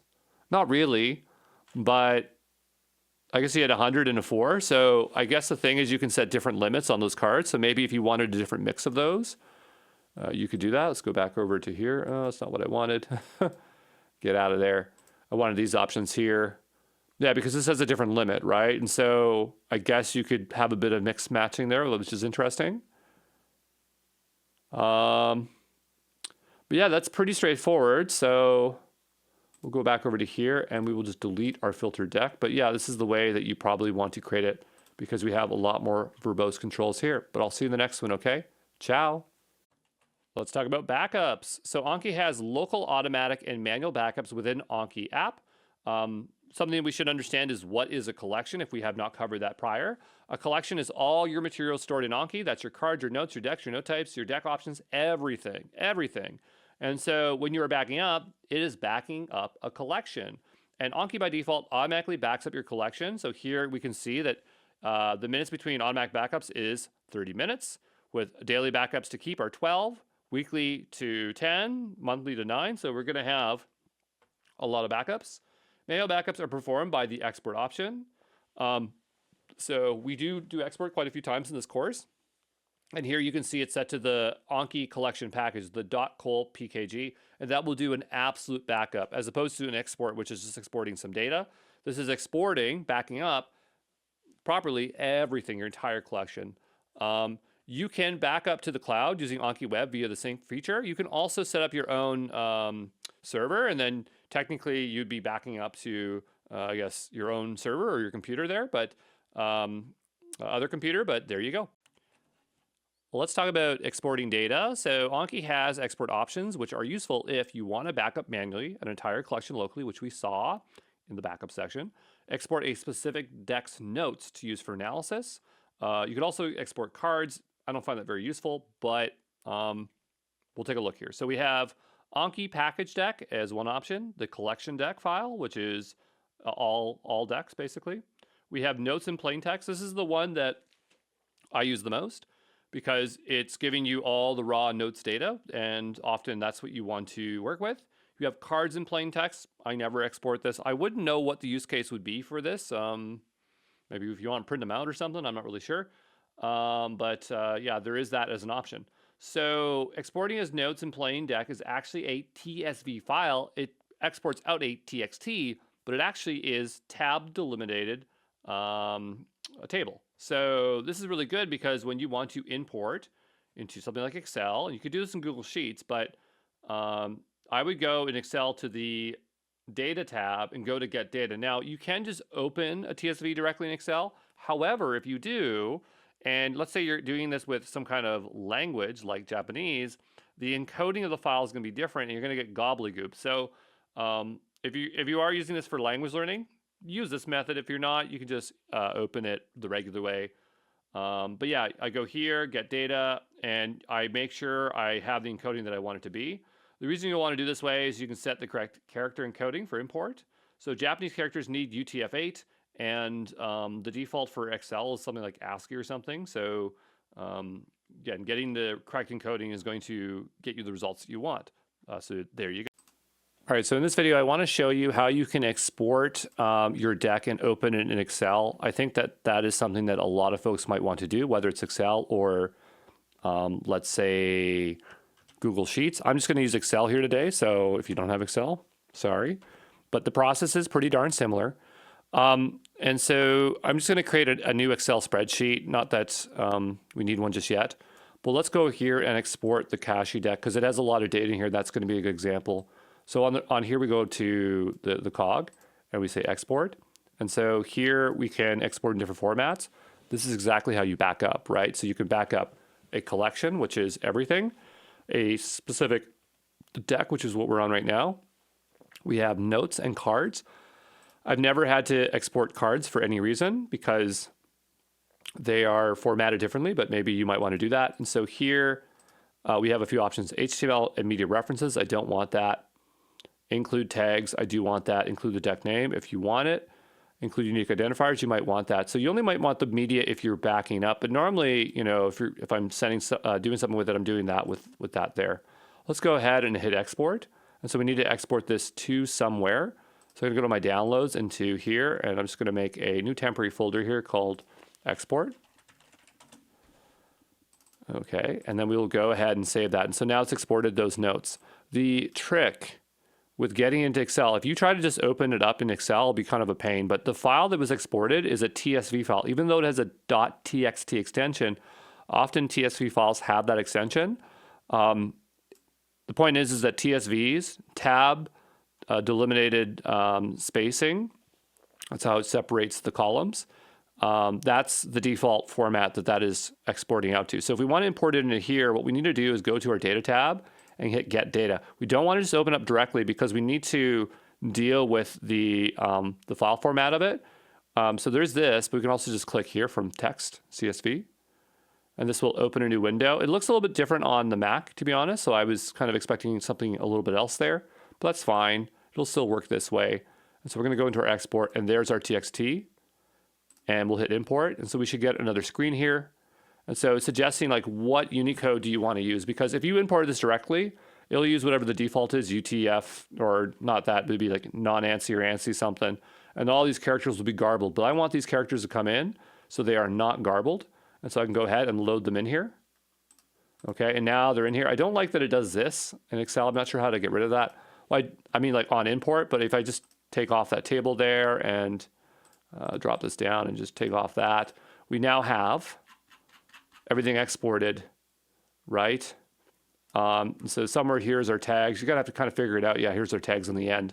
But the point is that this is how you get your data into Excel, right? And I think a lot of people, again, want to be able to do that because you might want to bring it out here, analyze, figure out what you want, and then re-import in a different way. But yeah, that is export to Excel. So there you go. All right, so we looked at export. Let's talk about import. So imagine we want to bring in a bunch of cards here.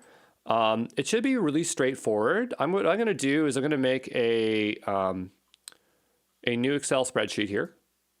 So I'll go ahead and do this. And I'll close this one out here.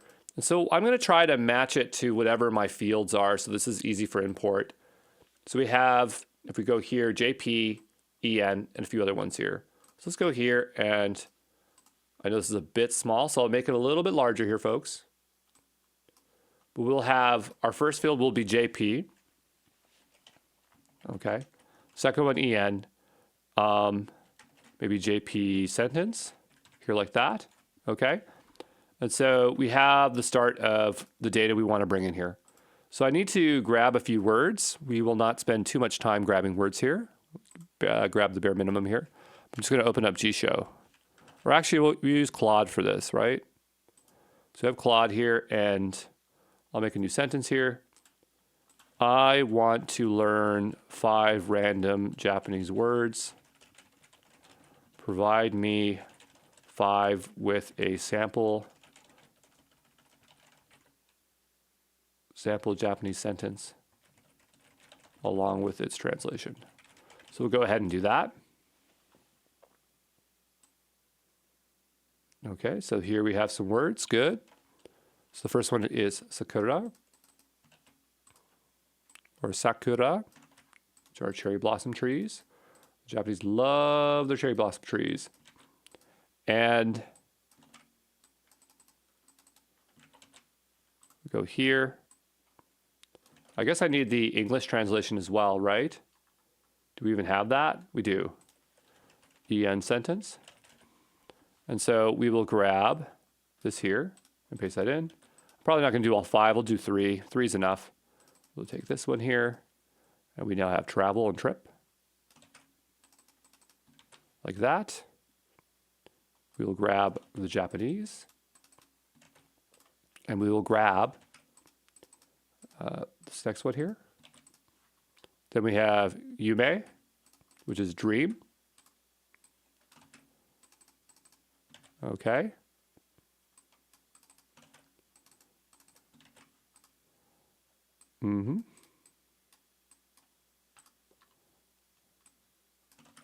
There are more, but this is enough. So we now have our stuff. And so if we export this out, I believe we would need to do CSV here. So I'm going to export this out to my PC here. I'm going to put this into in here, and this will be import. I'm going to change this over to CSV. So that's UTF-8. So I think UTF-8 is fine here. That's fine. And so now what we'll do is we'll go ahead and we'll see if we can import into here. So import a file. And I'm going to go to my downloads. That's where I'm storing everything right now. We're going to import this. And so here you can see JP, EN, whatever, whatever. One thing is it's trying to import the first one because it thinks this is a line, right? So we don't even need the first one here, and you can change how it's separated. So if you had a tab delimited one, like a TSV, you could do that. So it's really up to you, like how you want it to bring the stuff in here. But I would just say the only problem we have here is the fact that, yeah, you can even bring in tags here as one.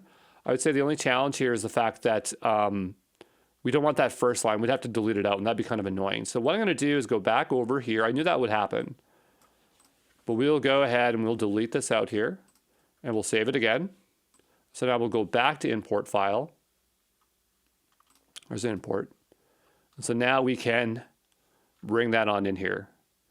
And we need to look carefully. So we have occlusion, other stuff like that. So that's not very helpful because we need to change the note type. The note type here is JP Core Andrew. And so now we're here. And so now we can kind of match better. So that's the Japanese, that's the English. This one is nothing. This one is nothing. We have our JP sentence here.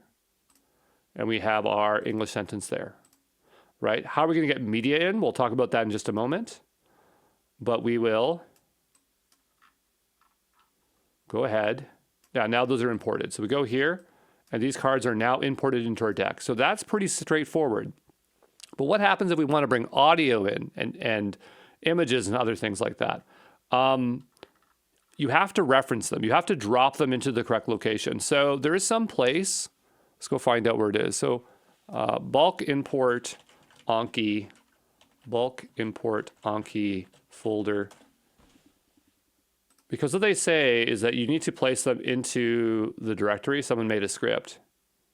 That's not what I need. So where does Anki store assets on Windows? On Mac is really easy, but we'll take a look for Windows, managing files here. And let's see if we can figure that out. 1 second, okay?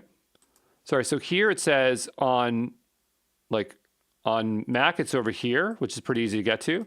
On Windows, they're saying copy this. It's weird. I'm always making videos on Windows, but I actually use Mac most, which is always really silly. But we're going to make a new window here. New tab, new window, anywhere. And up here, I'm just going to paste it in. And so now we found its location.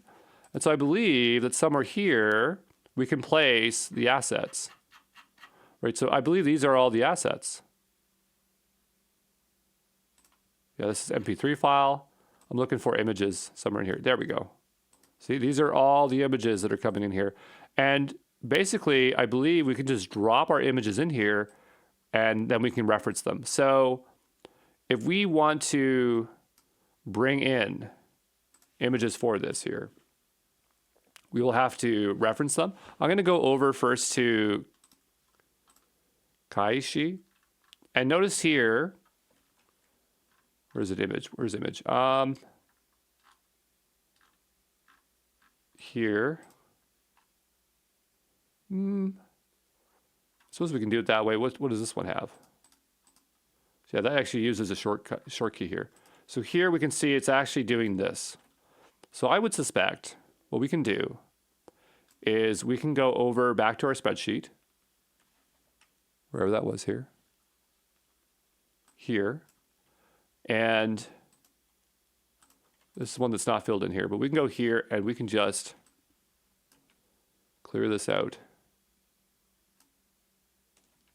I don't need an alt on the question. I mean, if you do want to have that for accessibility, that's good.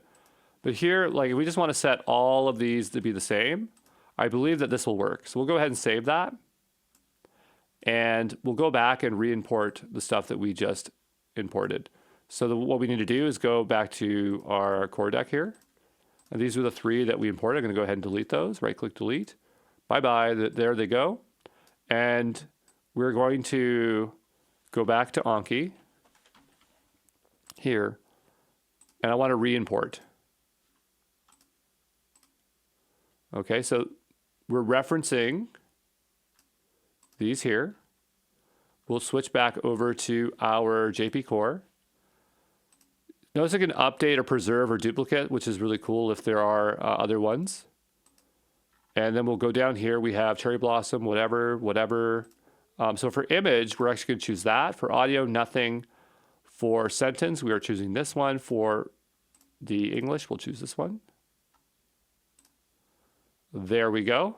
Okay. And we'll go ahead and hit import. So now what I want to see is that the image is in there. So if you want whatever you need for bulk images, you just simply have to drop them into, no, that's my recording folder. That's the videos I'm recording right now. We're looking for wherever that went. I'll bring it back up here. This folder, right? So you're literally just dropping them in. That's where they exist. Okay. I wonder what happens if we export the data. Let's go ahead and just test that because we didn't export it with media last time. But now that we have some, let's go ahead and try that. So let's say export, and I'll go notes plain, and we'll include the HTML and HTML media references. So it's not actually going to export the media, just the media references. And so here, this is the core one. So we'll go ahead and do that. And let's go back over to Excel. We will make a new one here. And what I want to do is now import that. So we'll go to our data. A little bit different on the other Mac one. We'll click that one there. And we'll re-import. And so maybe it's just references. So we bring that in here. It's acting a little bit funny here. I think maybe because the file format is not text. Let's try that one more time. So I think it's the export that didn't work properly because it didn't actually make it a CSV. So go back over to Anki and we'll try this again. We will go ahead, right click, export. And we go here to this one. No, this one here. Include HTML and media references. So what does the file actually look like on the interior? Because it didn't really do what I was hoping it would do. So go here and to downloads, right? And in here, now what does this look like that's having such a hard time? Because I thought that would still have opened up. Open with Notepad, sure. And we go over to here.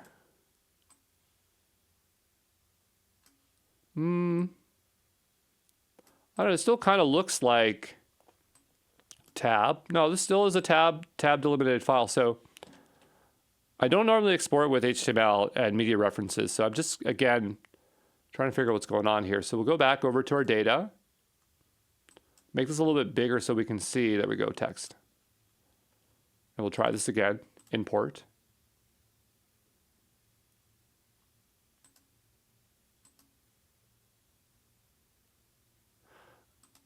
Okay, so let's go ahead and set transform data. Oh, it's getting complicated now. So I think that HTML is really messing up. So I personally don't know. If you need the media references, I can understand how that could be a challenge, but I don't know. That seems a little bit too complicated. I don't want to get into that. But at least we know how to do mass import with whatever, how to get the exports out. That's a little bit more work, a little bit too advanced for this. But there you go, okay? All right, folks, we are back. And I think I already showed this before, but I'm going to show it again because I just want to show it in isolate. But that's exporting your deck to import for later. So if we go ahead and hit export, we have this option for Anki deck package. That's for selecting just this deck. If we want everything, then we would do that. But I really just want that single deck here. And so we'll go ahead and we will just check this here. Include deck presets, include scheduling information. If you need everything, you might want to check everything. But it really depends on what you want to do. If you just want to share this with somebody else, then we can go ahead and do that. And we'll export it. And simple as that. While we're here, we might as well look at backups. So you can create a backup anytime. So just created a backup. But if we go into our settings, wherever that is, preferences, we have a backup option.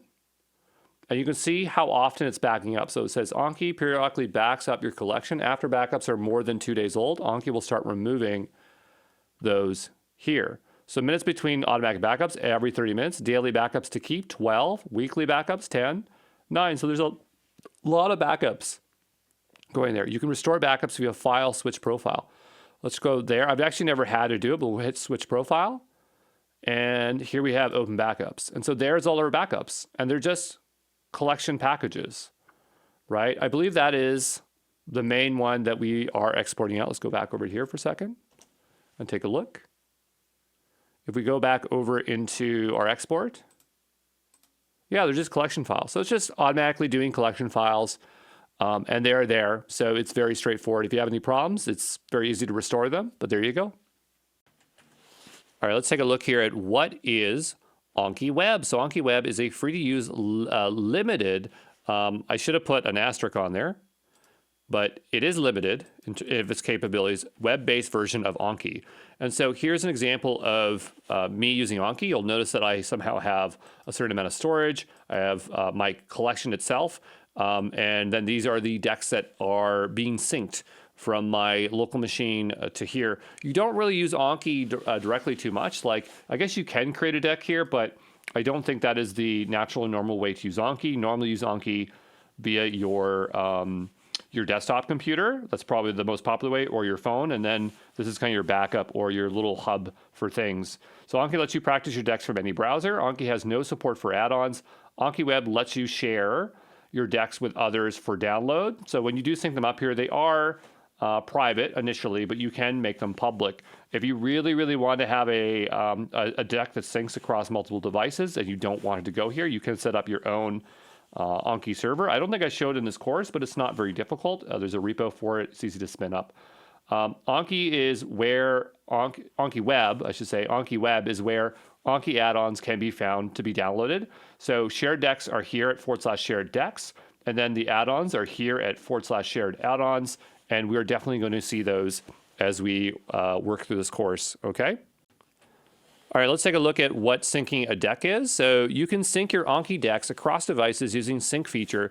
You need to create a free AnkiWeb account and will be prompted to log in during syncing. So here, I've already created an account, but the idea is that you would log in, you would press the sync button, it would have this process of syncing, and then you could, if you wanted to, you could set up your own sync server, which is settings behind the scenes.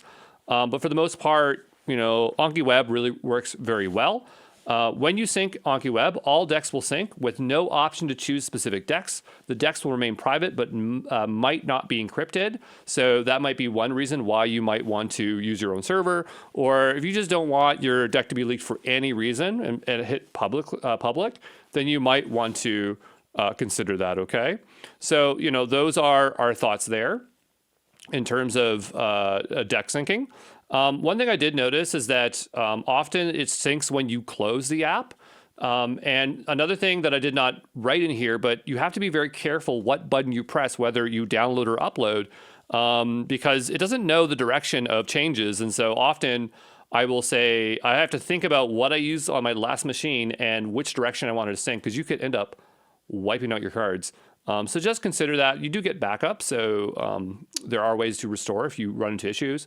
But just be mindful of that. And if you are expecting something to sync, you got to close Anki to cause the syncing happen, or hit the sync button. Because I've been on one machine, gone to the other one, and didn't see my cards, and I had to manually hit it or trigger that event, okay? All right, in this video, I want to show you how to set up syncing and take a look at AnkiWeb. I left this quite last because I have an account, and whatever syncs here, I don't want it to cause me a bunch of trouble. I do have 2 accounts, but I don't want to create too much trouble for myself. So if we want to use the sync feature, we're going to have to create ourselves a new account. So if we go here, we actually have to sign up and make a new account. I already have an account. If you go to anki.web, you can make an account for free. It's really, really easy. But I'm going to log in and first just show you what it looks like to be inside of Anki. So give me a moment to get my credentials here. Okay, so I'm just going to go ahead and grab them here off screen. Very easy to make an account. It's completely free to make an account. Okay. And so now I'm in here. So you can see that we have some decks here, right? So there is some stuff in here that we have. And I'm not sure how much storage you get, but you get probably a certain amount of storage for free. I'm not even sure how they make money off this because I can't find a way to pay for it. I guess if you want to support it, you probably just give them money. I'm not exactly sure. I don't understand, to be honest. But the point is that if you need to study on the go, you can go in here. And so here's a deck for a Japanese, this is a Japanese song, right? And, you know, if I want to, I can do this. It's not going to have all the plugins, right? I'm not hearing audio in here. We could try a larger deck and see what happens. Maybe the audio does work. しばらく Okay. So the audio is there, but it's not going to have, obviously, the plugins, right? The add-ons. So if you're in a real pinch, you can do that. But the other real reason you want to have this account is for syncing across other devices. So clearly, this is a deck that's synced on my phone and on my other computer.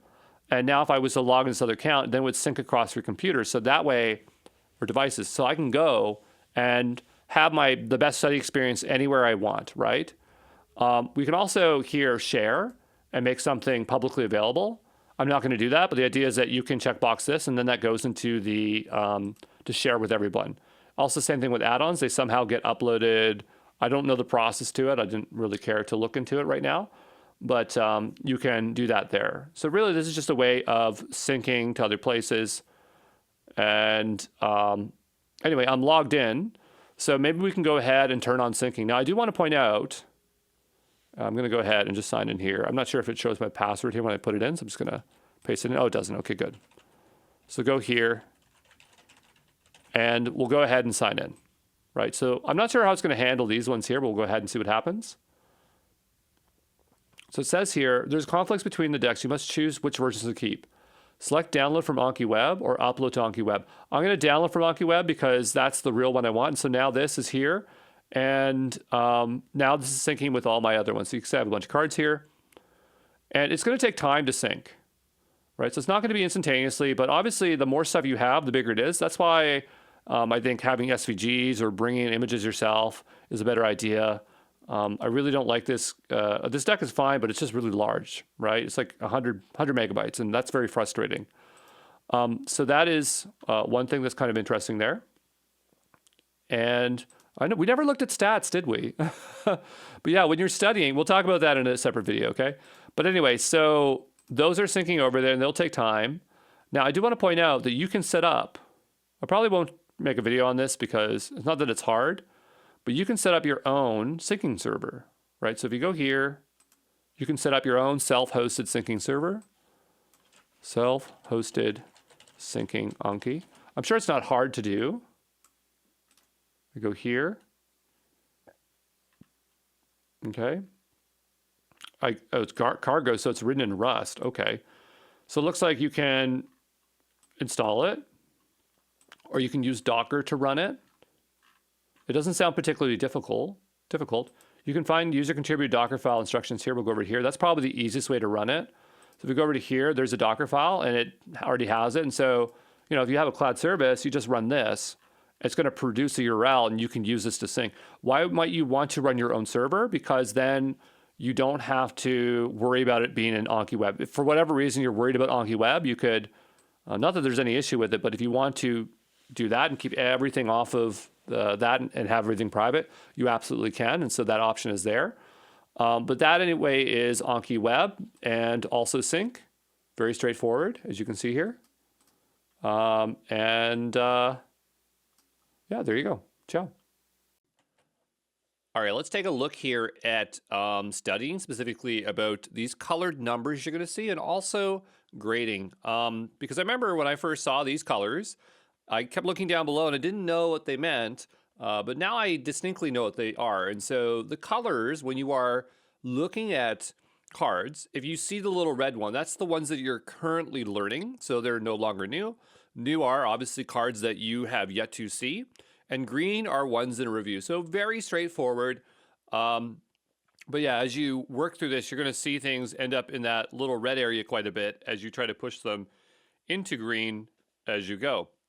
So that thing is pretty straightforward. But let's talk about grading, where there's a little bit more thinking involved here. So when you're studying, you have to grade your recall attempt by pressing an answer button. And so we have again, hard, good, and easy. Notice above it, they have a projected time. I honestly don't notice those numbers, but that will tell you the next time you're going to see it. If you are in the learning phase, the numbers will be a little bit different here. And if you're in review at in whatever interval, it'll feel a little bit different. But if you pay close attention to it, and we probably will in the hands-on labs, you'll see those numbers change.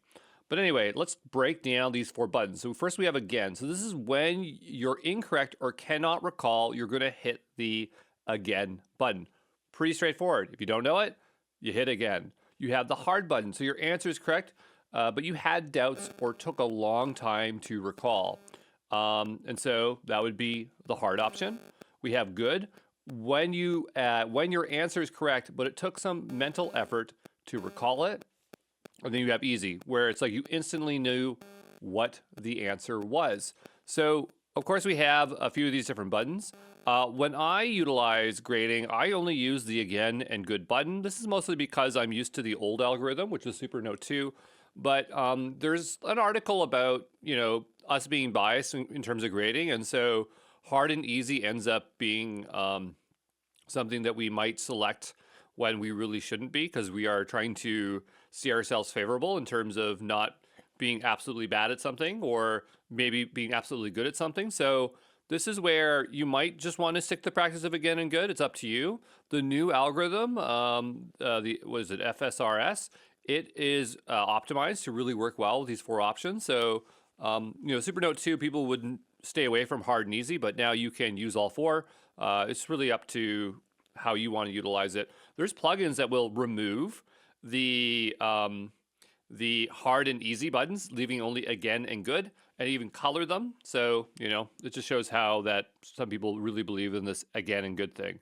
But anyway, the idea is that if you're hitting again, you typically use this button about 5 to 25% of the time. Because if you think about what your retention is, right? If your retention is 90%, that's your desired retention, then you really should be only hitting this button 10% of the time.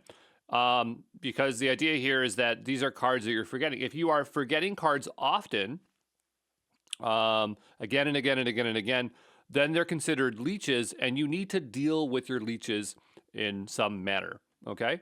Then we have the good option. So this is where you're expecting to get this right 80 to 95% of the time. That's just your desired retention rate, right? That's how often you should be pressing it. If you are outside of that range, then you have cards that are leeches, or there's something fundamentally wrong with the way that you're studying. You're not breaking your questions down small enough, et cetera, et cetera. So yeah, some users choose to never use the hard and easy, right? So it's really up to you. But again, I only use again and good, but you do what you want to do, okay? Hey folks, it's Andrew Brown. We are taking a look at what it looks like to take something that is in a learning state to review state, or review state to a learning state and back. And we'll jump right into it. So when you are first introduced to a new card, you are learning that card, right? And you have to go through a series of learning steps before the card is promoted to review. You can define your learning steps in your configuration options, I believe at the deck level or global configuration. I think it works with both algorithms, but if it's not with Super Note 2, it's going to absolutely be with FSRS, which is what you should be using as your algorithm. And here we have defined only a single step called 10 minutes. Okay, there's an option for insertion order. I don't know what that does. I don't care about that. That's probably just how it inserts new cards that you need to learn. I don't know. But anyway, the idea is that we can define multiple learning steps. So sometimes when you get a deck and you import it, or if you don't ever change your configuration, you might have this 1 minute, 10 minute, 1 day. And so that's defining 3 steps that you have to go through before it goes to review.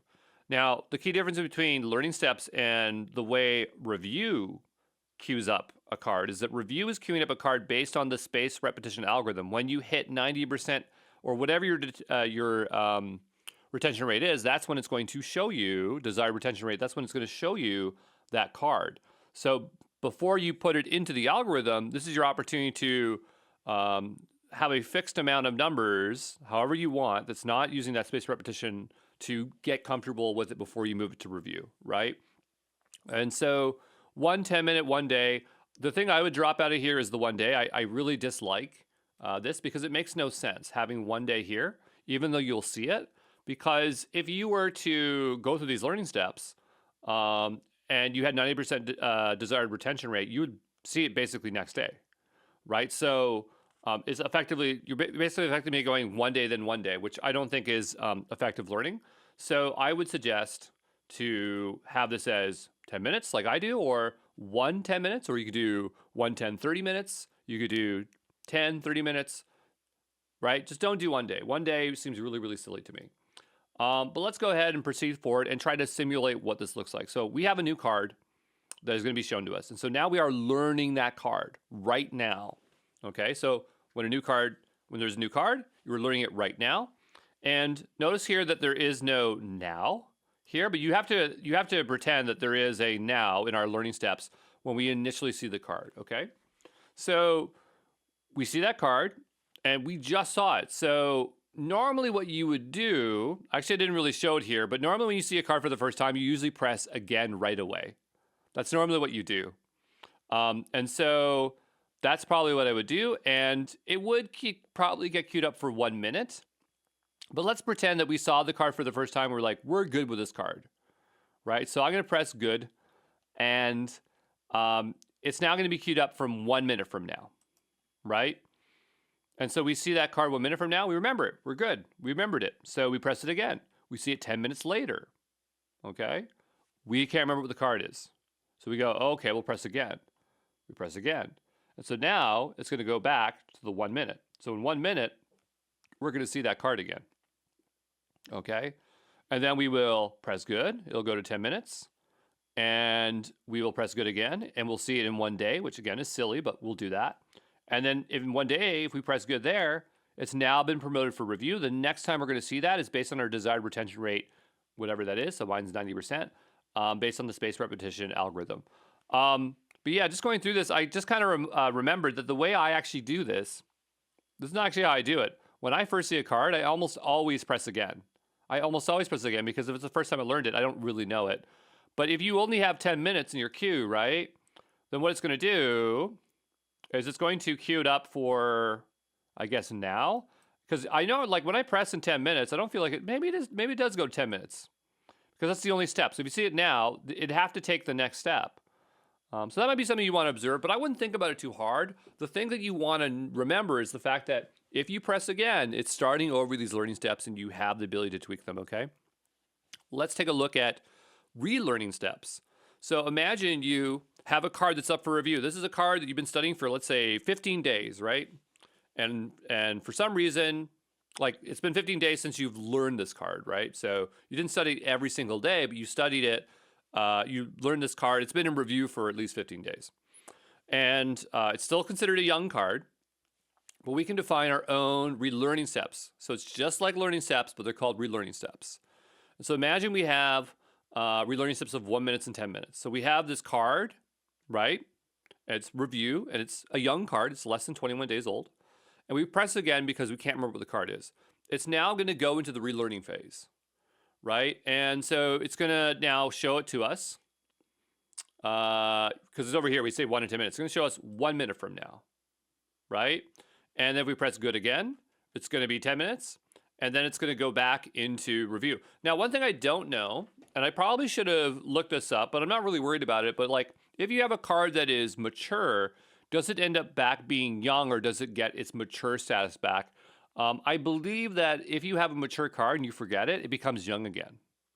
Okay, I'm almost very certain of that now that I'm thinking about it, is that if you have a review card that was mature, it'll become young again because you're basically starting it over. So some people hesitate to press the again button when they have a review card, and so that's where some people might press bury if they really don't want to reset their interval, their space repetition learning for that card. But you'll have to make that decision for yourself, okay? But there you go. Hey, it's Andrew Brown, and we are back. What I want to show in this video is statistics, because I never covered it before, and now that I actually have some data, some of my older decks, we can take a look here. So here's a deck. Maybe we'll look at the other Core 2000 deck. That's an old one for me that I haven't been keeping on top of. Well, I click into here, I can go to stats for this deck, and what it's showing here is our study history. So you can see, you know, what's due in the future, and what we have studied prior. So here I believe that like this is showing the trajectory. If you keep on this path, after X amount of days, this is how many cards you would be at, and the workload of what's due in the future, right? So these are cards like if it's tomorrow, and due in 29 days. So like today, in 2 days, 10 will be due, and this time there'll be 21 due. So you can kind of see as time goes on, if you don't, if you don't ever add new cards, eventually it'll go down here, right? We'll go over to here. You can see the calendar and how well I've been studying. And you can see some gaps here. That's because I switched over to the Kashi deck. But you'll notice here we have like learning in blue, and then relearning here, and then green in young, right? So generally you don't want to have a lot of relearning. And I guess the thing is like, if you're supposed to have 90%, only 10% of your cards should ever be in the relearning phase, right? So is it? I can't really tell here, but I guess as you go, you kind of find out. You see I had a gap, and then I had a lot to relearn because I wasn't keeping on top of it. And the learning one were new cards that I was learning. We have our breakdown of card counts. So you can see new, young, mature. What's really interesting about this is like, it gives you a really good idea of like, okay, just because you learned something until it's mature after X amount of days, then it's not really in your long-term memory. And so even if you got through all your cards, let's say there's 2,000 cards, you get through them in 2 months, you're not done because you've seen all cards. You have to keep going until they're all mature. And so that could go out to, I don't know, 6 months, whatever the time interval it takes, right? You could see like the time interval. So at one point I was writing out everything that I did. That's why it was so long. And then I stopped writing. And so it became a lot shorter because it was faster. We have card stability. So the delay at which retrievability fails at 90%. I guess just looking at this here, I mean, card stability is usually the delay at which the retrievability falls to 90%. So I guess the farther out, then the farther out the time will be. So that's interesting. Card difficulty. The higher the difficulty, the slower the stability. So whether I guess you're marking something as hard or not. Card retrievability, the probability of recalling a card today. Okay, hourly breakdown. You can see that I study quite a lot at 9 and 10. I don't know if this is actually scoped right, because I usually actually study at 6:30 to 10, but maybe this is an earlier deck, so that's a little bit different. And then you're going to see learning and the buttons that we're pressing here. So a lot of greens, and notice I don't press hard or easy very often. True retention. So pass rates of cards after one interval. So here you see 93, 79, 80%. So 93 is pretty good after a week, but you can see here it's a little bit lower. So obviously you want to have your true retention a lot better, and closer to 90%. Let's go take a look at this one. I haven't looked at stats for a while. This is a deck that I was doing, and then I just kind of got stuck, and I need to rework the deck. And so here you can see I was doing really well. We had a lot of cards being added, and I was on track for 400 or whatever the number was. Well, I guess this is just a projection of what we'd actually have cards do. So that's not actually very clear. It's more like review times here. Okay, great. So, so you can here see my review times are really high, and then it was a bit lower. In the last few days, it's been really, really low. So haven't been doing a very good job there. And we have some gaps of information. But you notice like here, sometimes there's a lot, there's a little. So clearly a lot's not very good. I started loading less cards in here. I do have some mature cards in here. We have some relearning and some that are suspended. I didn't really talk about suspension, but I think it's pretty clear how suspended works. Well, we will take a look at it in a separate video. Review intervals, Delays until review cards. So again, don't really fully understand that. 95%. Don't fully understand that either. Yeah. Hourly breakdown. Oh yeah, so here it's early in the morning. I don't know why it doesn't show more. I really do work at 6:37 quite a bit. So it makes me think like there's something wrong with the time code here, right? And true retention. So here 81%, 86%, 66% yesterday. So if you're not getting 90% in here, then you're not really hitting your rate. And some folks might say drop that 90 to 85% and make things a bit easier. It's up to you. But clearly 81% is where I'm really floating around. And, you know, maybe I might want to adjust out for that. I don't know. But I'm not obviously hitting 90%. And so there's something wrong with my study, right? Because if you're not getting 90%, then that's where I think there is a core issue, okay? But there you go. In this video, I want to talk about Suspended and Bury because we never really looked at those. And now I'm actually kind of into other decks that I don't really want to mess with. But let's go into... oh, I actually have some do today. I didn't realize I didn't do that. But let's go into... Yeah, we'll do core. And so we're in core here right now. Ooh, it's a dark mode. Is that dark mode or is that just how it's colored?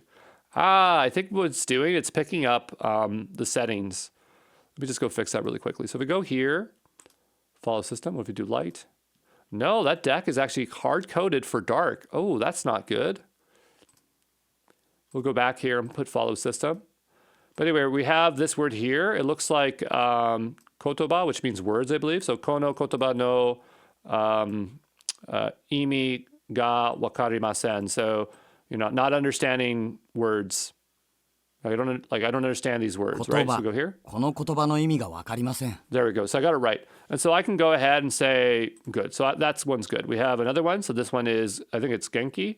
So, Okake-sama.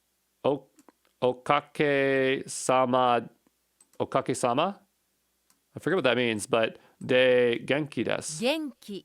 おかげさまで元気です。 But let's say this is a card I know really, really well. And I do know this card really, really well. What I can do is I can go over here and suspend it. That will take it out of play and allow you to focus on cards that actually you need to, allows you to actually focus on what you need to do. So this is suspend note, suspend cards. Remember that cards and notes are separate. So it's really up to you which we want to do. But I'm actually going to go ahead here and suspend this note. Okay.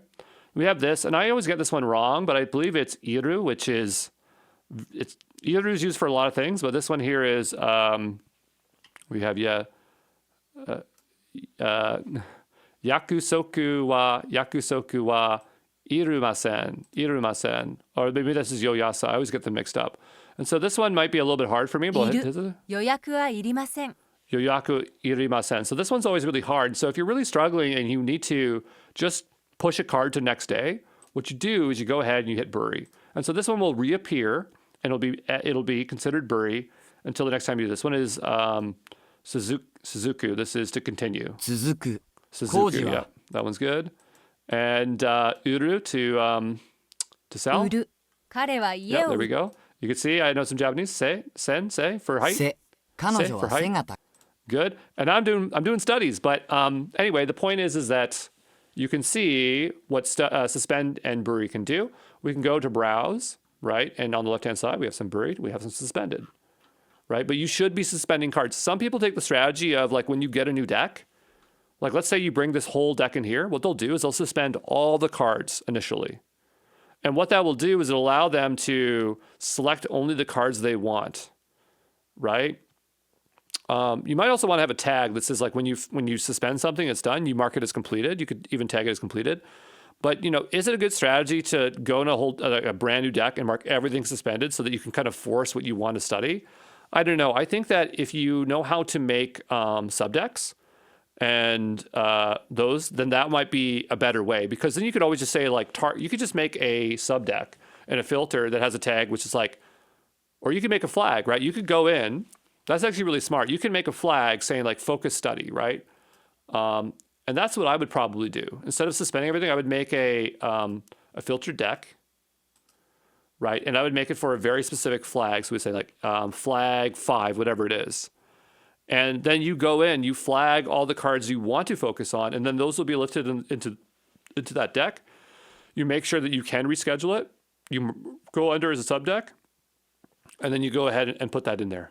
Okay, that would probably be my recommendation to help you focus on cards that you want to do. But that suspend option is another way. There's probably a plugin that you can utilize that will allow you to do that. You can also control position. Position is, I think, the position in which they will appear. So you could also go here, right? And you could change. Let me just see, is this true? Is this the first ones? Yeah, it is. This is the order that they appear in. So you could probably reposition cards as well. And that might be another way to kind of control the order of cards, right? But anyway, I just want to show buried and spend, and I'll see you in the next one, okay? Ciao.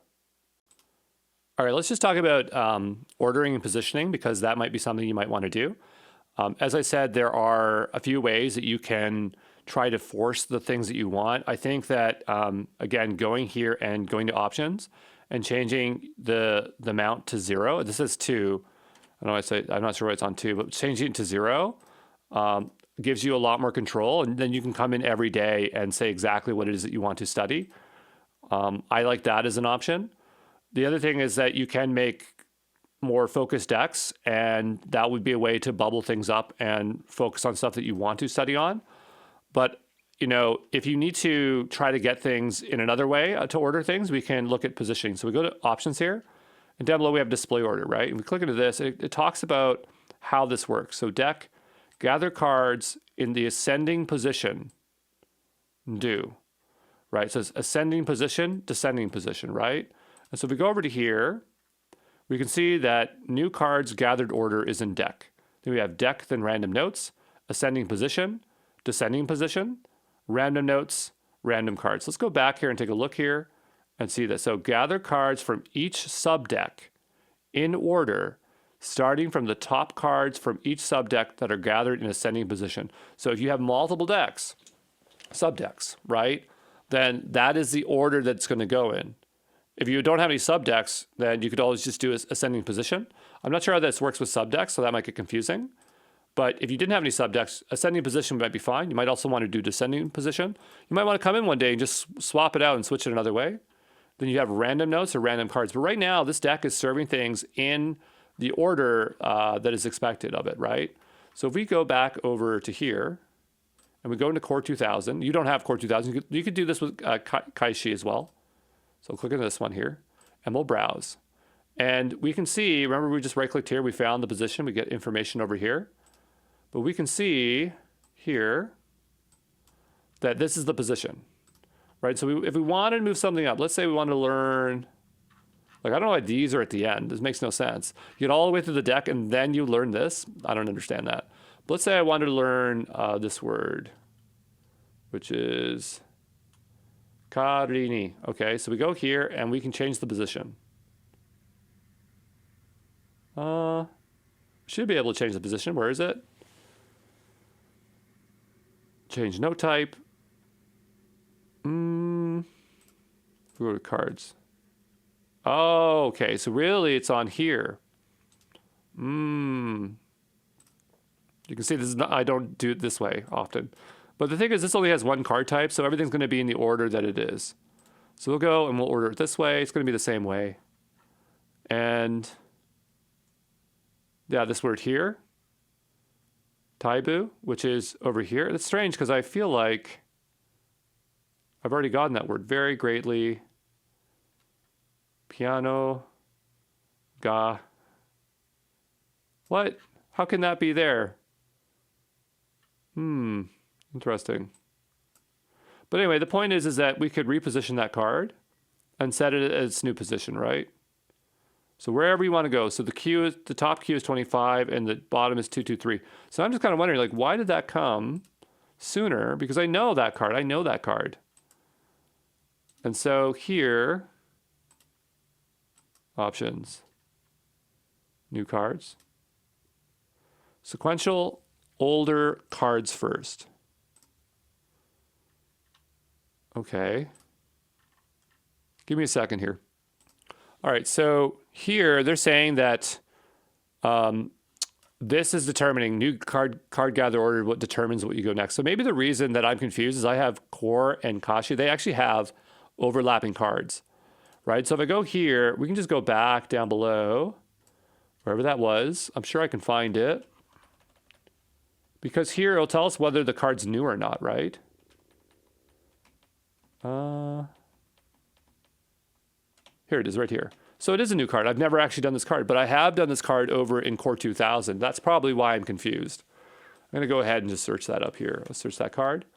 And we can see, yeah, in this one, I've already done that card, right? So in Core 2000, I've already done it. This one, it's not exposed. So we can change the card positioning order, and that will push that one up sooner. So I'm going to go over to here, and I want to go back. I want to reposition this one. So start position 0, step 1. So I'll go ahead, and right now it's position 1, 4, 5, 6. Go ahead and do that. And now it's position 0, right? We can rename this, reposition, 1, 4, 5, 6. And now it's back at that position, okay? And so that's another way that we can affect it. So I guess another way that if we want to fix the positioning is we just have to look at what position we currently are at for the existing cards and move it that way. But I don't know, that's kind of hard. I would probably just make a subdeck and do it that way. But yeah, there you go. All right, folks, let's talk about leeches. As I've mentioned this a few times, I'm not sure if I got it spelled wrong in the top or the bottom. I have L-E-H-C-E-S and L-E-E-C-H-E-S. I don't think it really matters. But let's go through it. So leeches are cards you keep forgetting, and Anki will automatically tag or suspend leech cards for you. So there's a couple of options under your relearning steps. To set a threshold and to set an action. So the idea is that when you relearn a card, that's going to go towards your leech counter. And when you hit that threshold, then you can have it either tag or suspend a card. Why do leeches happen? Well, one idea is that leeches happen because of learning interference. What do we mean? So as you learn new cards, they could interfere with your existing knowledge. This could be due to information being similar. And so one strategy could be to suspend one of your cards until one card is firmly known so that you have less of this issue. So in Japanese, there's a lot of words. That's what I'm learning, the language, and that's what I use Anki for. But there are words that sound really similar. And, once you see like 4 or 5 words that all make the same sounds, it becomes really hard. And so that would be the case where you suspend them temporarily so that you don't end up with a lot of leeches because of that confusion. Or you tackle another way. Another reason why you might be having leeches is that you lack understanding. The concept is that if you're trying to memorize something you don't fully understand, you're not going to really be able to learn it. And so there's the concept of knowledge formation, and I believe the fellow that made the algorithm, we'll pull it up in a separate video here, but who made the idea of space repetition learning talks about knowledge formation as something you need to do before you actually try to memorize cards.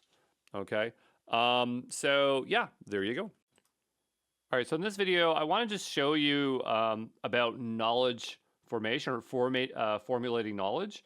And this has to do with when you're dealing with leeches and you're finding that you are struggling to remember information. Now, I didn't really suggest, we know that we can tag or suspend a card or both, but I didn't suggest necessarily to delete them, but you absolutely can delete a leech if it is becoming problematic.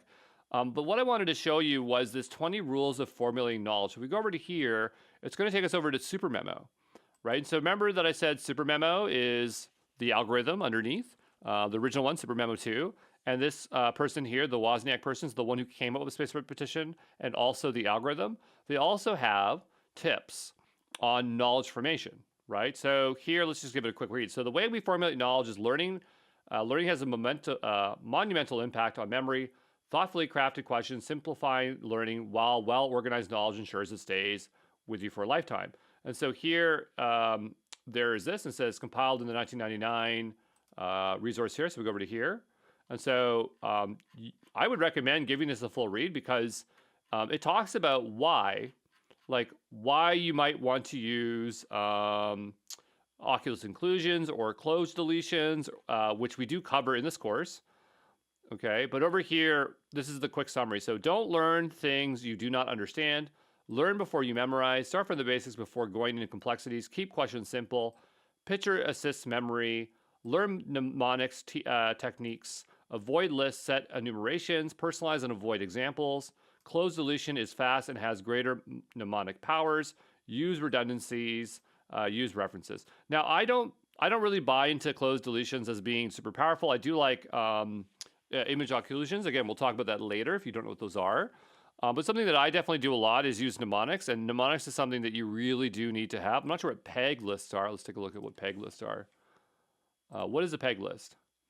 I don't even know what that is. A peg list is a mnemonic technique for memorizing lists. It's an alternative to a method of this. Really did not know, not know that here. Oh, so a peg list is an example of using the alphabet. Oh, okay. Would that be useful for Japanese language learning? I don't know. So it really depends, I guess, what you're doing. But I probably wouldn't find that very useful for that. We could also go over to Claude. We say, can you give me strategies for mnemonics? We'll go over here, mnemonics. Mnemonics. I cannot spell that word. Here we are, mnemonics. E.g. peg list. I am trying to learn Japanese. Now let's see if there are different methods. I really don't know. So you have the peg list system. Okay. Linking words. Okay. Mnemonic techniques, component method, story method, sound-alike association. So there's a lot of different methods I guess we can utilize. For me, like when I'm trying to remember a word, like let's say there's the word odoroku, which is a Japanese word. And the reason I remember that word is because my favorite show is Star Trek Deep Space Nine. Star Trek Deep Space Nine, right? And there's a character called Odo.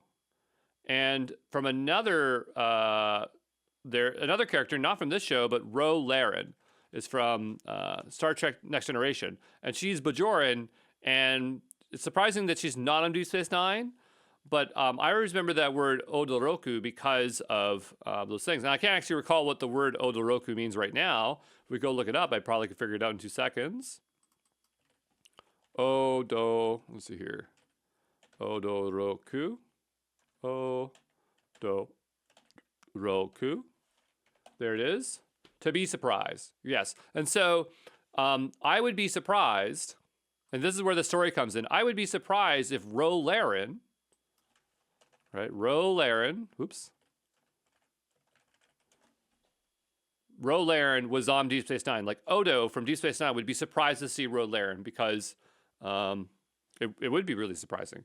So that's how I try to remember that. And so we have the sounds of the words and also that little story that I tell that helps to remember that word there.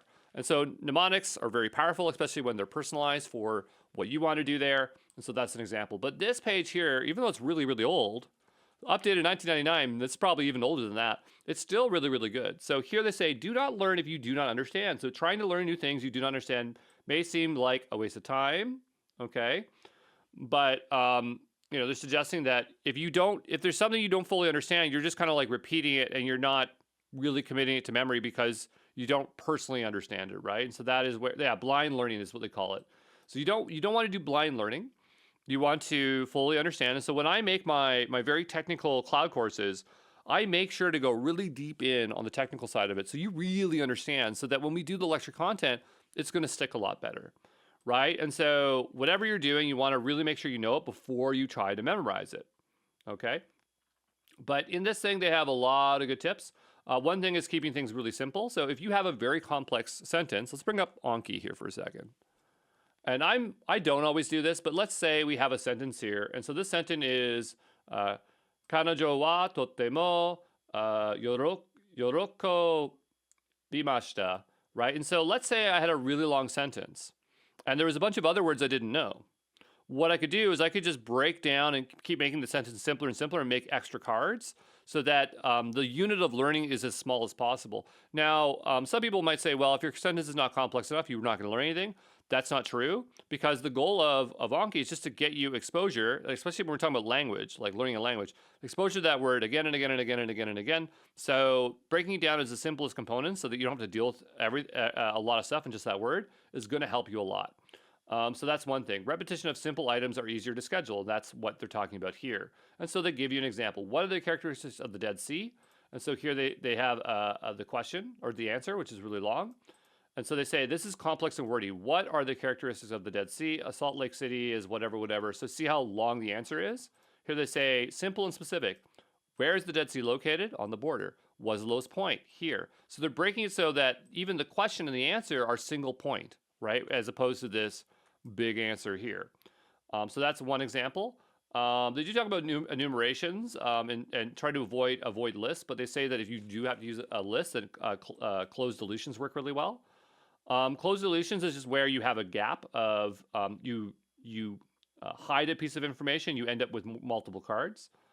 So let's see. So closed deletion is a sentence with its parts missing or replaced by 3 dots. Closed deletion exercise is an exercise that uses closed deletion to ask students to fill in the gaps marked with the 3 dots. So for example, Bill Name was the second US president to go through impeachment. So here, obviously the blank is Clinton, and that's what we're trying to fill in. So if you're a beginner and if you find it difficult to stick to the minimum information principle, use closed deletions. If you are an advanced user, you will also like closed deletions. It is a quick and effective method of converting textbook knowledge into knowledge that could be subject to learning based on spaced repetition. And so here it says, what was the history of whatever the name of that company is? Cloze, which I actually don't even know, funded to $40 million for Apple computers. Never heard of Cloze. I'm surprised since I know so much about tech company. Never heard of it. There it is. Never ever heard of it before. Interesting. But we go back over to here. And so here, let's see if we can see where the closures are. Cloze was funded to the tune of blank by Apple computers by IBM in 1991. And so there is the amount, and that's 3 dots, and this is the answer. Cloze was funded to the tune of $40 million by company. So notice they're taking the same sentence and they're just replacing different parts of it. Again, I'm not a huge fan of closures. I don't find that I get a huge advantage, especially when you break them down. Another thing is that that's a special type of card type in Anki, and so I can't have rich data and rich stuff on the other side of the card. So that's where I'm not a huge fan. Maybe I'll change my mind later on, but I personally don't like them. But I can see in certain scenarios it could be really, really useful. Here they're comparing Super Memo, which is that Anki thing, like a similar Anki thing that's proprietary, but again, Anki, I think is better and simpler. Here it says use imageries. So sometimes in my decks, see if I can show this, I sometimes have images. We're going to go to Browse here. Let's see if we can find one. We'll go to Learning. And we'll go here, Cache. And we'll go to Preview here. I'm going to see if I can find one. I'm doing this off screen. I'm going to just quickly go through here as quickly. You're probably hearing the audio, sorry. But I'm looking for an image. Somewhere here we'll find an image.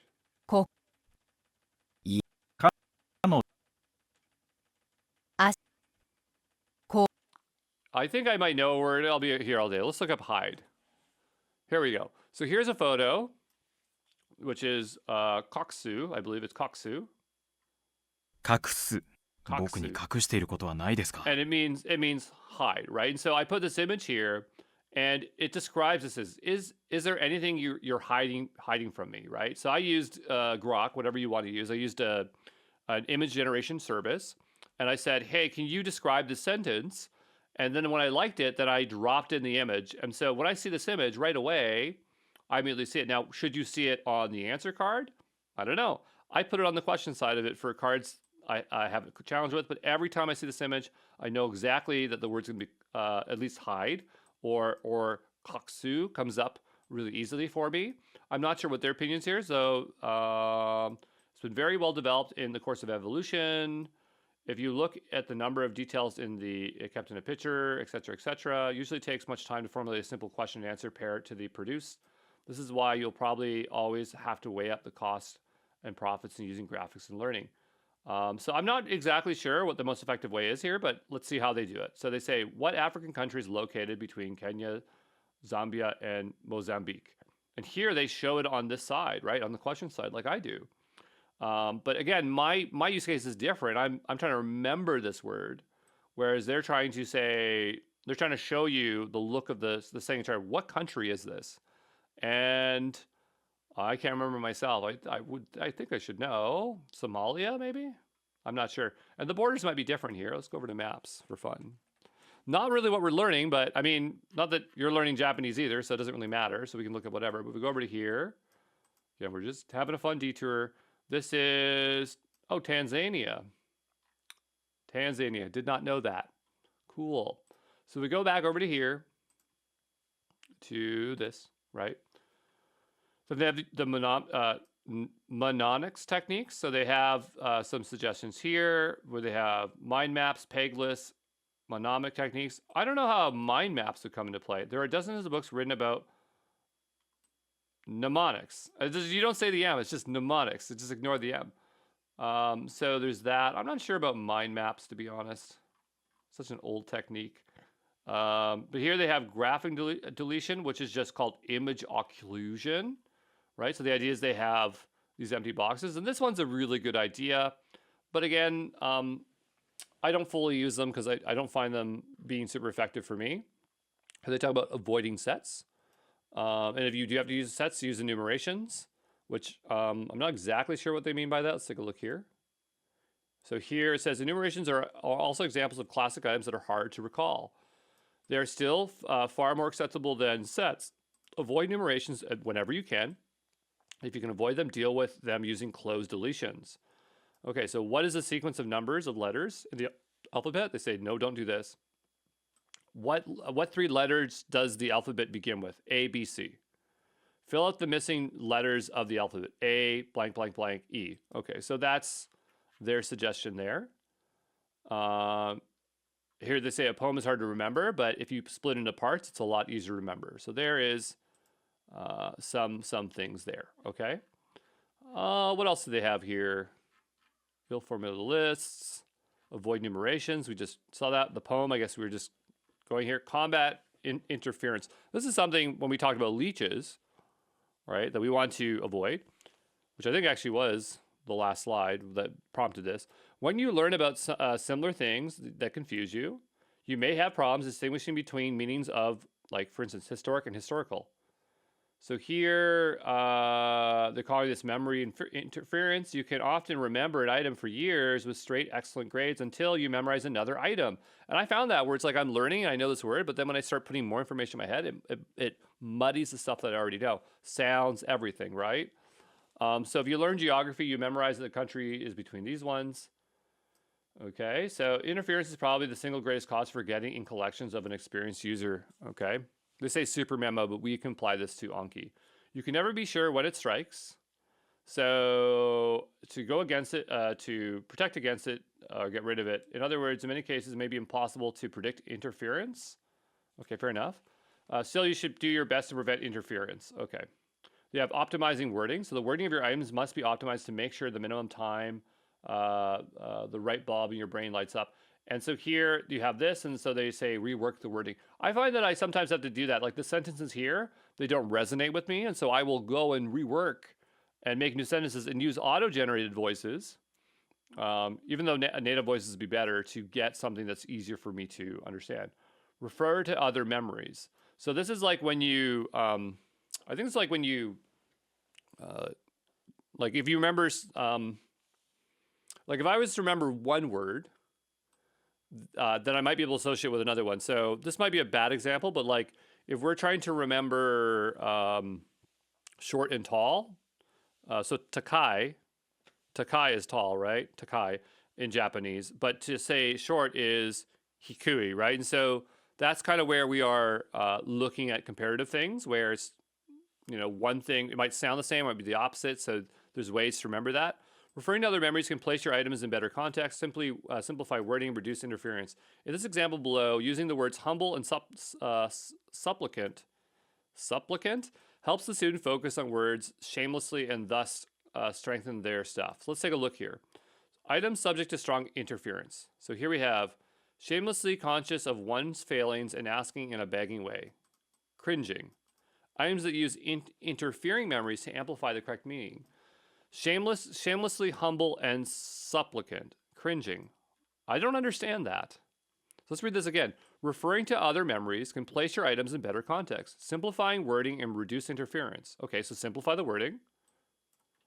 In the example below, using the words humble and supplicant helps the student focus on the words shamelessly and thus strengthens the correct semantics.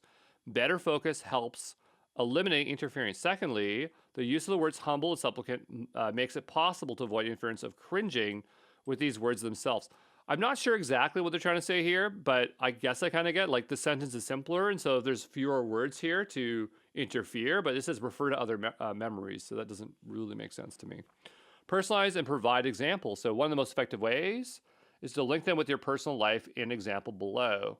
And that's true, like if something happens, and like when I'm learning Japanese, even in a single call, I might pick up a word that I was in my deck, and it came in a particular context, and I'll bring it back, and then I'll make it, and then I won't ever forget it. It's really interesting. So here it says, what's the name of the soft bed without arms or back? What's the name of the soft bed without arms or backs? Like the ones that Robert's parents, right? So there's an example there. Rely on emotional states. Sure. So here they're trying to give an example of something bad that happens to kind of help you remember. Context clues simplify wording. So what we have here. So wordy items can cause accidental lapses through interference. So here they really simplify, so there's less of a chance of an issue. Redundancy does not contradict a minimum information principle. So redundancy in simple terms is more information than needed or duplicate information. Does not have to contradict that. So here it says passive and active approach. If you learn a foreign language, Esperanto, you will often build word pairs such as these words here. These pairs require active recall of foreign words. Active recall does not, however, guarantee passive whatever. Okay, so what are they trying to say here? I'm not sure, but they have a big little list of this stuff, so it might be worth reading. I might even need to read that later on. But you can see there's a little bit more tips here, like prioritizing things. But anyway, you can see there's a lot to dig in here. And so I would recommend reading this back to front, front to back. Look at all the links that they also do, insert some stuff here, because this is going to really, really help you. Because it doesn't matter if you have learned this whole system. If you can't make good cards and get what we call a good knowledge foundation, it's going to take forever, right? And just take this with a grain of salt because this is from 1999, right? And some of these techniques, like occlusions or like closed deletions, aren't as amazing as you think they are, right? So we go through trends with learning, and you just have to kind of figure that out, okay? But there you go. Hey, folks, we are back, and we're going to do something really challenging. We're going to make our own add-on, and that sounds really hard to start with, but it's not as hard as you think, especially if you have a little bit of Python skills. But to get started, what I'm going to do is look for that Japanese furigana add-on that we saw, because it does have a code base. So go here. This is that plugin. And we go over to here. It has code that we can borrow. And so what I'm going to do is I'm going to open up VS Code. We don't need anything super special here. And I'm going to open up that folder. I think it's in my downloads. And this will go into a repo at some point here. So, if you're watching the future, you're going to already know where this repo is. I'm going to go ahead and open this up. I'm going to make myself, my own add-on. So we're going to say new one here. I'm going to say bulk tagger. That's what we'll call it. And so what we can do is kind of figure out what we need based on this one here. Now, the thing is that Anki runs on Python, right? So we're just basically writing Python code. And inside of it, we have an init. And this is the main file that's going to get loaded when we have this plugin. So I'm going to go ahead here and say _init _.py, and we'll take a look at what we have here. So we have some stuff in here. So we'll want to import OS. So again, I'm just copying from this one here. And it uses this thing here for AQT. So that's Anki Qt. Qt look up here, Python Qt, is a way of building out interfaces. Okay, a way of building out interfaces in Python. And so it's packaged already into Anki. See, you can make interfaces. And you can't just do requirements.txt. That's very hard to do for these tags. If you want to bring something in, you would have to bring the code and library all completely in here. It has to be completely inclusive. There is a way to do it. It's very hard, but I would just say it's not even worth your time. But the point is that we have this AQT, and so this is basically just mirroring or bringing in that Python Qt library, okay? And we got to work with those. So we now have this one in here, which is good. We'll probably want a hook, okay? So we're getting a few things in here. And so if we go all the way down the ground, there should be a way for us to set up. There should be like a main function. Is there not a main function in this? There should be. Let me take a look here. Setup. Bulk update. Oh, it just calls it down here. Okay, so this is where the start of our plugin begins. Okay, and this plugin doesn't do anything. We'll just say print hello world. Okay, so now we have the start of our plugin. For these plugins to work, we need to place them into that directory. Remember there was a video on how we got to the actual folder for Anki. If I still have it here.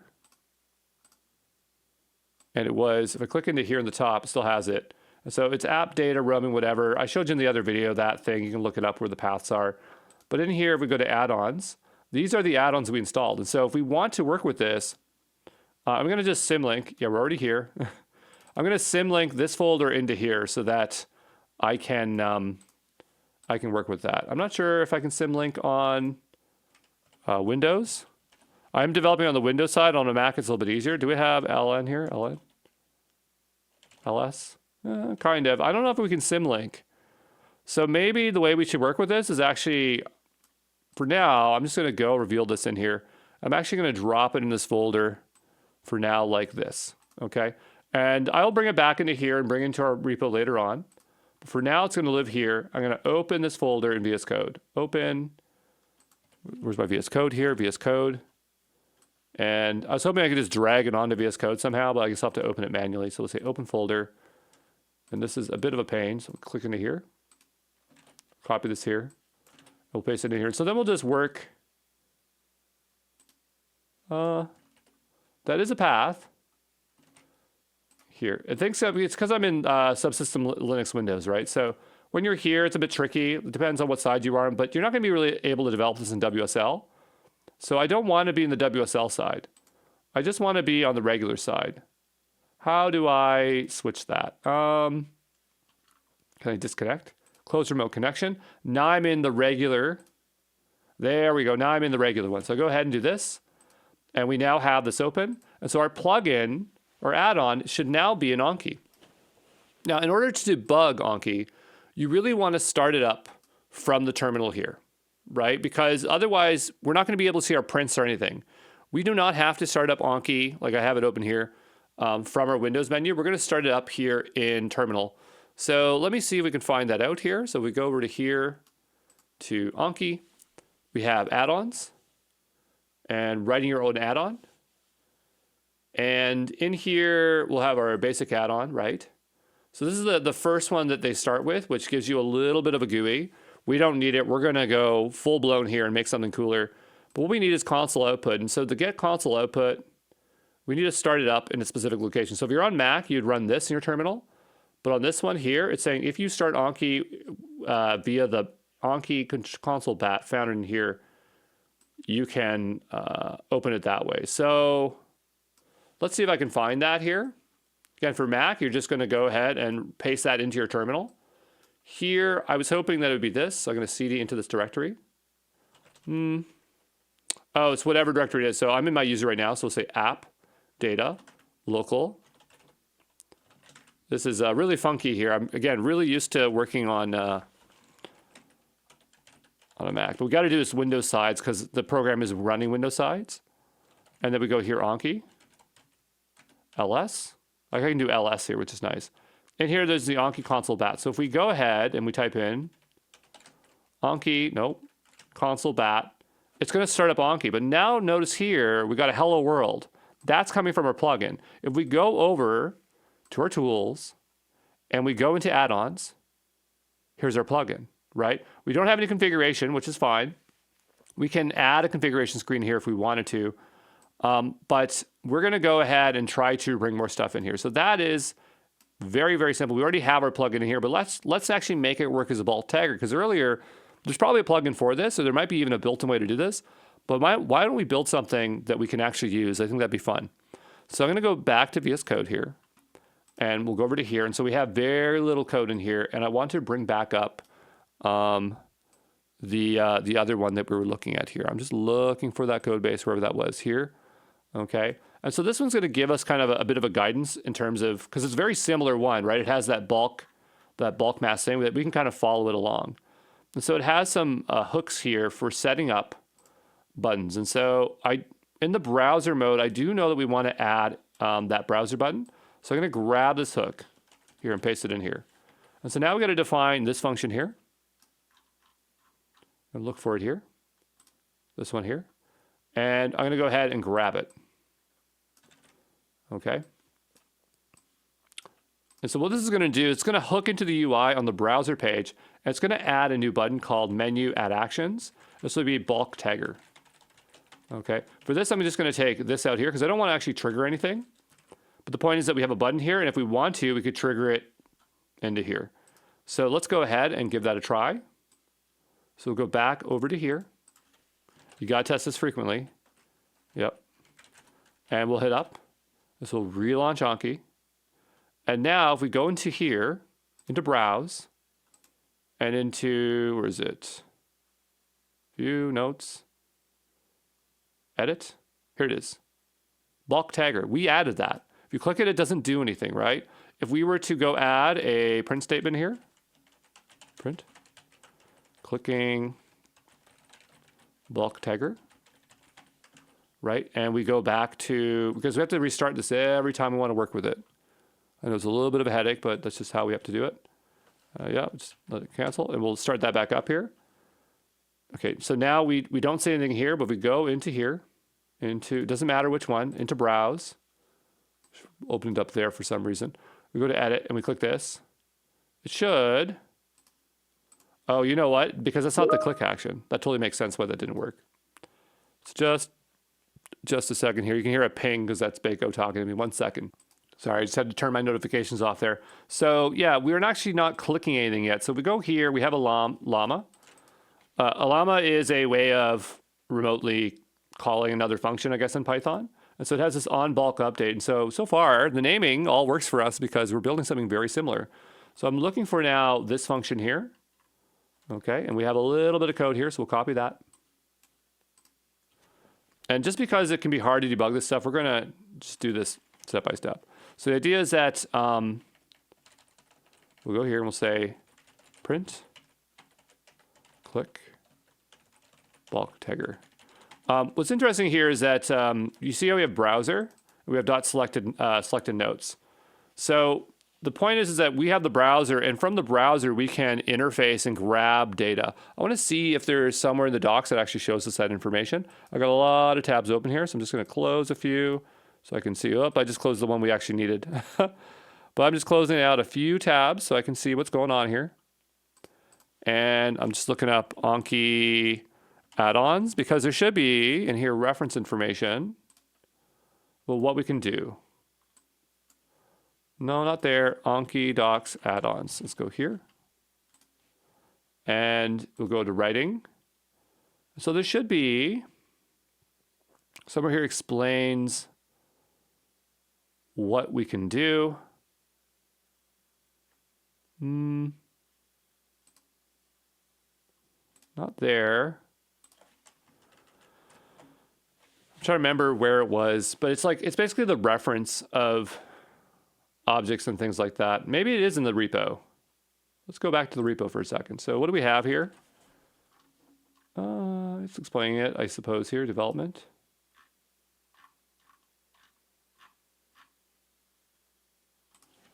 Anki Addons API reference. Somewhere here. I know I've seen it before. So I'm just trying to find where that reference is. Give me a moment. I'm going to pause and find it for folks here. Okay, let me just get back over to here.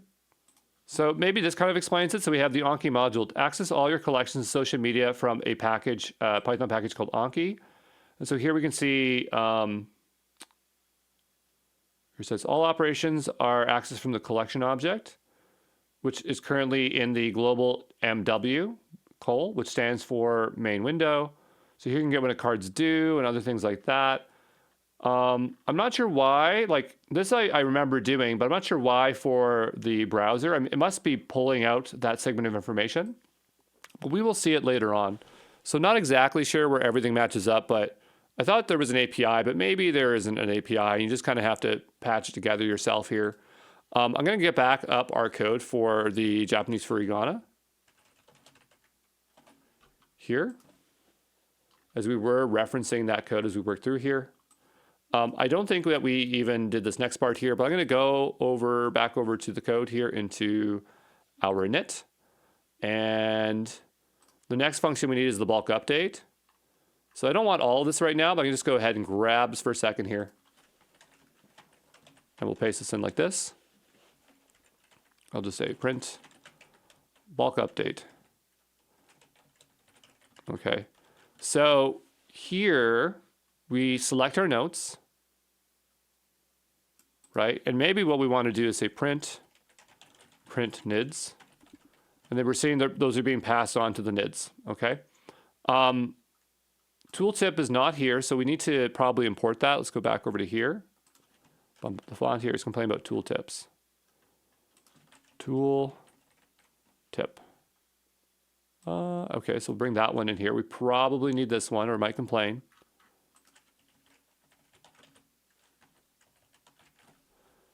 And there could be other ones here, but I'm not sure. I mean, this one pretty much catches everything. This is the MW that allows us to grab all objects. We'll bring that one in as well. We just read about that. So that one's really useful. Not yet, but it will be. And there's some other things. This is us importing manual, like other files in this thing, so we don't need it. Notice here they have Macabre. So Macabre is a library in Python for breaking up and looking at Japanese sentences and for words. And that's what I was saying, where you can't just do a pip install and bring stuff in. You literally have to have the stuff bundled in here, which can be really hard, especially when you're using API. Anyway, so what we're going to do here is we're going to save this and just run it again. And all I'm looking for is these print actions to work. So hopefully that is easy enough here. Yeah, terminate. A little bit easier on Windows or on Mac to terminate. And so we'll go here to browse. I want to make sure my terminal is visible so I can see what's going on. Go to browse here. And, oops. Browse. Why can't I browse? Is it broken? Oh, we broke it. And so we do actually have an error here, I think.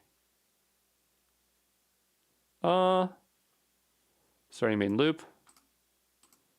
But this is not going to open.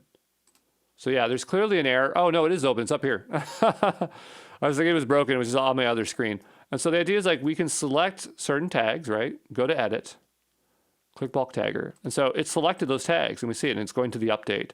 So that part is working already. Okay, so that's pretty easy so far. We'll go back over to here and they have a lot more complex code under the bulk update, obviously. So here it's grabbing configuration information. So that's coming from that config tab when we go into the add-on page, which is fine. Get config.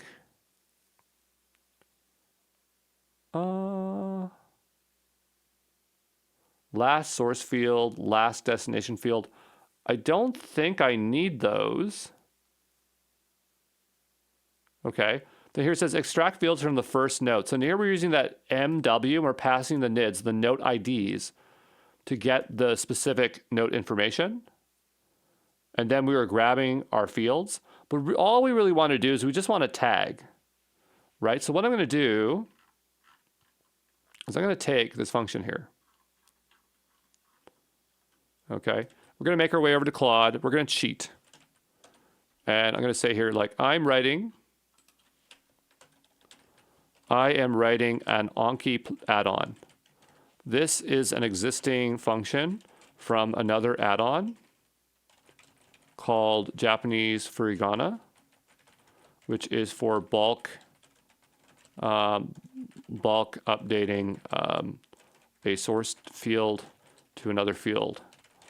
I want to rework the code so it's a mass tagger. All I need is a single field where I can write the tag name that will get applied. And we could walk through the code and figure it out. I just don't want to do that. Because I can, and I have. I made a much more complex plugin to do mass tagging using AI. But we're going to keep this nice and simple here. So here they give us some code. I'm going to go ahead and grab it. Of course, if you don't have it, go get this from the repo, which you will know about in the future. I'll go ahead and paste this in here. Let's take a look and see what we have. So here it says, get the name. I don't know why we have to get config. I guess it just stores it temporarily. Get the last tag name. I'm not sure why we need that, but that's fine. Create a dialog. Set the menu as this. Show how many notes there are.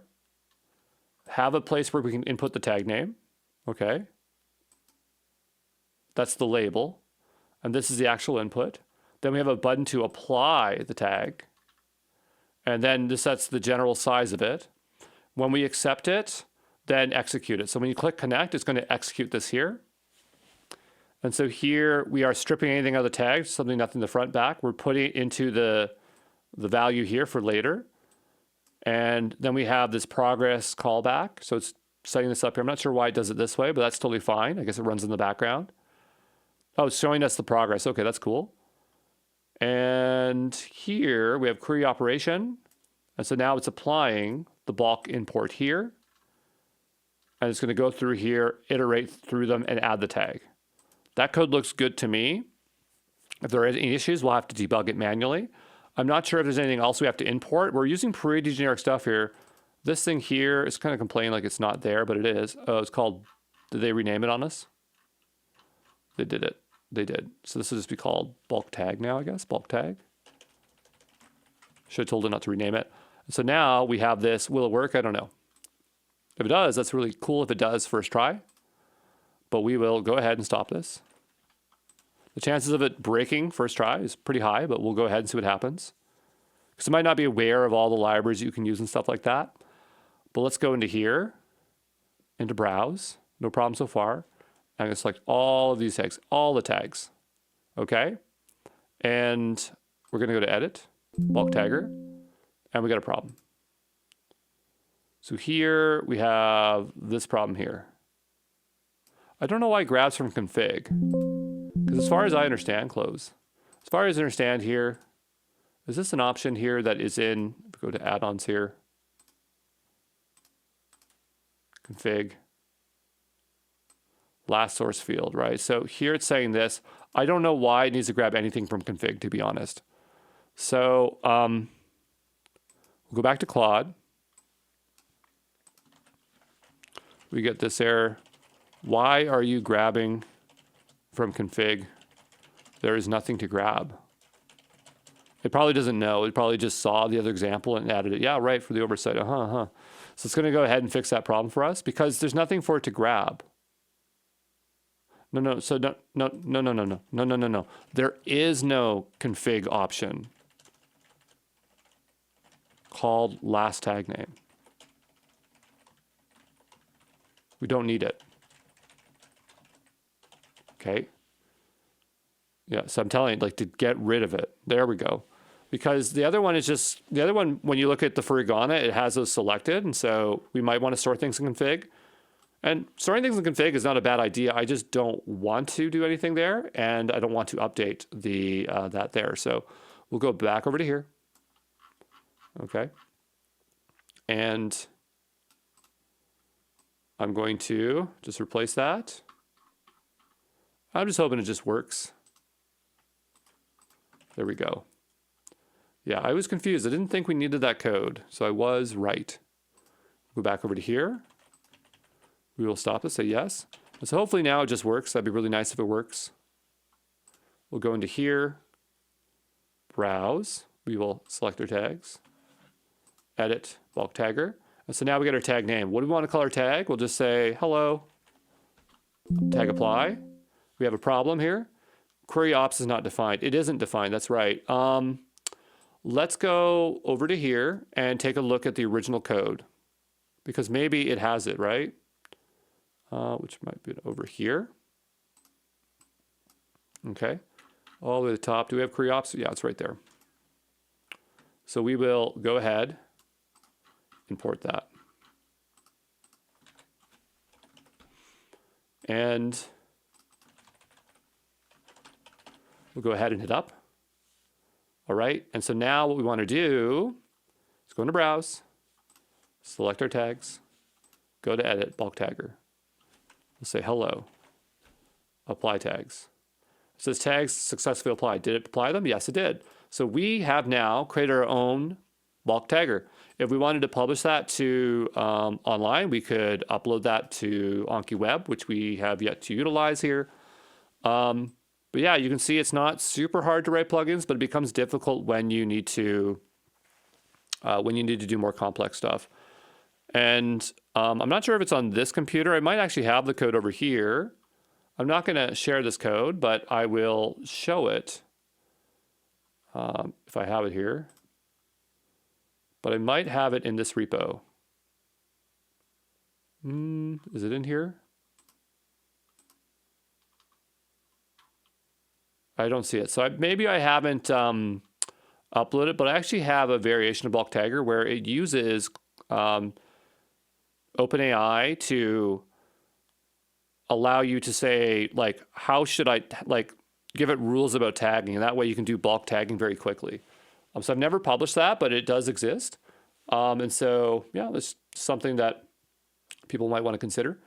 But anyway, what I'm going to do is I'm going to go ahead and, I'm just going to make sure I put that into that downloads folder because later on I'm going to upload this. Obviously, again, you are already going to have that.